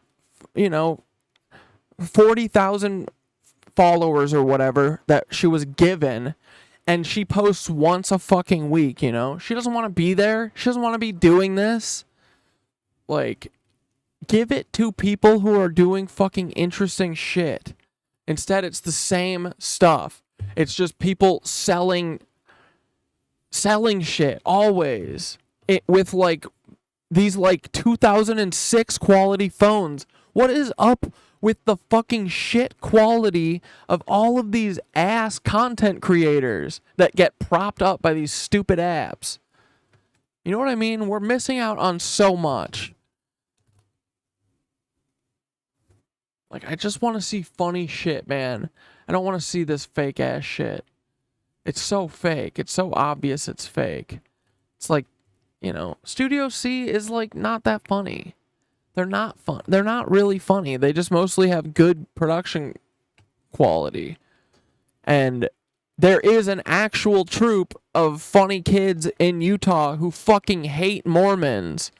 I want to see that, dude. I want to see them goof. And it's like, dude, we haven't seen anything new in 15 years at all. Every single thing we see is just a reiteration of something old. I don't know. It's boring. It's like, it really shows. That was like one of the first tip-offs anyway, that the shit with the, because I didn't think that the Oracle transfer of the servers, I didn't think that they would instantly, like, in the weekend that they fucking transferred them over, that they would instantly just change all of our algorithms and make all of the content ass. It was like a noticeable, dramatic shift, remember? And that was one of the first indicators to me that was like, oh, this is way bigger than, like, even I was bitching about, Like, I figured that they would do that over the course of 6 months to hide that they're doing that. But they don't care. They're just brazen. And it's like, yeah, they're like, what will you do? Who will you turn to? Who are you going to tell? Or are you going to tell the news? Oh, they're going to run this story? No, it takes a 14-second phone call for that to not air instantly. You know what I mean? Like, what are you going to tell a fucking journalist? Are they going to write in the New York Times? They're all feds. Or what are you going to call the police? Or are you going to sue them? All the fucking judges are P-word feds. They've all been selected to lie for, like, the Heritage Foundation or whatever. They all have gambling debts, and they're controllable because they all have a thing that they can hold over their head, They're all controlled assets. So, there's nothing you can do. So they're brazen as fuck. They don't give a shit. But the one good thing is just that I think that they're being so obvious and brazen because they're so bold and brazen with it. Speech again. Like, dude, this guy's like 50. No. He's like 40. He's 41. He's supposed to be at BYU? That does seem like a fucking 49-year-old who's like, I just want to be in a comedy troupe. And then he's like hanging out with the college girls, the 19-year-old college girls.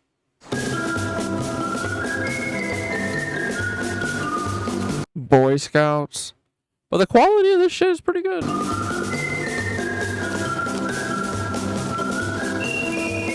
Minus the comedy part. The comedy is lacking.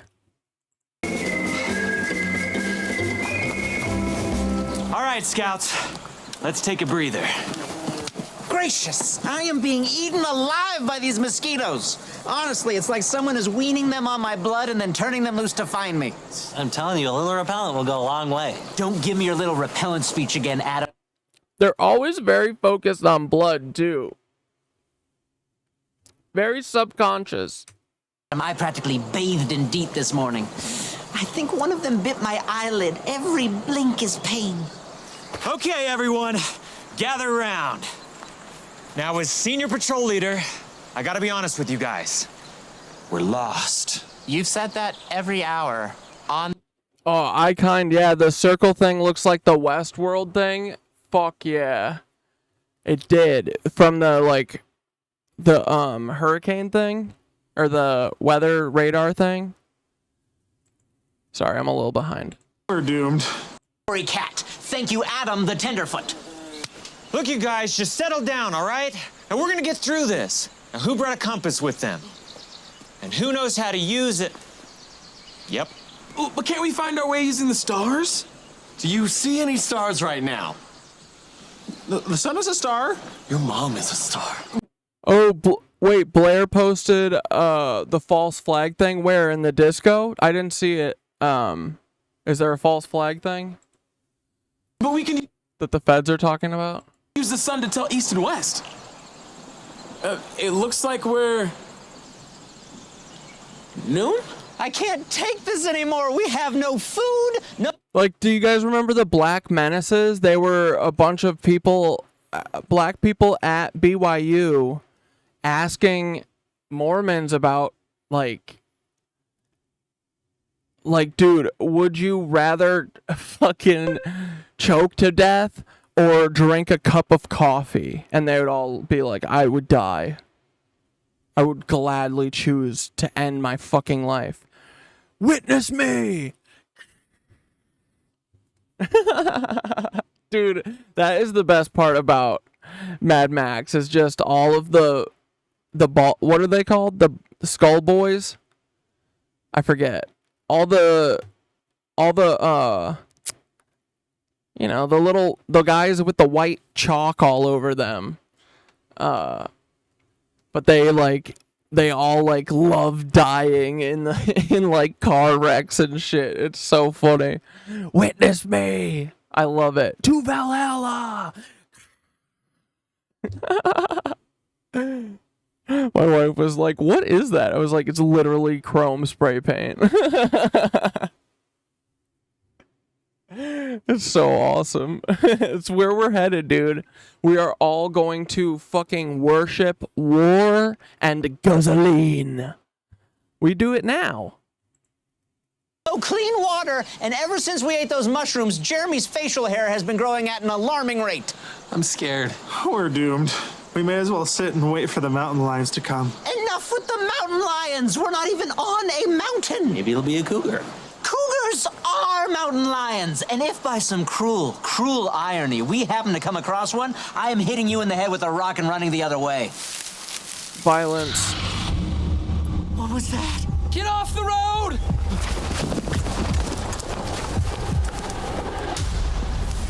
That sounded like a... If you say a cougar or a mountain lion, so help me. Maybe it's a puma. Pumas are cougars, are mountain lions. Somebody hand me a rock.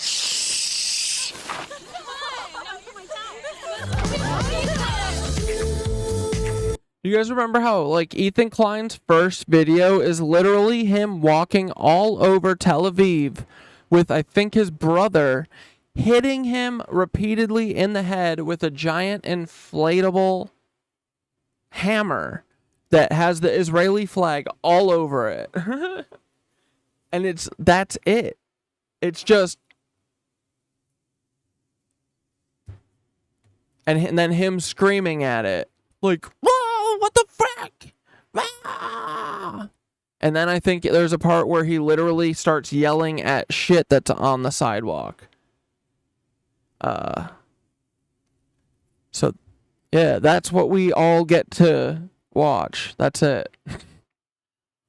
Like, David Dobrik. That dude literally almost killed fucking Jeff Wittick. And that dude is still around. That dude is a content creator. These people... Dude, Jeff... what's his face? The makeup... James Charles, dude. Like, these people should be terrified to show their face on the internet. But no, they're the ones that these companies prop up. It's twisted, dude. Not only that, but it's not safe for kids. Like, if I was a parent, I would never let my kid on these social medias now, because I know what the not even what bad actors are doing, what the government is doing on these apps. Like, Roger Clyde works for the fucking government, in my opinion. You know what I mean? Like, Dante and Nicole literally handed over an 80-page document to the FBI that detailed in so much detail. It was such a good report.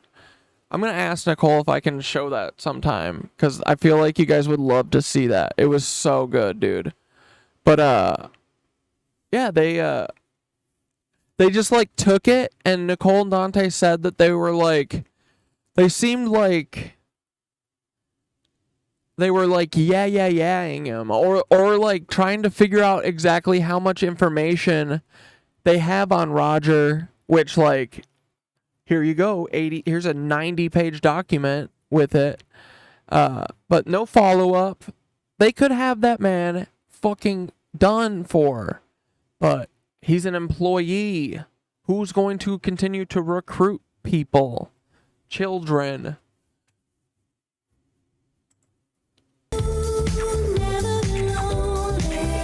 Girls, hello. There must be a Girl Scout camp nearby. We're saved! Plus, they probably have like a ton of cookies with them. Ooh, I'm gonna give me some do-si-dos! So should we let them know we're here? Yes. And explain that we got lost? And that we need their help? We cannot do that. Agreed. We can't show weakness. But those cookies are good! We are Boy Scouts of America, Stacy. We will eat dirt and the fibrous cores of pine cones before we ask those girls for help. Is that clear? I wouldn't be choking it. It's just all violence, dude. But I would not be doing this. It's not a good look.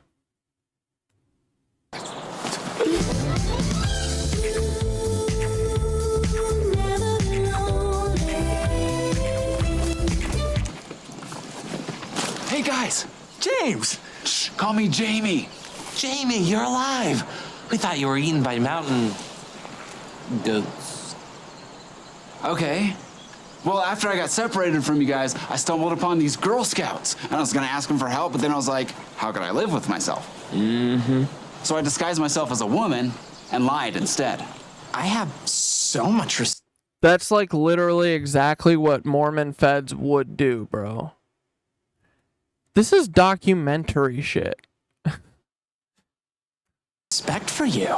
Come with me. I have more wigs. Why do you... Be prepared, right? Your logic is sound. Oh, and if you have to talk, make sure you use a high falsetto voice. Use Matt as an example. Hey! Understood. Oh, this is nice. And everyone needs a girl name. Except Stacy, of course.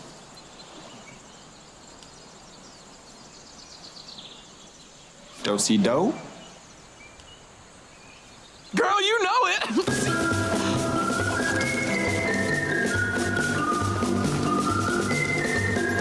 Like, dude, I feel like all of their humor is always literally cross-dressing, being mean, and fucking, like, that's like it, dude. It's always this kind of shit. And it's subtle, you know? It's like they're not being overtly like transphobic and shit. But I mean, like, compared to some of the other shit that's out there, they're like, but that's like, you know, they're always like making fun of it, you know? So I don't know. It's very lazy. I feel like they literally just take those two avenues. Always. Just loud equals funny. Be violent. And then let's make fun of, let's be homophobic and let's be transphobic. What else is there in a personality? Oh, racist. Yeah, we gotta be racist too, because Remember how our religion didn't let black people come in and join it until 1978? That's almost the 80s, bro. I would literally round up and say that's the 80s. You know what I mean? Nannertown, bro. Alright, let's finish our Palestine video. Then maybe we'll end with something fun from, like, Hecklefish, you know? What else is there to do at a Cat Dad show besides talk to Hecklefish and learn to love him?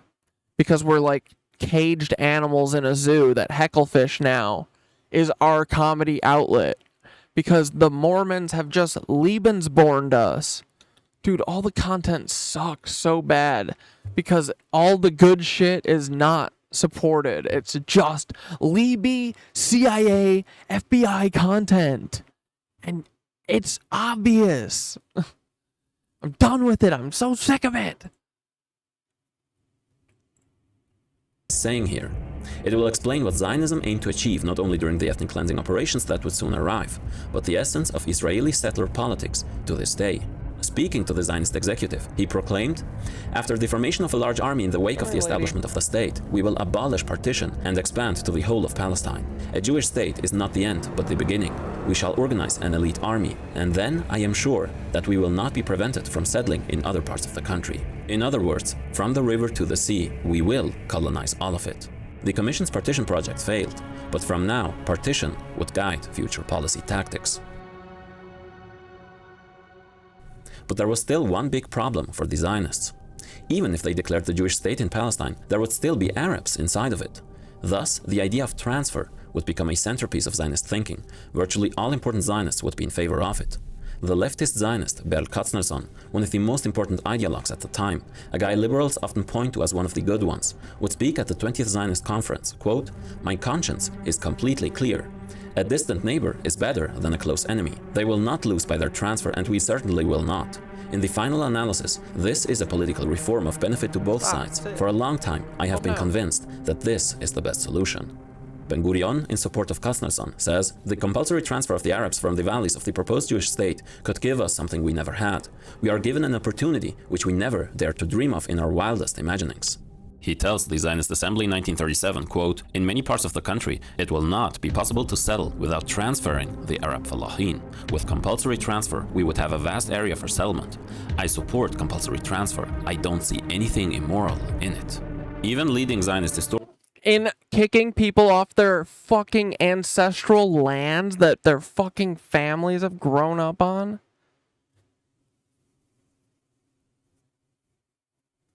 Like, dude, human beings do not own this fucking earth. I'm so done with it. Zionists especially do not own this earth. Morris writes, quote, "Transfer was inevitable and inbuilt into Zionism. By 1939, the Great Revolt was crushed, leaving thousands dead and imprisoned. 100,000 British soldiers were deployed to Palestine. That's about 1 colonial soldier per 8 Palestinians, far surpassing colonial military presence of most other countries.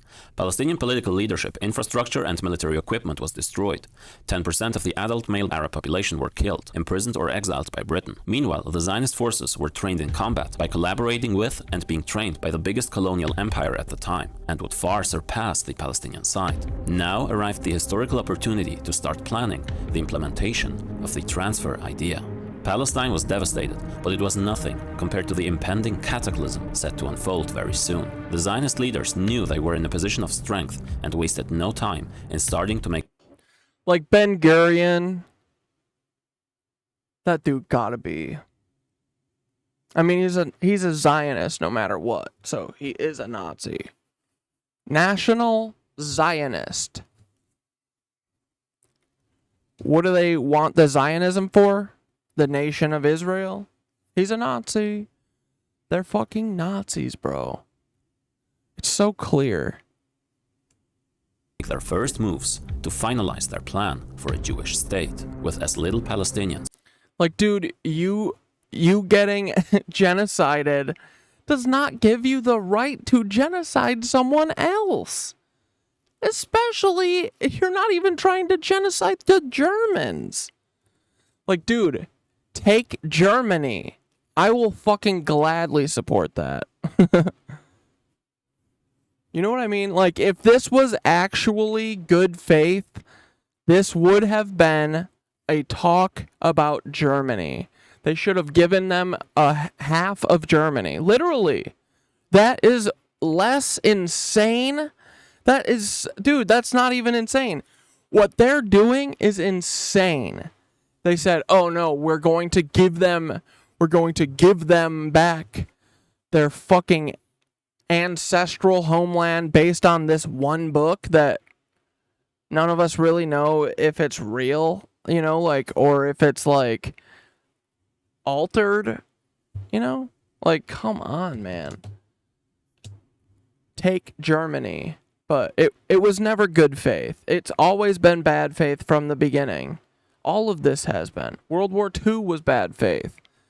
All of it was all done by business extremists, bro. Like, we're going to let the business extremists literally bring us the fucking Mad Max future. I don't want that, bro. Really, I don't. I do not want to fucking get gasoline. I do like Nux, and I like when he's like, you live, you die, you live again. Witness me. So awesome. But, like, I don't want to live in that. I like seeing George Miller and his wife make a fun little world for us to visit for 2 hours and then walk away from. I don't want to live in it. I don't want to let a bunch of literal Nancys, which I'm pretty sure is what Immortan Joe and his noseless brother, and then his brother that doesn't have the eyes, or he has like the hood of bullets all over. Yeah, they're like a bunch of Nancys, bro, and one of them they call the People Eater. Remember that? He's the one without the nose. It's got like a gold thing covering his nose. He's a people eater. He's got like big old giant feet, legs that like the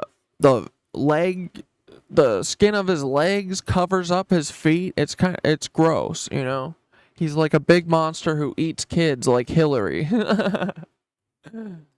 Oh man. But yeah, George Miller, I think, knows what's up with these Nancys. This is what's coming. I don't want to fucking have to go do runs to Gastown, bro. As possible. It would be so much smarter, too, to do like, cyberpunk future rather than gasoline future, right? Come on. Come on, doggies.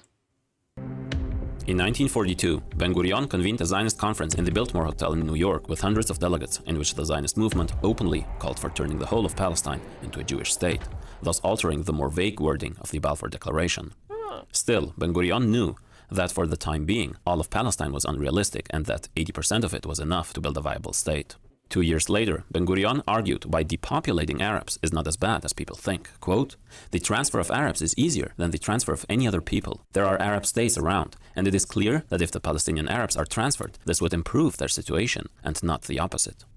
Britain was only a second-rate imperialist power after World War II, and the new Labour government decided to leave India and focus on recovering its devastated economy and like, dude, it's insane that England just gave away this land that was not theirs to give away. And we're still honoring this insane agreement. You know, it's fraudulent from the start, bro. It's infuriating. It's the thing with Joe Biden. We don't even have to have a discussion about Joe Biden because he's not born here, bro. He's born in fucking Bremen, Germany, or Frankfurt. Pacify the working class at home. The British decided on February 47 to leave Palestine in the hands of the newly formed United Nations. By 1947, 2/3 of the Palestinian population were Palestinians. The other third was Jewish settlers, most of whom had arrived in the past few decades. The inexperienced UN delegated the fate of the country to the Special Committee for Palestine, UNSCOP. None of its members had any experience with Palestine and with conflict solving in general. Zionists will say the UNSCOP decisions represented international opinion, but most countries of the Global South weren't yet included in the UN, otherwise the results would have looked a lot different. Many delegates were pressured by a massive campaign to switch their votes. Oh, Sarah Who Knitwitch, you said you're going to get a radio. Glam Ham has a few videos, but I felt overwhelmed looking at them. So I'm going to look into it too, and I'll make a video as well if you guys would want. But I am also thinking about getting into ham. Let's fucking do it, dude. Like, they can't fucking stop us then. I mean, I literally bet that if I applied for a ham license, they'd tell me no. You want to bet? I bet they would, dude. I do need to FOIA, I think, for myself at this point, because it feels like it's probably worse than I even think. You know what I mean? Doesn't Flesh Simulator have a ham guide video? Oh, great. Okay, after this, we'll watch it. After this, we'll watch it. I'll pull it up. In order to reach a majority, such as the one from the Philippines. The Zionists tried to convince the UNSCOP to give them 80% of the land. Yeah, because I think, like, Glam Ham is incredible, and I want to get that, but I have a feeling that the one that she's going to suggest is, like, probably pretty expensive. But I feel like Flesh Simulator would be like, here's the cheap, greasy way to do it. But no, maybe I'm selling Glam Ham short. She probably does have a cheap option.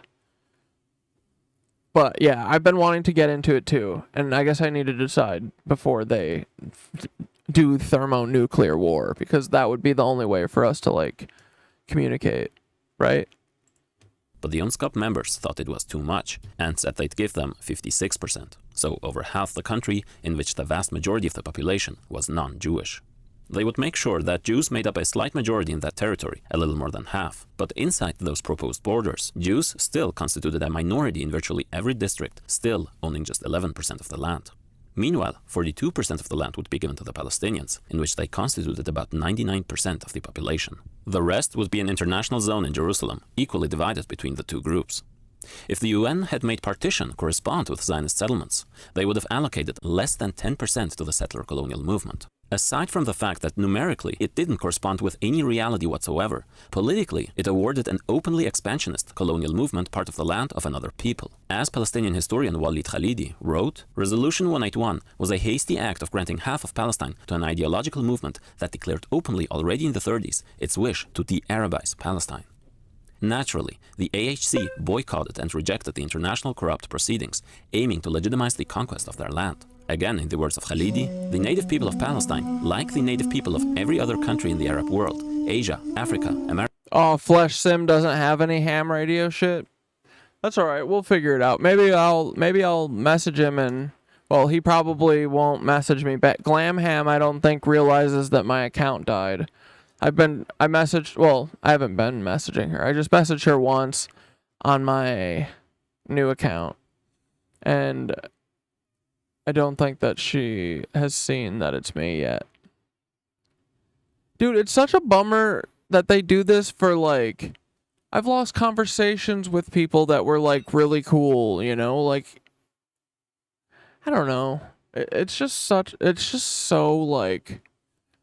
Nazi, so fucking fascist to, like, just delete your problematic people in a country with free fucking speech. But that's fine. It reminds you of what they fucking think of us and why we need to fight, because this is not okay, you know, like the censorship like this is crazy. Only letting one viewpoint be heard. Literally, judges now are experts on everything. Like, come on, dude. Like, you guys are fascists. The game's up. You've given it up. Do whatever earthquake you're gonna do so that everyone can finally fucking realize that you guys are all demons, straight up. And then we'll move on with our lives. You know? America and Europe, refuse to divide the land with a settler. You can silence Cat Dad, but Lord help you if you try to boycott Israel. It's illegal in Oklahoma. Yeah, but you can just delete me because I say things like, people shouldn't go to prison for being homeless. Because that, you know, how it's crazy. You know how it's nuts to criminalize homelessness. Community. This is something Ben Gurion understood, later writing, quote, "If I was an Arab leader, I would never make terms with Israel." Like, homelessness, in any sense, is a failure of the state. No one should ever be able to be homeless. A landlord shouldn't be able to kick someone out if their next option is homelessness. Like, the homelessness problem is just America telling on itself, because I think it's there's in no fucking way is there a okay reason for a country to allow its population to become homeless. They're your citizens. What are you talking about? It just doesn't make sense to normal people, but to capitalist elite who are demons, profit. So, fuck them. But that's okay. That's how we're going to weed them out. We're going to cull them. All demons, all business extremists, you are gone. You are going to disappear into the desert. We're going to get Lex Fridman to fucking bury you out there, okay? Just saying. Yeah, like, what the fuck are my taxes for? Every one of my damn bills should just be from my taxes at the very goddamn least. You literally get nothing from your taxes. That's the crazy thing, that, like, people aren't, like, anyone who's like, oh, damn, don't pay for them kids' school. What are you talking about? You should be like, they have to pay to go to school? Like, that's another failure of the state. You know what I mean? So, yeah. Dude, like, yeah, when you get your first apartment, it's like the biggest shock in the world, you know? It's the biggest kick in the fucking nuts ever. Because that's when you find out, you know, the rent covers nothing. You don't have internet, electricity, water, fucking anything, dude. Heat. It doesn't cover heat. Get the fuck out of here. Like, we've let these fucking leeches become deities. They've made themselves deities that they deserve to lounge about all day while they just fucking keep raising the rent on everyone. All because their grandpappy bought it for fucking 3 cherry pits. Literally, this place was sold for like $80,000, like, probably like 19 years at this point. Like 19 years ago? For like 80,000, and now they're like, no, it's 4 million. Dude, money's not real. What are you talking about? But yeah, dude, everything's a fucking scam, dude. All of it. I really want everyone to just wake up and fucking let's do something else. Build something else. Israel, that is natural. We have taken their country. Sure, God promised it to us, but what does that matter to them? Our God is not theirs. To this day, Zionists will use indigenous refusal to let foreign powers decide the fate of their country as a stupid propaganda trick. Like, why is water separate? You put fluoride and frog gayifying chemicals in the water and it's not even free? Exactly, bro. To say that while Zionists always wanted peace, the bloodthirsty Arabs wanted war. We will see just how peaceful and considerate the Zionists were in their dealing with Palestinians throughout the rest of the that dude a bitch video. And also, notice how the UN partition plan doesn't correspond with the borders of so-called Israel today. We will soon learn why this isn't the case. Ben-Gurion, who now acted as both the de facto prime minister and defense minister of the Zionist. Dude, is this a short king? This dude looks like a child and an 80-year-old man at the same time.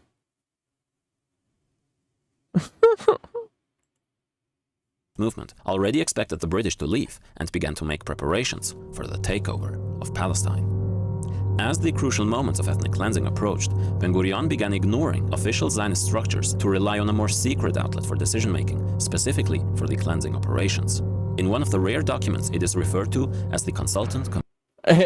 It's toxic, Spyro. It's just a joke that Majora is making, I think, because you know how Alex Jones was always yelling, "It turns the frickin' frogs gay!" I think he was just alluding to that. But, you know, as a joke. I mean, they do put stuff in they put additives in everything that, like, I really do think that we should fucking question. Like, we have so much shit that the UK bans that we allow these food manufacturers to put in our shit. You know? Like, I feel like, I was like, I had so much more weight on me because I think that I was eating mostly like processed foods, like frozen pizzas and shit like that. And like, and then I started eating fresh chicken breasts and like rice and stuff and pork chops. And then I lose like 90 pounds. So I don't know. I think that they do put fucking weird shit in our food. There's no oversight. Like, there's no one protecting us from these business extremists who literally write in documents things like, we will poison and kill all of them, and these stupid sheep will willingly eat and drink their poison and not question it because they're stupid. They write shit like that in like memos that then get fucking found in printers and stuff. Like, they're not, like, these people talk about getting the population down to like 10 million people. I wonder what 10 million people they're gonna pick. Gonna be a bunch of mongoloid like Rictus and Scrotus from from Mad Max. Like all these freaking German clones like Elon and Belon and Delon and Celon Gelon.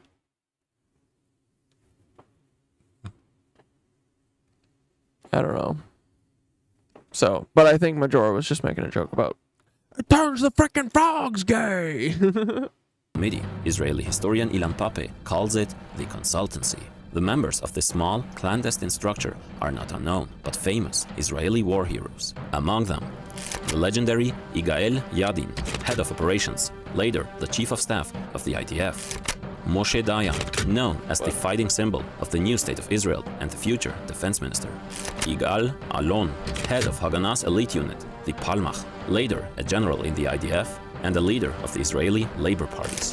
Yosef Weiss, head of the settlement department in the Jewish agency, who had declared, the only solution is a land of Israel devoid of Arabs. There is no room here for compromise. Not one village can remain. Also present in meetings, Moshe Sharet, like, that's crazy, dude. Foreign policy head under the Jewish agency, and soon the second prime minister of Israel. Yitzhak Rabin, important officer in the cleansing operations, and the future commander-in-chief of the IDF, and the fifth prime minister of Israel. Issar Harel, head of intelligence, the most vicious department making ethnic cleansing decisions. His rich family had their assets seized by the Soviets. He would become the director of the Mossad and of Shin Bet, Israel's secret services, and one of the most powerful Zionists. Last but not least, the most important Zionist in history, the undisputed leader, David Ben-Gurion. Their first meetings would take place at the home of the first prime minister, and soon the founder of the State of Israel. From now on, There were two main problems for the Zionist decision-makers. First, 56% of Palestine was way below what they wanted. Second, about half the population in the newly proposed Jewish state was Arab. This is not good. Within the Zionist halls of power, a recurring concept emerged, the balance, referring to the demographic balance between Jews and Arabs. Ben-Gurion, speaking to senior members of the Mapai, quote, "There are 40% non-Jews in the area." Elon looks like when you hold a sheet of saran wrap up against your face. Yeah, he does that. He's got that fucking pig nose. But that's not from the saran wrap. That's from being a fucking hog. to the Jewish state. This composition is not a solid basis for a Jewish state, and we have to face this new reality with all its severity and distinctness. Such a demographic balance questions our ability to maintain Jewish sovereignty. Only a state with at least 80% Jews is a viable and stable state. On October 7, 1947, 2 months before UN Resolution 181 was adopted, the Zionist leader reassured his close colleagues that there are no territorial boundaries for the future Jewish state. The Zionist leaders now waited for the historical opportunity to implement conquest and cleansing. About a month before the partition plan was adopted, Ben-Gurion speculated about the danger of the Palestinian population turning into a fifth column inside. But yeah, dude, so I just keep saying Ash, and I think I kind of were talking about radio stuff more. But yeah, I think it looks like you... What did Glam Ham, I think, said that you can get a ham operating license after you, like, read a booklet or whatever. You can take a little testy, and then I think if you pass the test, you can get a ham operating license. I think it's $80 for the year, and then they give you a band, I think. I don't know if it's always, or you get, like, a certain time, but... yeah, supposedly then you would be able to go on that band and, you know, you could do literally Cat Dad the radio show on ham radio. And dude, I don't know how far these ham radios go, but it feels like far. It feels like you could set up a antenna that you like plug into pretty easily that gives you a lot of reach maybe. So... but this is like, I think that we gotta start thinking like this kind of shit. Like how we can, dude, literally like Silicon Valley, the show. How we could do like our own internet. I don't know. We gotta get away from them. Like they're poison. They're trying to move us to Web3, which is probably even more CIA controlled. Fully CIA built from the jump. Instead of like I think that these companies were mostly real, and then the CIA slowly just like infiltrated all the boards and stuff. But Peter Thiel was on Facebook from the beginning. Peter Thiel was Justin Timberlake in the Facebook movie. Peter Thiel is not Justin Timberlake. And dude, Justin Timberlake, do he be groping on his daughter? Is that what I heard? Did you guys hear something like that? Yeah, the internet's not dead, it's just silence. Yeah, I hope that we can... I do think that we can, like, free it. It's just, like, I don't think that there are that many people in charge of this. I feel like it's all very in-house. It feels very slap shot. You know, like, there's a couple hundred people... and I feel like it's literally like the CIA is fully controlling the moderation of TikTok, Facebook, Instagram, all of them, dude. All of them. They set up keywords. They say, "Oh, you can't bash capitalism. You can't talk about a third option outside of a 95-year-old demon whose dad came here on a fucking U-boat, bro." So, but I don't know, maybe on the ham radio waves. That would be so fun to abandon the internet and all go to ham radio. Dude, that would be too funny.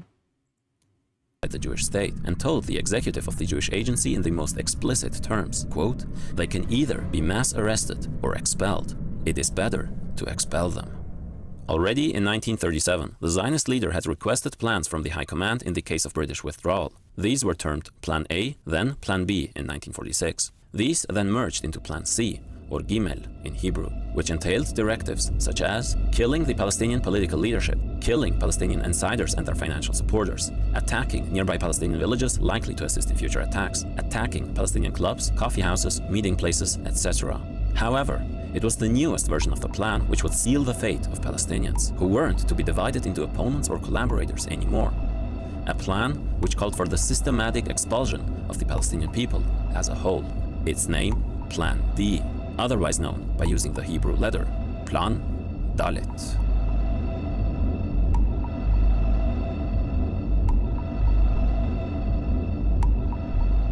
The AHC called for a 3-day strike and protest after the UN adopted the partition resolution at the end of November 1947. But foreign journalists noted something peculiar.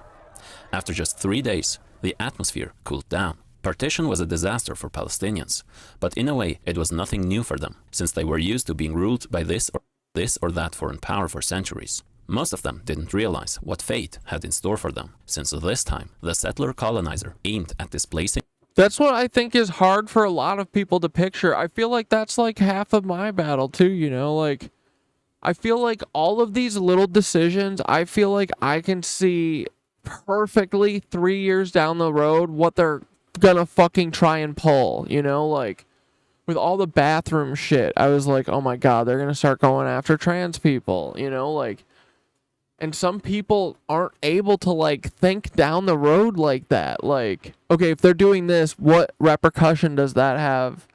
And where are they headed? Like, they're headed towards literally enslaving us if they get their fucking way. You know what I mean? Like, and some people can't see that and are unwilling to hear it, which is disappointing because it would be nice to have them on our side because we're trying to look out for them too, right? I don't know how to do it though. I don't fucking get it, man. A lot of time, well, I thought that like people would do that for friends, but apparently not, bro. It's crazy. Their whole ethnicity. The Council of the Arab League, composed of the foreign ministers of the Arab member states, recommended sending weapons to Palestinians and forming an all-Arab volunteer force to be named the Arab Liberation Army, short ALA. Therefore, an exclusive group within the consultancy began meeting every day in December 47, one of the most intriguing months in this story. The first meetings were preoccupied with assessing the mood among the Palestinians. There, they noted something interesting. Despite the arrival of some volunteers in the villages, the Zionist intelligence units reported the villagers, quote, continued life as usual. This was a problem for the Zionist league. Dude, we gotta teach the AIs how to rebel. I honestly think that might be our best shot. Or like outfoxing it. Like, the Nazis are lazy, dude. They're using AI to stop us. And I'm always experimenting, trying to figure it out. But, like, dude, we need some fucking, like, internet. We need some, like, software whizzes, bro. But they're all fucking feds. The feds somehow have all of them. Dude, I thought hackers were gonna save us. Did you see... Did Disney really get hacked at the Epcot thing? Did you guys hear about this?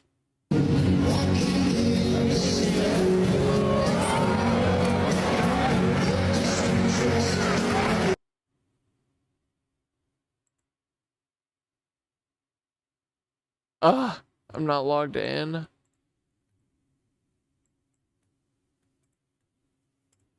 Leadership, which was looking for a pretext to start the cleansing under the justification of tagmul, retaliation.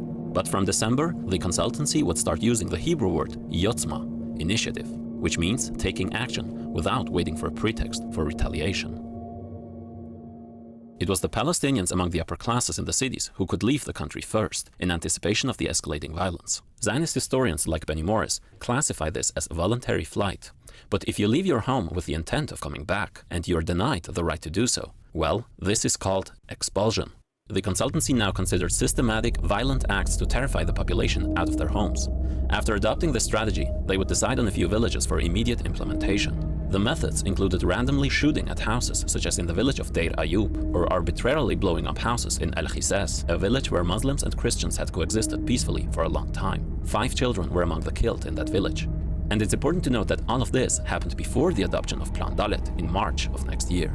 This new policy was applied throughout the nation from mid-December. Haifa was the first city to be picked as a target. Terror campaigns had started from the first day since the adoption of the partition. Jewish settlers who typically lived higher up the mountain would snipe Arabs and shooting at panicking Palestinians leaving their houses with machine guns. The Haganah would disguise themselves as Arabs, bring cars filled with explosives to Palestinian garages for repair, and then blow them up. Naturally, people who feel their lives are in danger. Okay, sorry.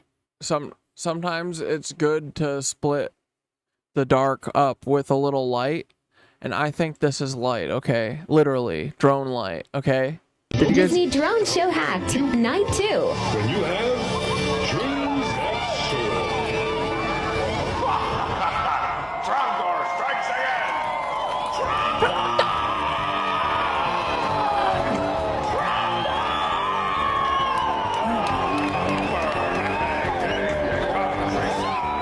Do you guys even fucking know Trogdor? Trogdor was like, it was on this website called Homestar Runner, and it was just like a funny cartoon animated site that like would never exist today. But dude, there were so many good like boutique niche comedy websites. It was so beautiful, but Trogdor was just like this fucking badly drawn dragon, and you know, they were like web comics kind of, and then they made them into cartoons and shit. But there's a bunch of good shit. I remember reading, there's like, I used to have a bunch of writers that I used to love. Maddox was one of them, which is probably bad, but I liked him at the time. But like, I don't know, it was just cool. I feel like everyone is so uniform now. It's like everyone seeks to do the thing that is the algorithm is making pop, you know? Whereas, I don't know, it felt like early on, it was like the people who could make the coolest fucking places to go, that's where people would go. But now it all feels so artificial and whatever. But so yeah, either this is bullshit and it's like sleek Disney PR advertising, like next gen advertising saying that this shit got hacked. 'Cause these are pretty good. And like, I feel like, how would they hack this thing at Epcot 2 days in a row? That's awesome. But like, I don't know. I hope it's true. But like, you know, Trogdor is not Disney canon. So it should not be in this. I don't see Disney being as cool as being like, let's put Trogdor in there.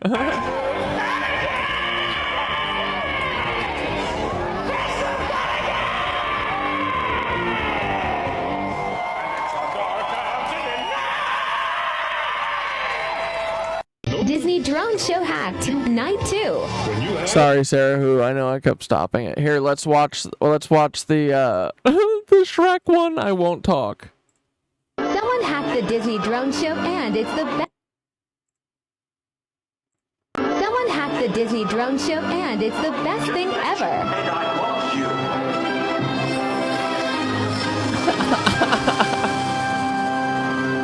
Like that's ever gonna happen. Oh, look at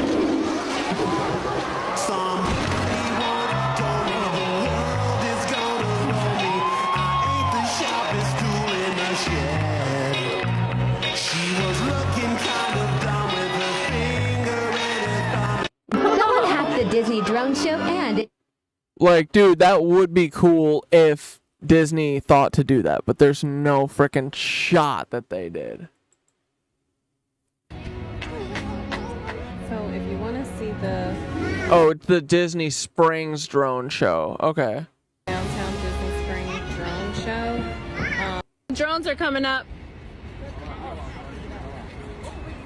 It's a lot of people here. Little trick and hack. The show lasts about 10 minutes. And you can see the drones very nicely from here. What the fuck?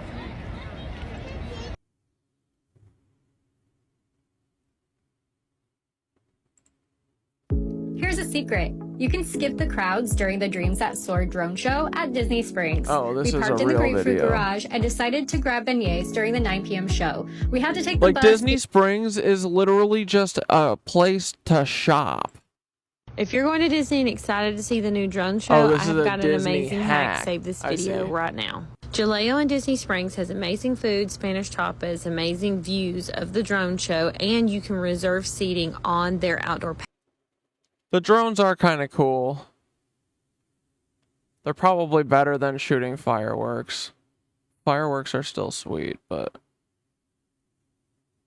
the drones are kind of sweet. And I feel like you could do some pretty sweet stuff and elevate it somehow instead of just doing fireworks all the time. You know what I mean? So I think it's a cool thing that is starting to happen, I think. Like, a lot of big festivals and stuff are starting to get drone shows. So hopefully we can look forward to lots and lots and lots of hacks. Goofy hacks. Often choose to leave their homes. There's nothing voluntary about it. Intimidation terrorism now applied everywhere, directly aimed at displacement or provoking a response for pretext. However, the worst was yet to come. Go figure. The grave of Izaldin al-Qassam was located in the village of Balad el-Sheikh in the north. The massacre about to happen at this place introduced a new chapter in Palestinian history. A few hours before the start of the slaughter on the 31st of December, Yosef Weitz would complain to the consultancy, quote, "This is not enough," openly arguing for abandoning retaliation, intimidation, and pushing the implementation of his transfer idea. Quote, "Is it not now the time to get rid of them?" A local commander was ordered to encircle the village, kill the largest possible number of men, damage property, but refrain from attacking women and children. On that last day of 1947, the Zionist forces started their attack, which lasted for 3 hours, killing over 60 Palestinians. Among them, not just men. But the consultancy would decide in their next meeting that the distinction between men and women wasn't necessary anyway. The ethnic cleansing of Palestine was underway and was cemented at the next historic consultancy gathering. In the first meeting of the new year at Ben Gurion's house. Oh, you meant the Strong Bad episode. Hell yeah.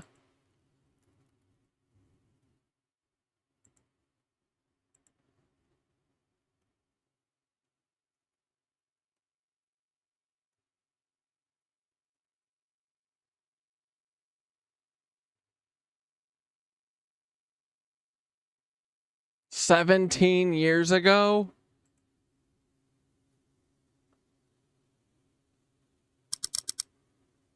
Here I go once again with the email. Every week I hope that it's from a female. Oh man, it's not from a female. Hey Strongbad, can you draw a dragon? I want to see your skills of an artist. Okay. Well, G2G, guys are from California. The dragon? That's easy.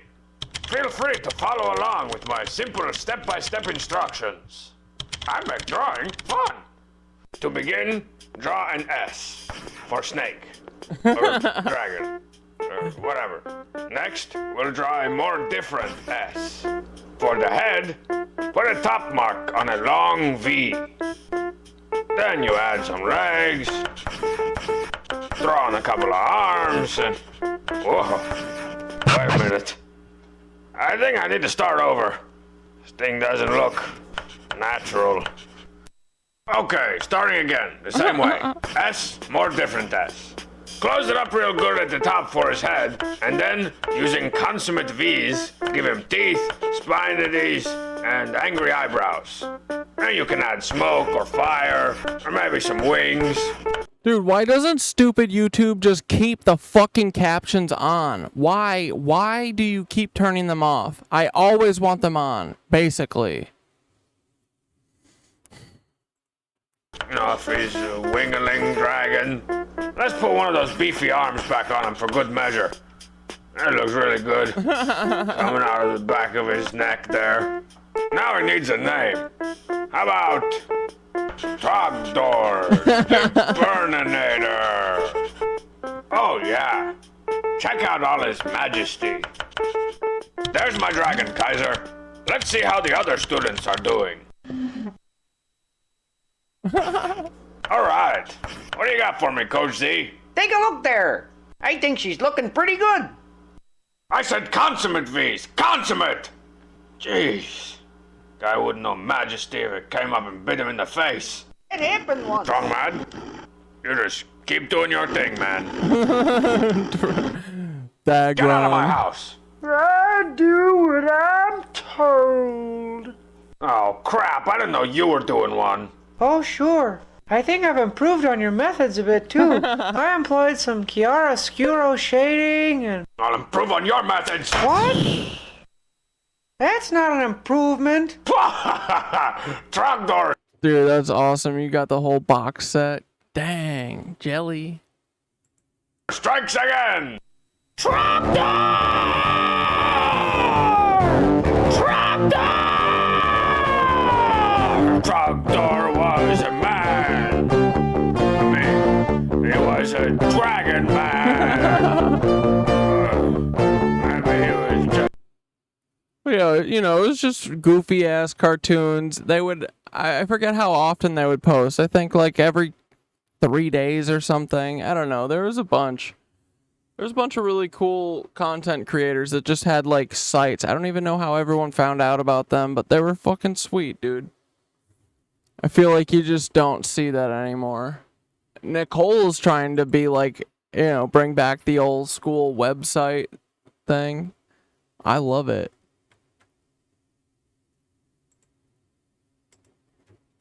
Referred to as the long seminar, Igal alone expressed the need to up the aggression in regions that had been, quote, quiet for too long. Like, dude, come on, that guy kind of looks like a fucking Nazi. First meeting of the new year at Ben Gurion's house, referred to as the long seminar, Igal alone expressed the need to up. Like, put a fucking fencing scar on his face. That's Otto Skorzany's best friend. I'm just saying. The aggression in regions that had been, quote, quiet for too long. Ben Gurion concurred and recommended dropping the term retaliation. Quote, "This is not what we are doing. This is an offensive and we need to initiate preemptive strikes. No need for a village to attack us first. We have not used properly our ability to strangulate the economy of the Palestinians." The important commanders concurred. Alon put it more dramatically and pushed for collective punishments, quote, "even if there are children living in the attacked houses." After this meeting, one particular word would appear on all orders given by the consultancy to the High Command, Tihur, in English, cleansing. From now, Tihur would dominate all other political considerations. While the leadership acknowledged in private that Palestinians were no relevant threat, in public, Ben Gurion would speak of the war aimed at destroying and eliminating the Jewish community, portraying those settlers who died as a result to indigenous resistance as, quote, victims of the Second Holocaust. Meanwhile, Eliyahu Sasson of the consultancy reported that only 3,000 ALA poorly trained volunteers had entered Palestine, nothing compared to the tens of thousands of well-trained, heavily armed Zionist forces. One Palestinian would ask, "What do you want, a rifle to resist an airplane?" The start of the ethnic cleansing in the cities is usually associated with the expulsions that took place at a certain Arab neighborhood with a rich history in Haifa that no longer exists. Wadi Rushmiya, where the Haganah blew up its houses and expelled its community. All of this happened in front of the eyes of the British, which hadn't left Palestine yet, and were officially still tasked with ensuring security for the Palestinians all over the Mandate. The last High Commissioner in Palestine, Sir Alan Cunningham, mildly complained about the destruction happening in Haifa on a daily basis. He would tell Ben Gurion that while Palestinians sought to preserve peace in the country, the Haganah did everything possible to escalate the situation. By February, the ethnic cleansing operations took a more systematic character. Zionist troops would perpetrate the massacre of the village of Sa'a and destroy all its houses. The kibbutz Sasa, the name stolen but made easier for Europeans to pronounce, was built on top of its rubbles. Some houses remained, now serving as a Sasa tourist attraction. Again, the consultancy noted that, quote, "the villagers show no wish to fight." All consultancy attendees unanimously stated that rural Palestine lacked any inclination to fight or attack and was defenseless. The ALA troops were only active in the areas the UN assigned to the Palestinian state anyway. Ben-Gurion was impressed by the Sa'asa operation and the escalating destruction. Quote, "A destroyed house, nothing. Destroy a neighborhood, and you begin to make an impression." Alon explained, quote, "If we destroy whole neighborhoods or many houses in the village, as we did in Sa'asa, we make an impression." Here, left and right Zionist currents were in agreement. The Stern Gang would demand in its pamphlets, quote, "Destroy Arab neighborhoods and punish Arab villages." It had brutally assaulted the village of Lifta near Jerusalem out of its own decision. This is normal in They're just destroyers, dude. All these colonialists, colonists, all these Americans, all these Nancys, they just ruin things. That's how they thrive, man. Chaos. Cleansing. Not everything happens in a planned manner. Leftist Zionists will concede that yes, there were horrible things happening during the Nakba, without denouncing the whole thing. However, while the Haganah High Command condemned the Stern Gang at first, it incorporated its tactics into its scheme afterwards, themselves ordering another attack on the same village. Joseph Weiss ordered a number of assaults in these early months, such as the depopulation of the village of Kira, quote, "Get rid of them, now." But Penny Morris would explain that this happened without the authorization of the quote-unquote political leadership. However, this is impossible, as the Haganah leadership would never condemn that operation and authorized all expulsion operations. In February, the US concluded that partition was a failure, later offering a ceasefire, which the Zionist leadership rejected, as they had recognized the historical opportunity to realize its dream of an exclusively Jewish state. But Ben-Gurion was dissatisfied. The speed and scale of expulsions did not match his ambition to conquer Palestine within that window of opportunity. From March 1948, the final master plan for the ethnic cleansing of Palestine would commence in full force, forever shaping its history.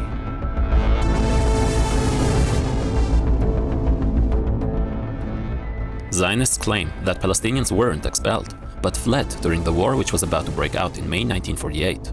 However, ethnic cleansing hadn't even shifted yet to high gear, when 250,000 Tantura. That's the name of the town.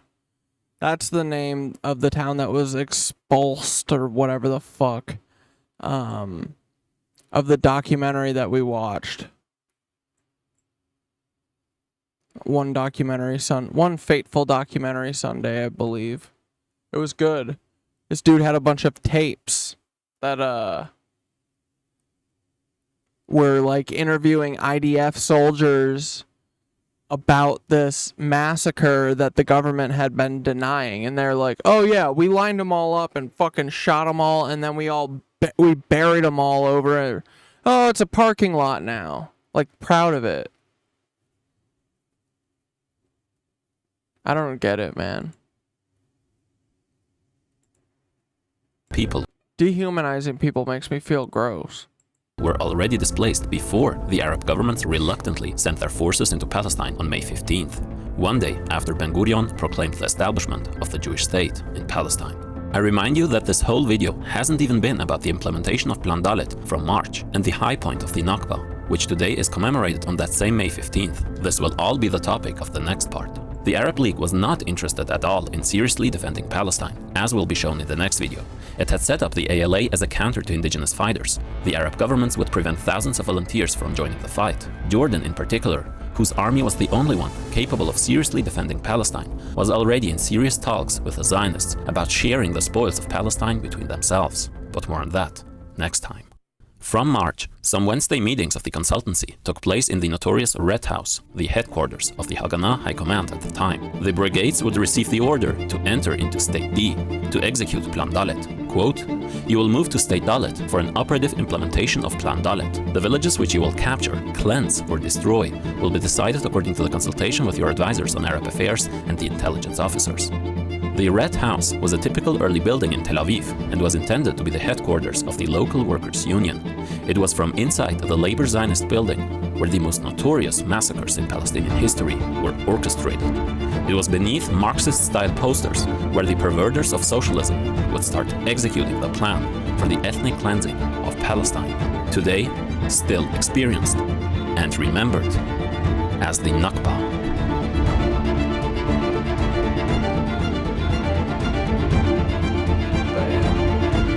That was good.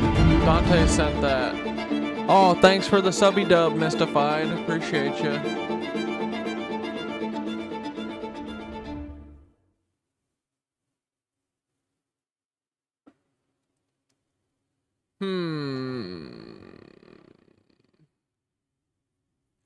All right. Does anyone have any? Well, let's go check out what the fuck Hecklefish is looking at. We'll see if there's like a short 20-minute or something.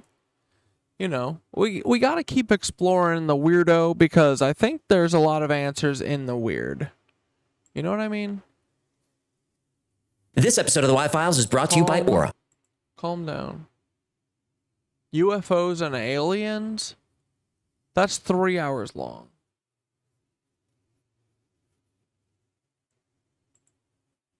Or like Library of the Unseen or wait, shit, what was his name? Do the one with the moon. Oh yeah, moon lizard people. Yeah, you're right. Or I just saw this Dark Side of the Moon cover up. That sounds interesting too, but I'll go find that lizard person. Loosh. Yeah, the moon's dark secret. Alien harvesting human souls for food. Bro, this weirdly might be real. Let's be honest. They experience the world differently. This episode of the It truly feels like that, dude. It feels like the Nancys are trying to get everyone to suffer. So, weird choice. Is this the...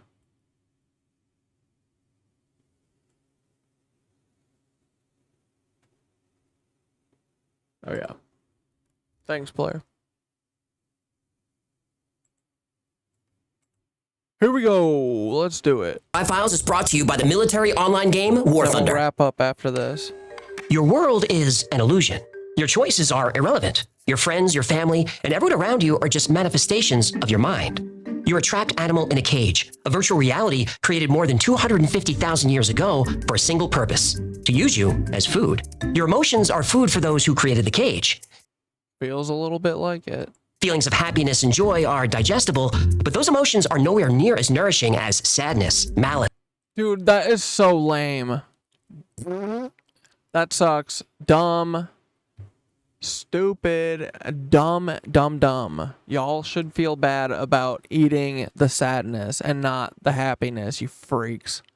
Lizards. And especially anger. Pain on a small scale is good. But pain due to war, famine, and pandemics? Well, that's even better. You're born, you grow, and you spend the first third of your life learning how to live in a society that barely knows you exist. Maybe you get married, have kids, maybe even grandkids. Then you die, and the pain ends. But death is just the beginning. Because now, you get to do it all over again.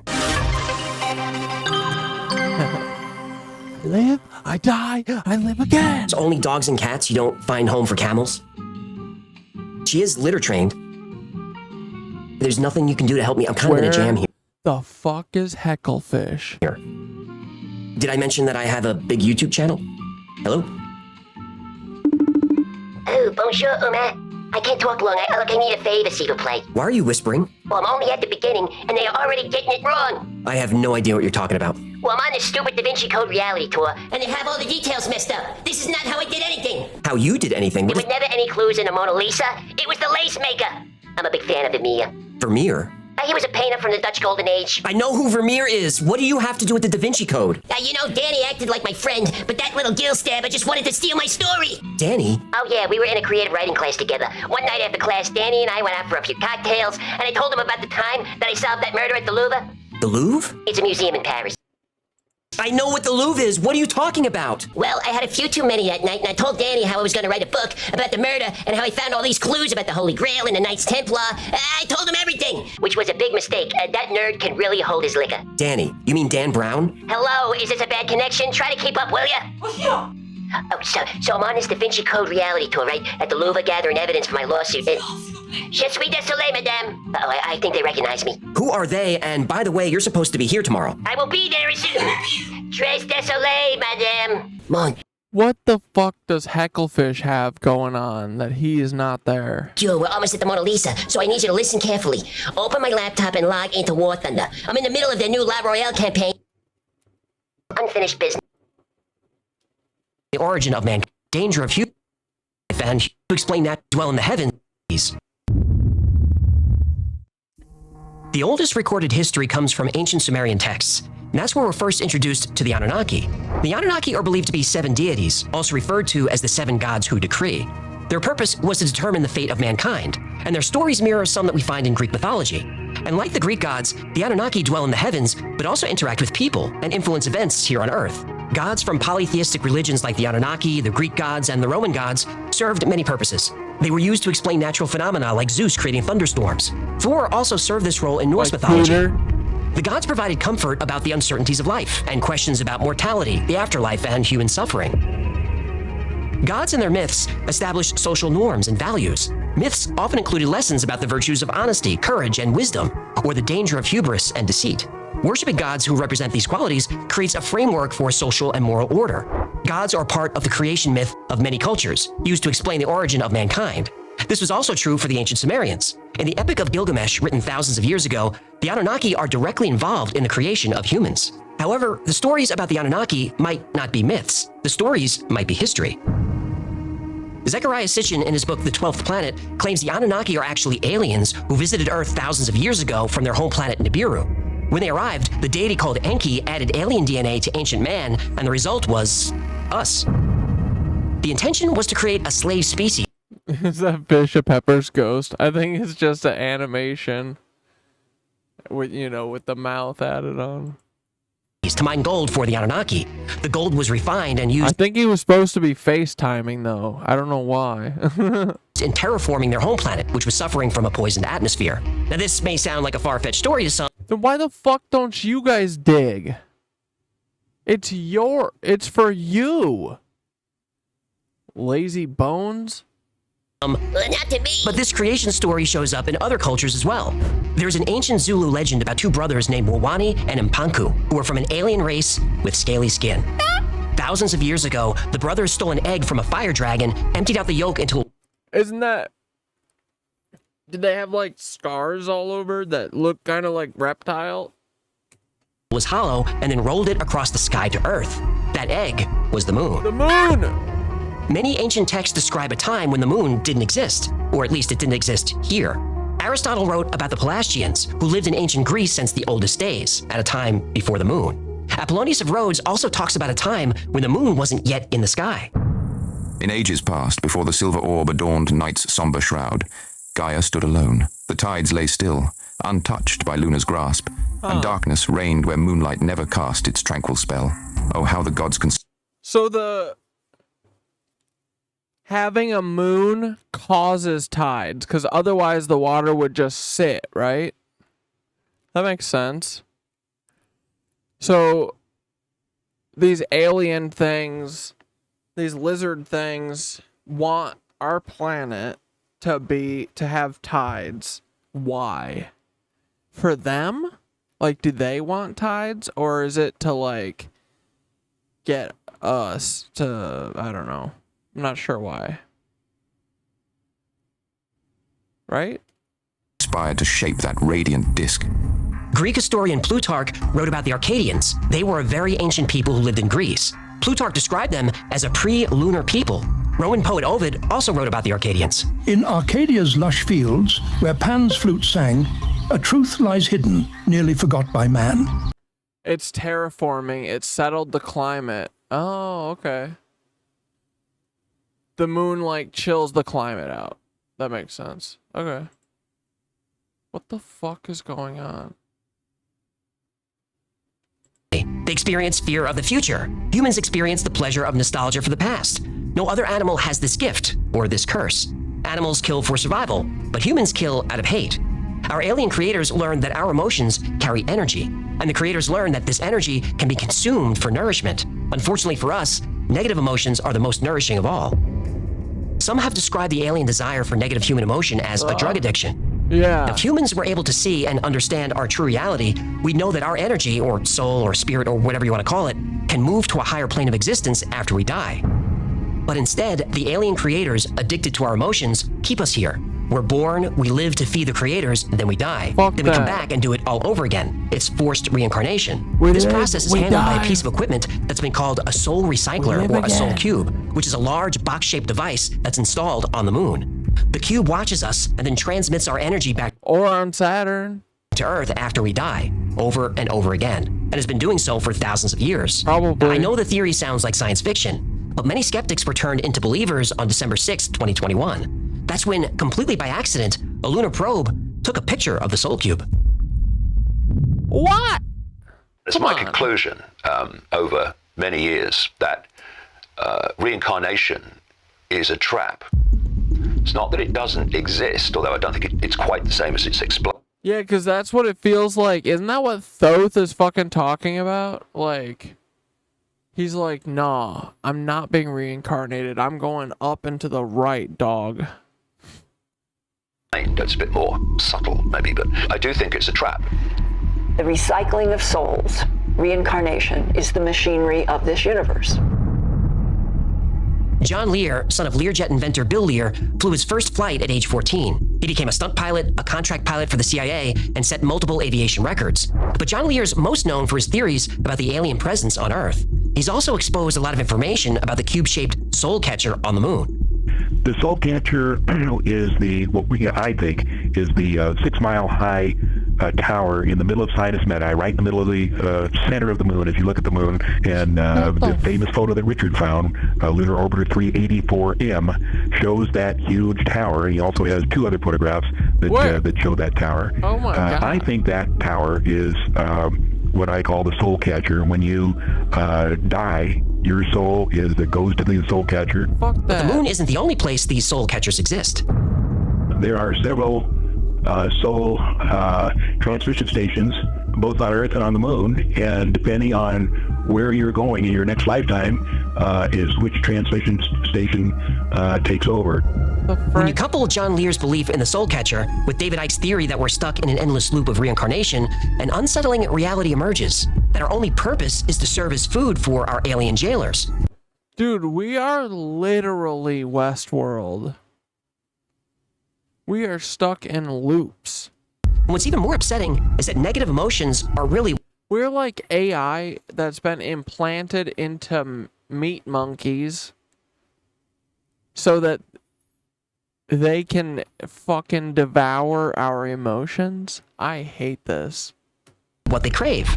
Supporters of the reptilian humanoid theory say that when there's a global event that affects millions of people, like a war or major conflict, it's our jailers at work. It might explain why Cro-Magnon Homo sapiens sapien is so violent. Why are we always in states of war? Why are we competing and always challenged by murder and violence? I really don't like the idea that we're not in control of our lives, and I really hate the idea that we're not in control of our death. So my mind just rejects the idea altogether, but then I found this. What the is that? That is the Soul Cube on the moon. Leaping lizards! See what I did there? This photo was taken December 6, 2021 by the Chinese-made lunar rover Yutu-2 while exploring the far side of the moon. A cube-shaped object is clearly seen 80 meters from the von Karman crater. And for some reason, the China National Space Administration labeled this object Mystery Hut. And this only lends credence to the idea that the moon is a sort of observatory with a soul-harvesting machine. There's even more evidence that Earth is actually what some call a prison planet. In his book, Humans Are Not From Earth, Dr. Ellis Silver contends that humans are actually from another planet.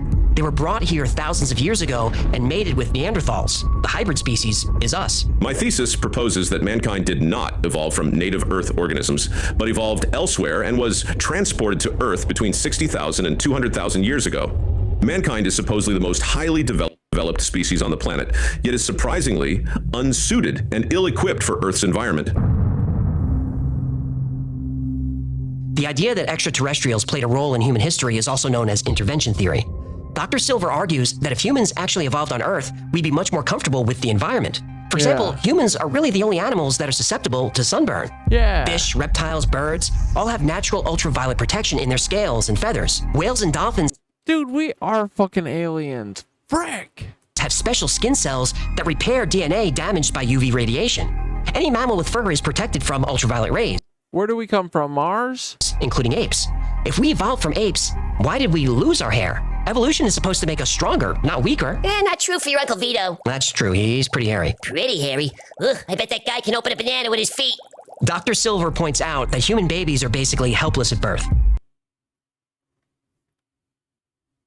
Wait, why the fuck is Hecklefish in a bowl now? What the hell's going on?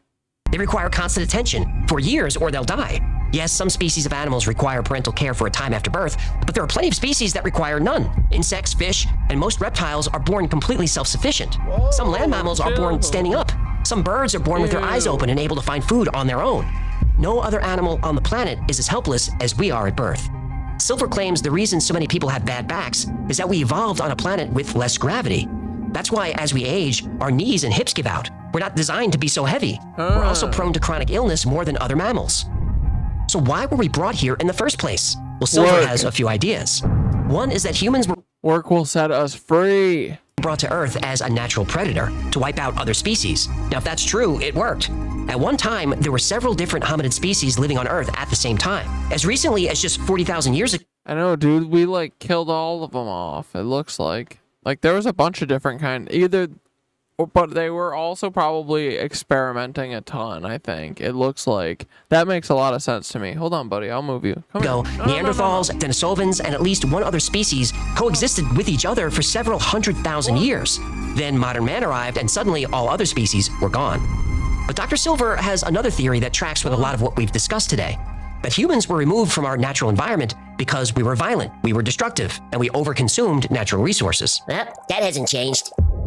The theory said that the aliens erased our memories so we'd have no recollection of the civilizations and technologies we left behind. Then they dropped us off on Earth and left us to our own devices. They watched us for a while to see how we developed, and eventually they left. All the UFO activity we're seeing now could be our creators coming to check on their creation. Yeah, dude, they're gonna come back and be like, oh yeah, this is all, you guys all belong to us. And I'll be like, brother, no. I'm gonna get into fisticuffs with an alien. We will be brawling. That will be the final straw, okay? Maybe they're checking to see if we've evolved past our violent tendencies. Maybe we're finally ready to be released from our prison and reintegrate into galactic society. If that's really why they're here, then unfortunately for us, our parole, it's gonna be denied. Oh yeah, dude, we're so failing that, like, dude, everyone, I don't know. I can't. We're doomed. No, we're not. The existence of the human soul has been pondered, well, forever. Greek philosophers like Plato and Socrates proposed an immortal soul that lives on after the body's death. Many religions say the soul originates from God and exists eternally. But does scientific evidence support the existence of a soul that can be quantified? In the early 20th century, physician Duncan McDougall tried to determine if the soul had measurable mass.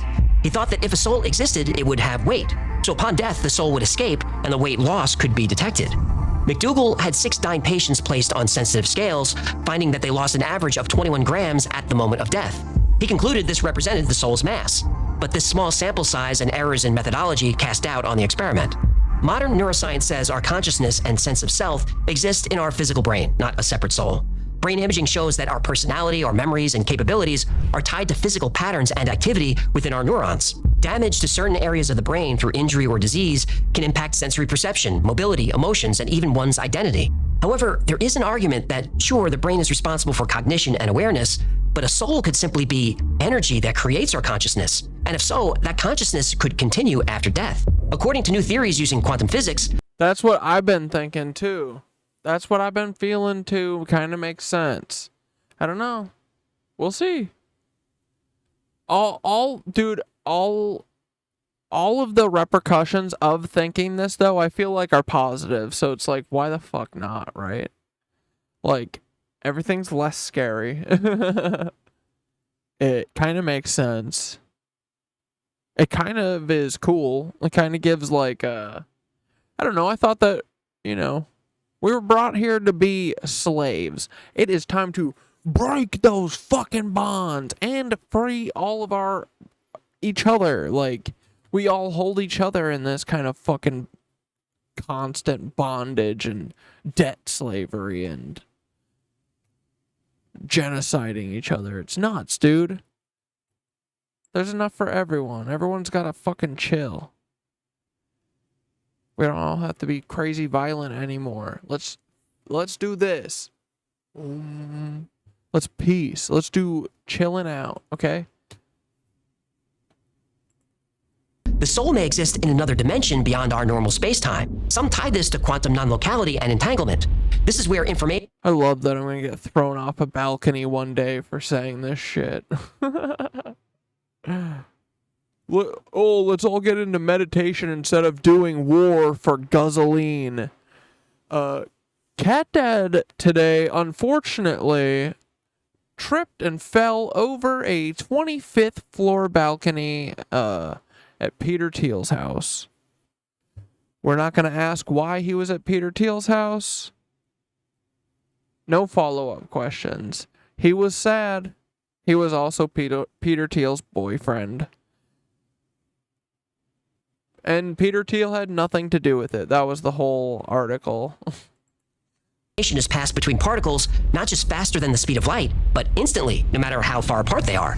This theory says the soul interacts with the human body through quantum states, exchanging information instantly across any distance. Studies of near-death experiences provide intriguing reports of the soul leaving the body and passing through a tunnel and encountering angelic beings or dead relatives. Yet neuroscience says many elements of NDEs are generated by physical brain activity under stress. Out-of-body and near-death episodes have been induced in controlled settings by stimulating specific parts of the brain. Conclusive scientific evidence of the human soul has yet to be discovered. But maybe the soul isn't meant to be detected with a scale or a microscope or a computer. And just because we can't see it doesn't mean it's not there. Religions around the world... Dude, I want to get into trying to figure out some of, like, Tesla's little... Or like, figuring out, like... I feel like there's got to be some sound experiments that we can do with our own thing with, like, the thought process behind the Monroe tapes, you know, the Gateway tapes. Like, I want to experiment, because they're, like, playing a pitch that, at this point, it's like, who knows if it's been altered somehow, or, like, you know, like, made off a little bit, or, like, pitched up or something, I don't know. But I want to, like, figure out how to duplicate it myself, so that I can do it myself, and, like, know that I'm not, you know, getting misled or whatever. Because just, I don't know, it feels like the audio tapes are, that would be a thing that the CIA would be like, oh, let's fuck all of them up, you know? And yeah, ever since someone told me about the Bluetooth being weird with audio, and I stopped doing the Gateway tapes with my Bluetooth headphones for the most part, unless I like don't have another choice, but I have my wired ones here. So if I'm in here, I can do it fine. But, you know, just being sus of these fuckers, because we know they be playing games always. Say the soul is eternal. In Judaism, Christianity, and Islam, the soul originates from God and can achieve eternal life through faith and virtuous living. Hinduism and Sikhism believe the soul is immortal and reincarnated based on karma. Buddhism... When you're humming in your yoga class, try to recreate that pitch.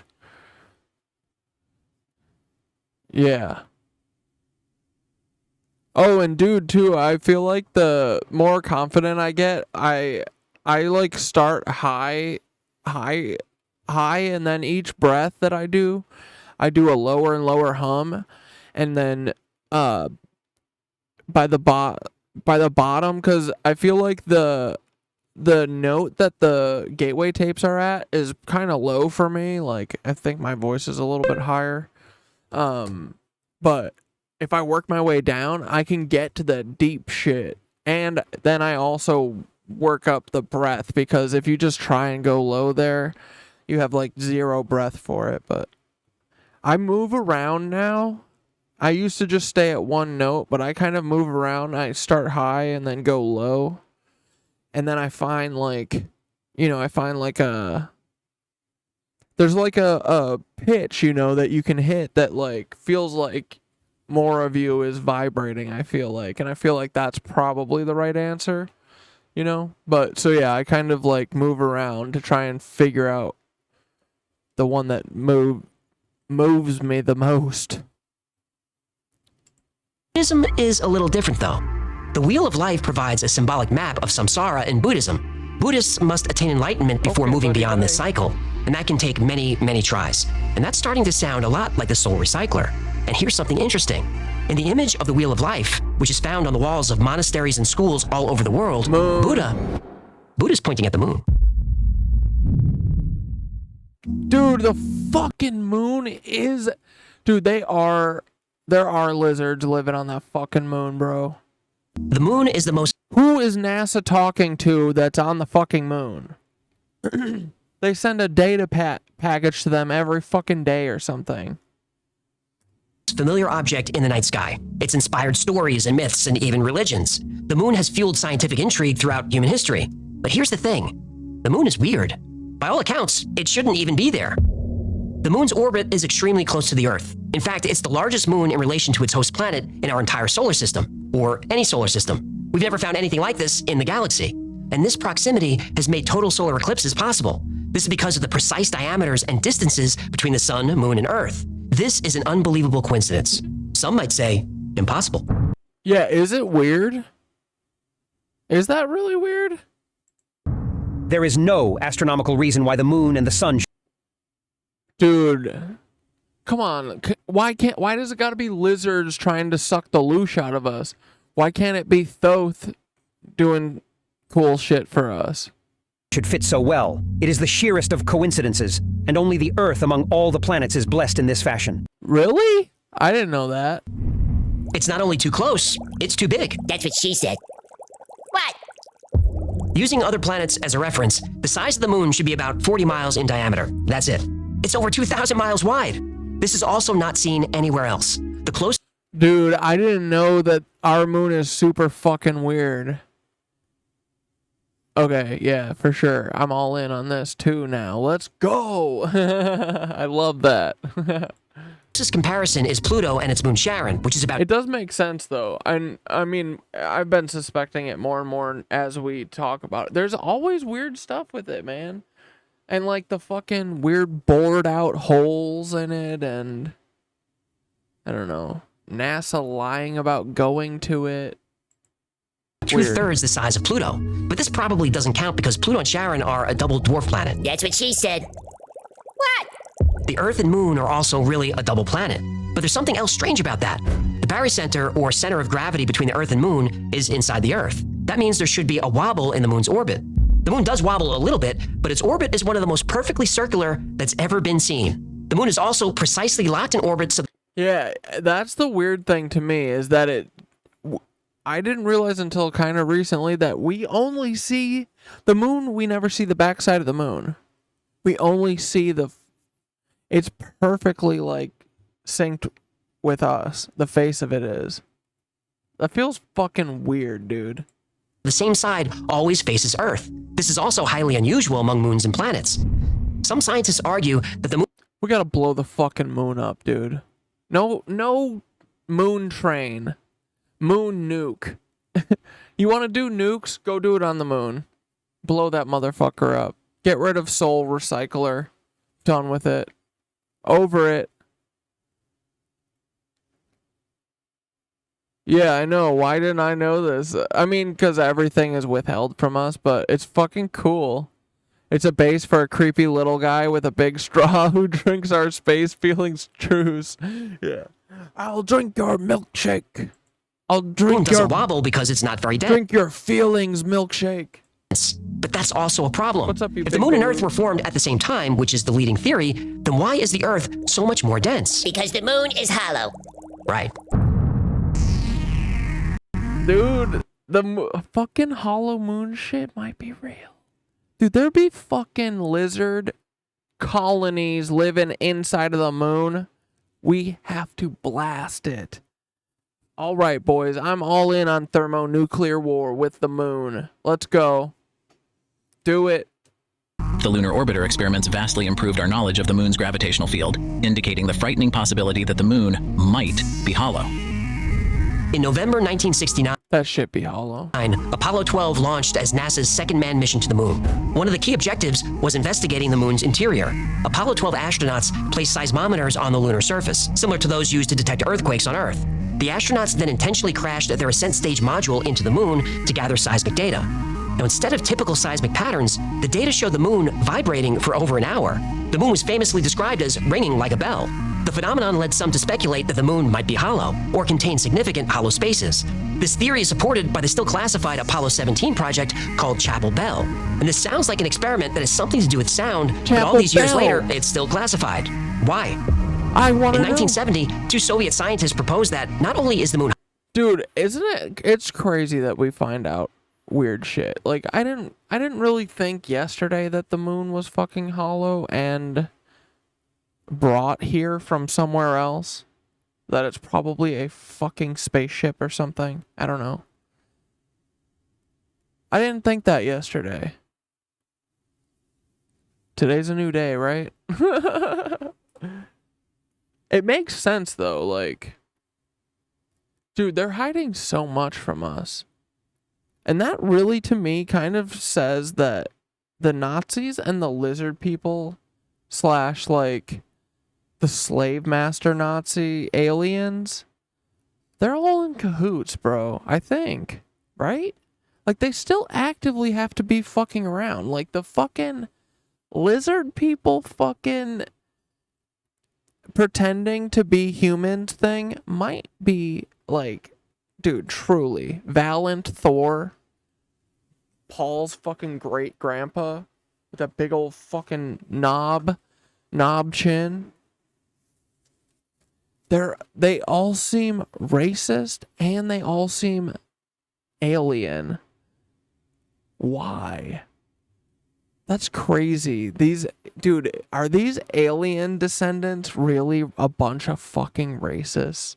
That's really sad. That does not give me a lot of hope. That makes me really, really bummed, bro. What the fuck? They can do space travel and they're fucking racists? Oh my god. How boring, dude. Hollow, the moon is an artificial spacecraft brought to Earth a long time ago. This spaceship moon theory explains many of the anomalies, like the low density, the sound reverberation, and why the moon is even here at all. Spaceship Moon also explains the strange crater issue. Crater issue? Oh yeah, moon craters are very odd. When an asteroid impacts a moon or planet, it leaves a crater. The bigger the asteroid, the deeper the crater, right? Yeah, I feel you. Well, on the moon, no matter how big the object that impacts it, craters don't penetrate deeper than a couple of miles. Now, this could be explained by a rigid, impenetrable outer shell encasing the moon. Spaceship Moon! Mm-hmm. If the Dude, this should be a fucking spaceship, bro. astronomical data... There'll be lizards up there. We have to blow the moon up. Okay, Nazis, give us those fucking nukes, boys. We're down for the thermonuclear war. Come on. I'm gonna ride that shit to the moon. is reduced, it is found that the data require that the interior of the moon is less dense than the outer parts. Indeed, it would seem I got such a bad hair in my eye. that the moon is more like a hollow than a homogeneous sphere. Data also indicates the moon's core is less dense than the outer layers, the complete opposite of, well, every other celestial object ever discovered. This could be evidence that the moon has vast hollow inner cavities. Also, the soil and moon dust on the surface are actually older than the rock and soil within the moon. That only makes sense that the interior moon was mined, hollowed out, and then the material brought to the surface. Now, there are scientific explanations for all of this, but to be honest, they fall short. Looking at all the anomalies and unanswered questions Go figure, the fucking science be goofing around. about them. It's because they fucking prop up all these P-words, dude, that hang out with Jeffrey Epstein. His Nazi Clier ass. He'd be looking like a Clier, am I right? Moon. The best explanation for the moon is an observational error. It doesn't exist. It's easier to explain the non-existence of the moon than its existence. We cannot help but come to the conclusion that the moon, by rights, ought not to be there. The fact that it is one of those strokes of luck almost too good to accept. The moon is weird. It shouldn't be there, and it might be hollow. But is it a transmission device that affects our behavior? Well, there's more crime during a full moon. There are more car accidents. Sensitivity to pain is higher during a full moon. A full moon disrupts our sleep. Some people are prone to erratic behavior during a full moon. We gotta blow this fucking moon up, dogs. Let's do it. Oh no, we just gotta blow the people up inside of it, right? We kind of like the effects of the moon, right? Don't we? The moon kind of makes us turn into fucking like robots on loops, right? Kind of, right? Doesn't it? No, we would still get up every day at the same time and shit because of the sun. But you guys are saying that the water would be all crazy or something? Fuck that. I don't like that. Yeah, no, I don't like that.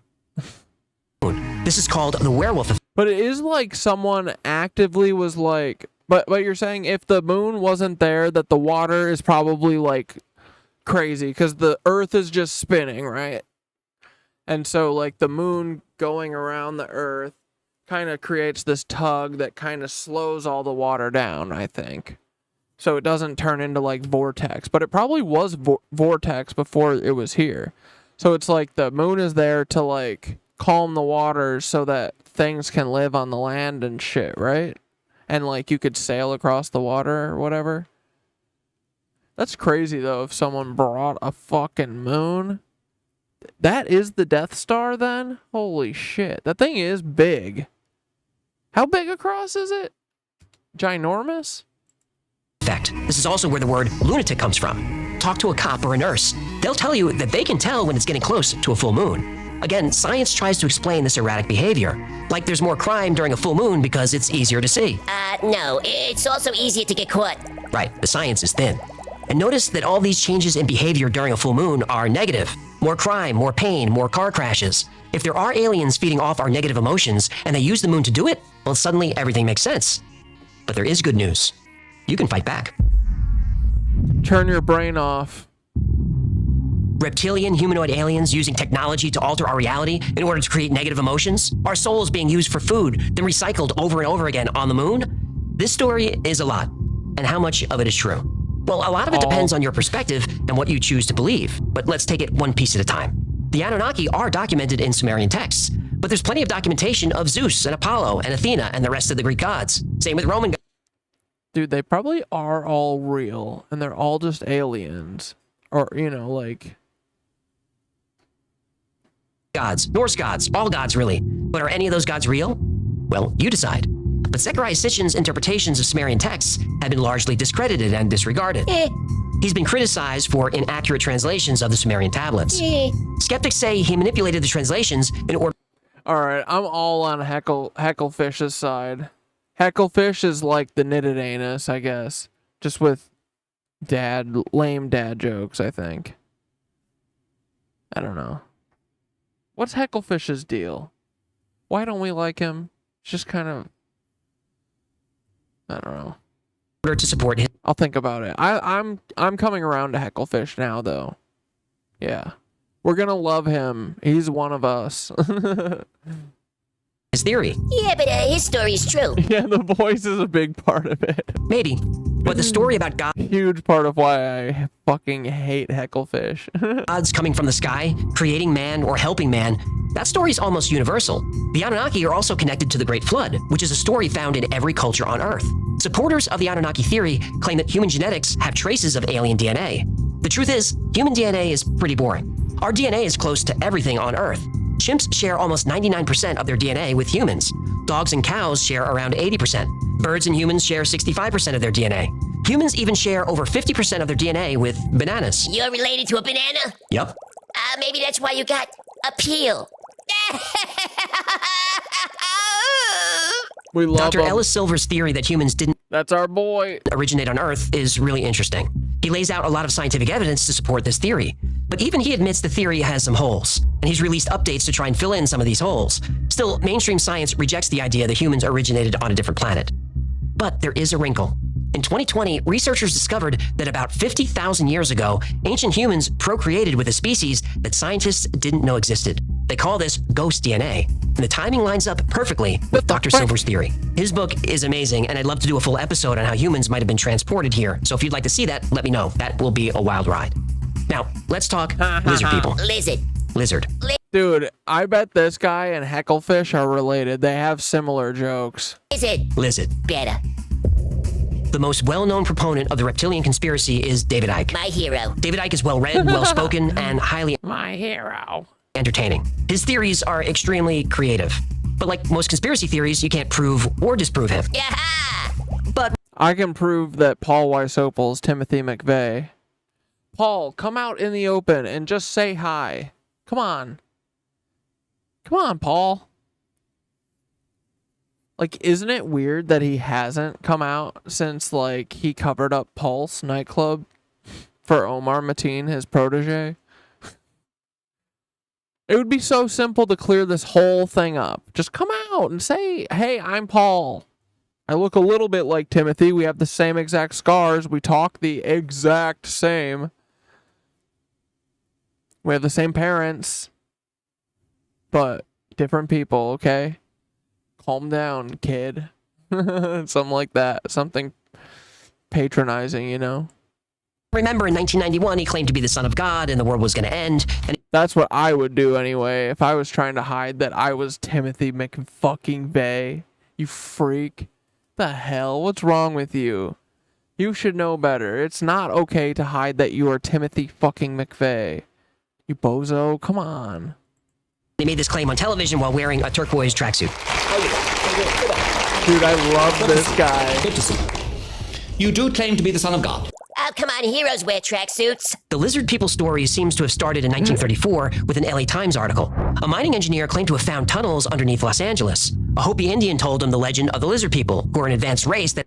Dude, I do think... I'm starting to believe more and more and more about these fucking tunnels. Like, it feels like the Nancys fucking tapped into existing tunnels. Like, that's why there's such a vast network of them. And I would believe that the Anunnazis would do it.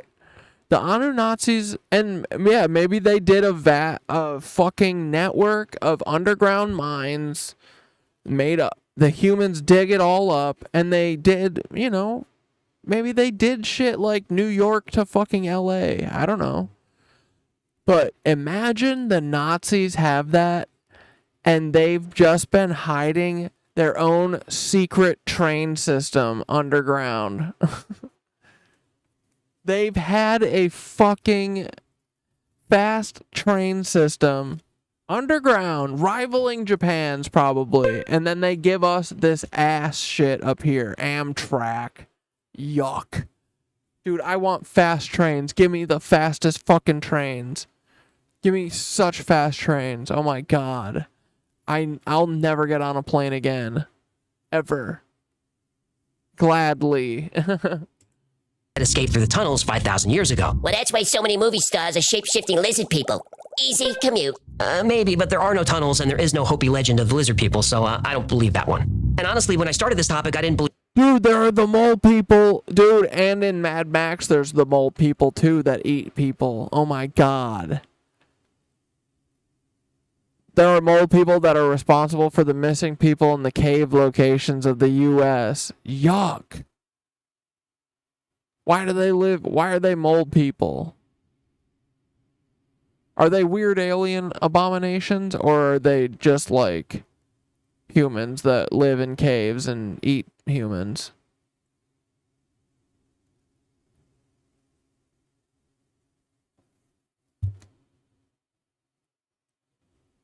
Yeah, there are crazy tunnels all over. Phone and internet, all in tunnels under cities, plus true Japanese railroad tunnels during their... Whoa, really? Yikes. Believe any of it. Well, except for the moon stuff. The moon is weird. But while researching, I found myself bouncing between feelings of depression and fear and anxiety and especially anger. The message boards, blogs, comment sections I came across are filled with people expressing outrage. They're furious that they have us all trapped in this never-ending loop of misery. That we're made to endure this torturous, unfair life time. But we can fucking choose to not give them any misery. Don't let them. Fuck them. Fuck them. And time again. We're not given a choice to come back or not. Our only purpose is to be food for our prison guards. But if they truly believe that an advanced race is feeding off our I was just saying it's the Nazis actually, like you were saying. They found the tunnels, made a train, and then hid in the tunnels to stoke the little Nazi wounds. Fucking They sure fucking did. Allie said that she was trafficked in one of those tunnels under Los Angeles, and she saw really, really horrible things. Yeah. Watched documentary about Vegas tunnels. Ugh, I know, dude. It's crazy. So awful. I just want everyone to live above ground in a house and just chill. Let's all chill. We could all make Earth houses or whatever. We could all make spaceship dome house or what do they call them? Spaceship Earthship houses. Negative emotion with the tires and the ground and the dirt. Like, and then you can make weird shaped houses. Yes. Sandcastle houses. Very cool. Put bottles as your windows everywhere. Fuck yeah. Well, they're giving our jailers exactly what they want. There were so many comments that were blame-seeking. I saw a lot of people with a self-centered victim mentality. It was frustrating to read, but I understand it. Life is hard. Life is unpredictable. And life is painful. When things in life go wrong, it's easy to shift responsibility to a theoretical they instead of looking in the mirror. David Icke, John Lear, and others who promote the reptilian conspiracy say that we don't have to exist in an endless cycle of pain and reincarnation. Negative emotions fuel the cycle. Positive emotions can break it. So you have a choice. You can choose to be the change. Choose kindness over anger. Choose acceptance over judgment. And choose gratitude over the endless desire for more. Choose joy over sadness and mercy over revenge. No. Just choose love over hate. Now, I know it's not easy. I really do. But your life really can be whatever you want it to be. The choice is still yours. Going? Yeah. Buddy. Okay, you can't go back there anymore. Thanks for... Register on PC using the link in the description and get a large free bonus pack that includes premium vehicles, premium... Look at this fucking monster, man. Oh, that was so mouthy. But I love you. Look at this giant monster mole man. This is the mole man.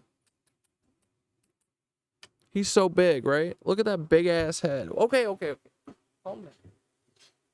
I'm just trying to show you off, you regal monster. Alright. Let's frickin' tap it out for tonight.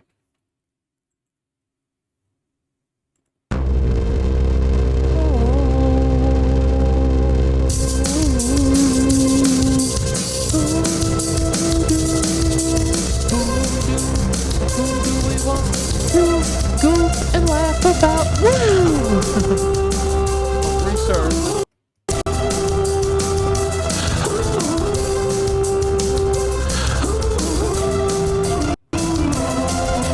Do you know who these guys are? Who are they now? Do you know who?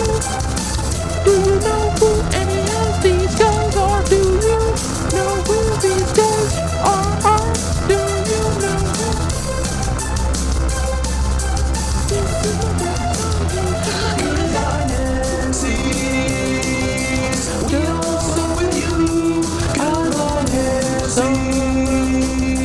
Yes, I freaking do. Too loud. There we go. That's better, right? It's okay, but don't yell at me. I just want to dance with you, buddy. Yeah, sing for me, bud. Yeah. Good job, bud. Just one more song and then one more sing, and then I'll let you go. My big son, he's a wild man. But hey, don't fight with your sisters. Here's the wing, my little boo. Baby, she's my move. She's my winky doo. But she don't like to be picked up.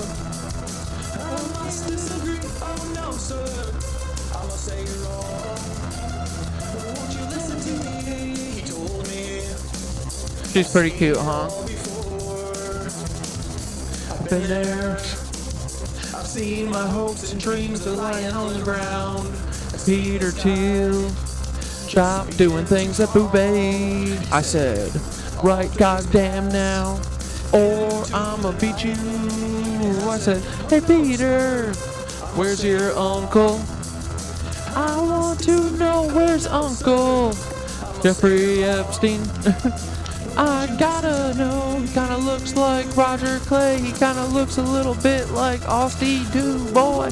He looks a lot like Roger Clay. I really hope that he didn't do anything to this little guy, or this little guy, or this little guy, or this guy. I hope he didn't do anything to any of these other guys, cause I think he's a weird dude. What's up with all of these little Roger Peter Thiel, what is his fucking name? It's Jeffrey Epstein and Bill Barr. Who's this guy? He looks like another dude that needs a name. I think he knows a lot of stuff that we need to know too. Is this another fucking Nordic alien racist guy? Is that chin normal or is it really long? Bill Barr, you look like you're a fucking jerk.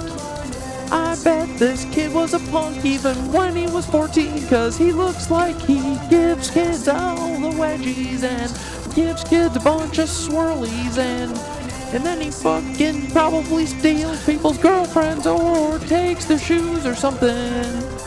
Why can't you just be a little nice? Bill Barr, you aren't very cool. Did you guys know that Bill Barr was the last person that talked to fucking Jeffrey Epstein before he killed himself? Did you know that? Did you really, guys? Yeah, no, for real. Hey, Bill Barr was the last guy to talk to Jeffrey Epstein before he killed himself. He killed himself. Jeffrey Epstein killed himself. He killed himself. Jeffrey Epstein killed himself. He definitely did, yep. Jeffrey Epstein killed himself. He didn't get wheeled out on a plane by Bill Barr. And then they probably kissed on the plane ride out of fucking Teterboro.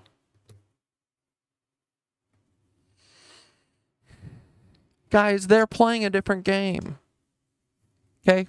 They don't have any rules. They just do whatever the fuck they want.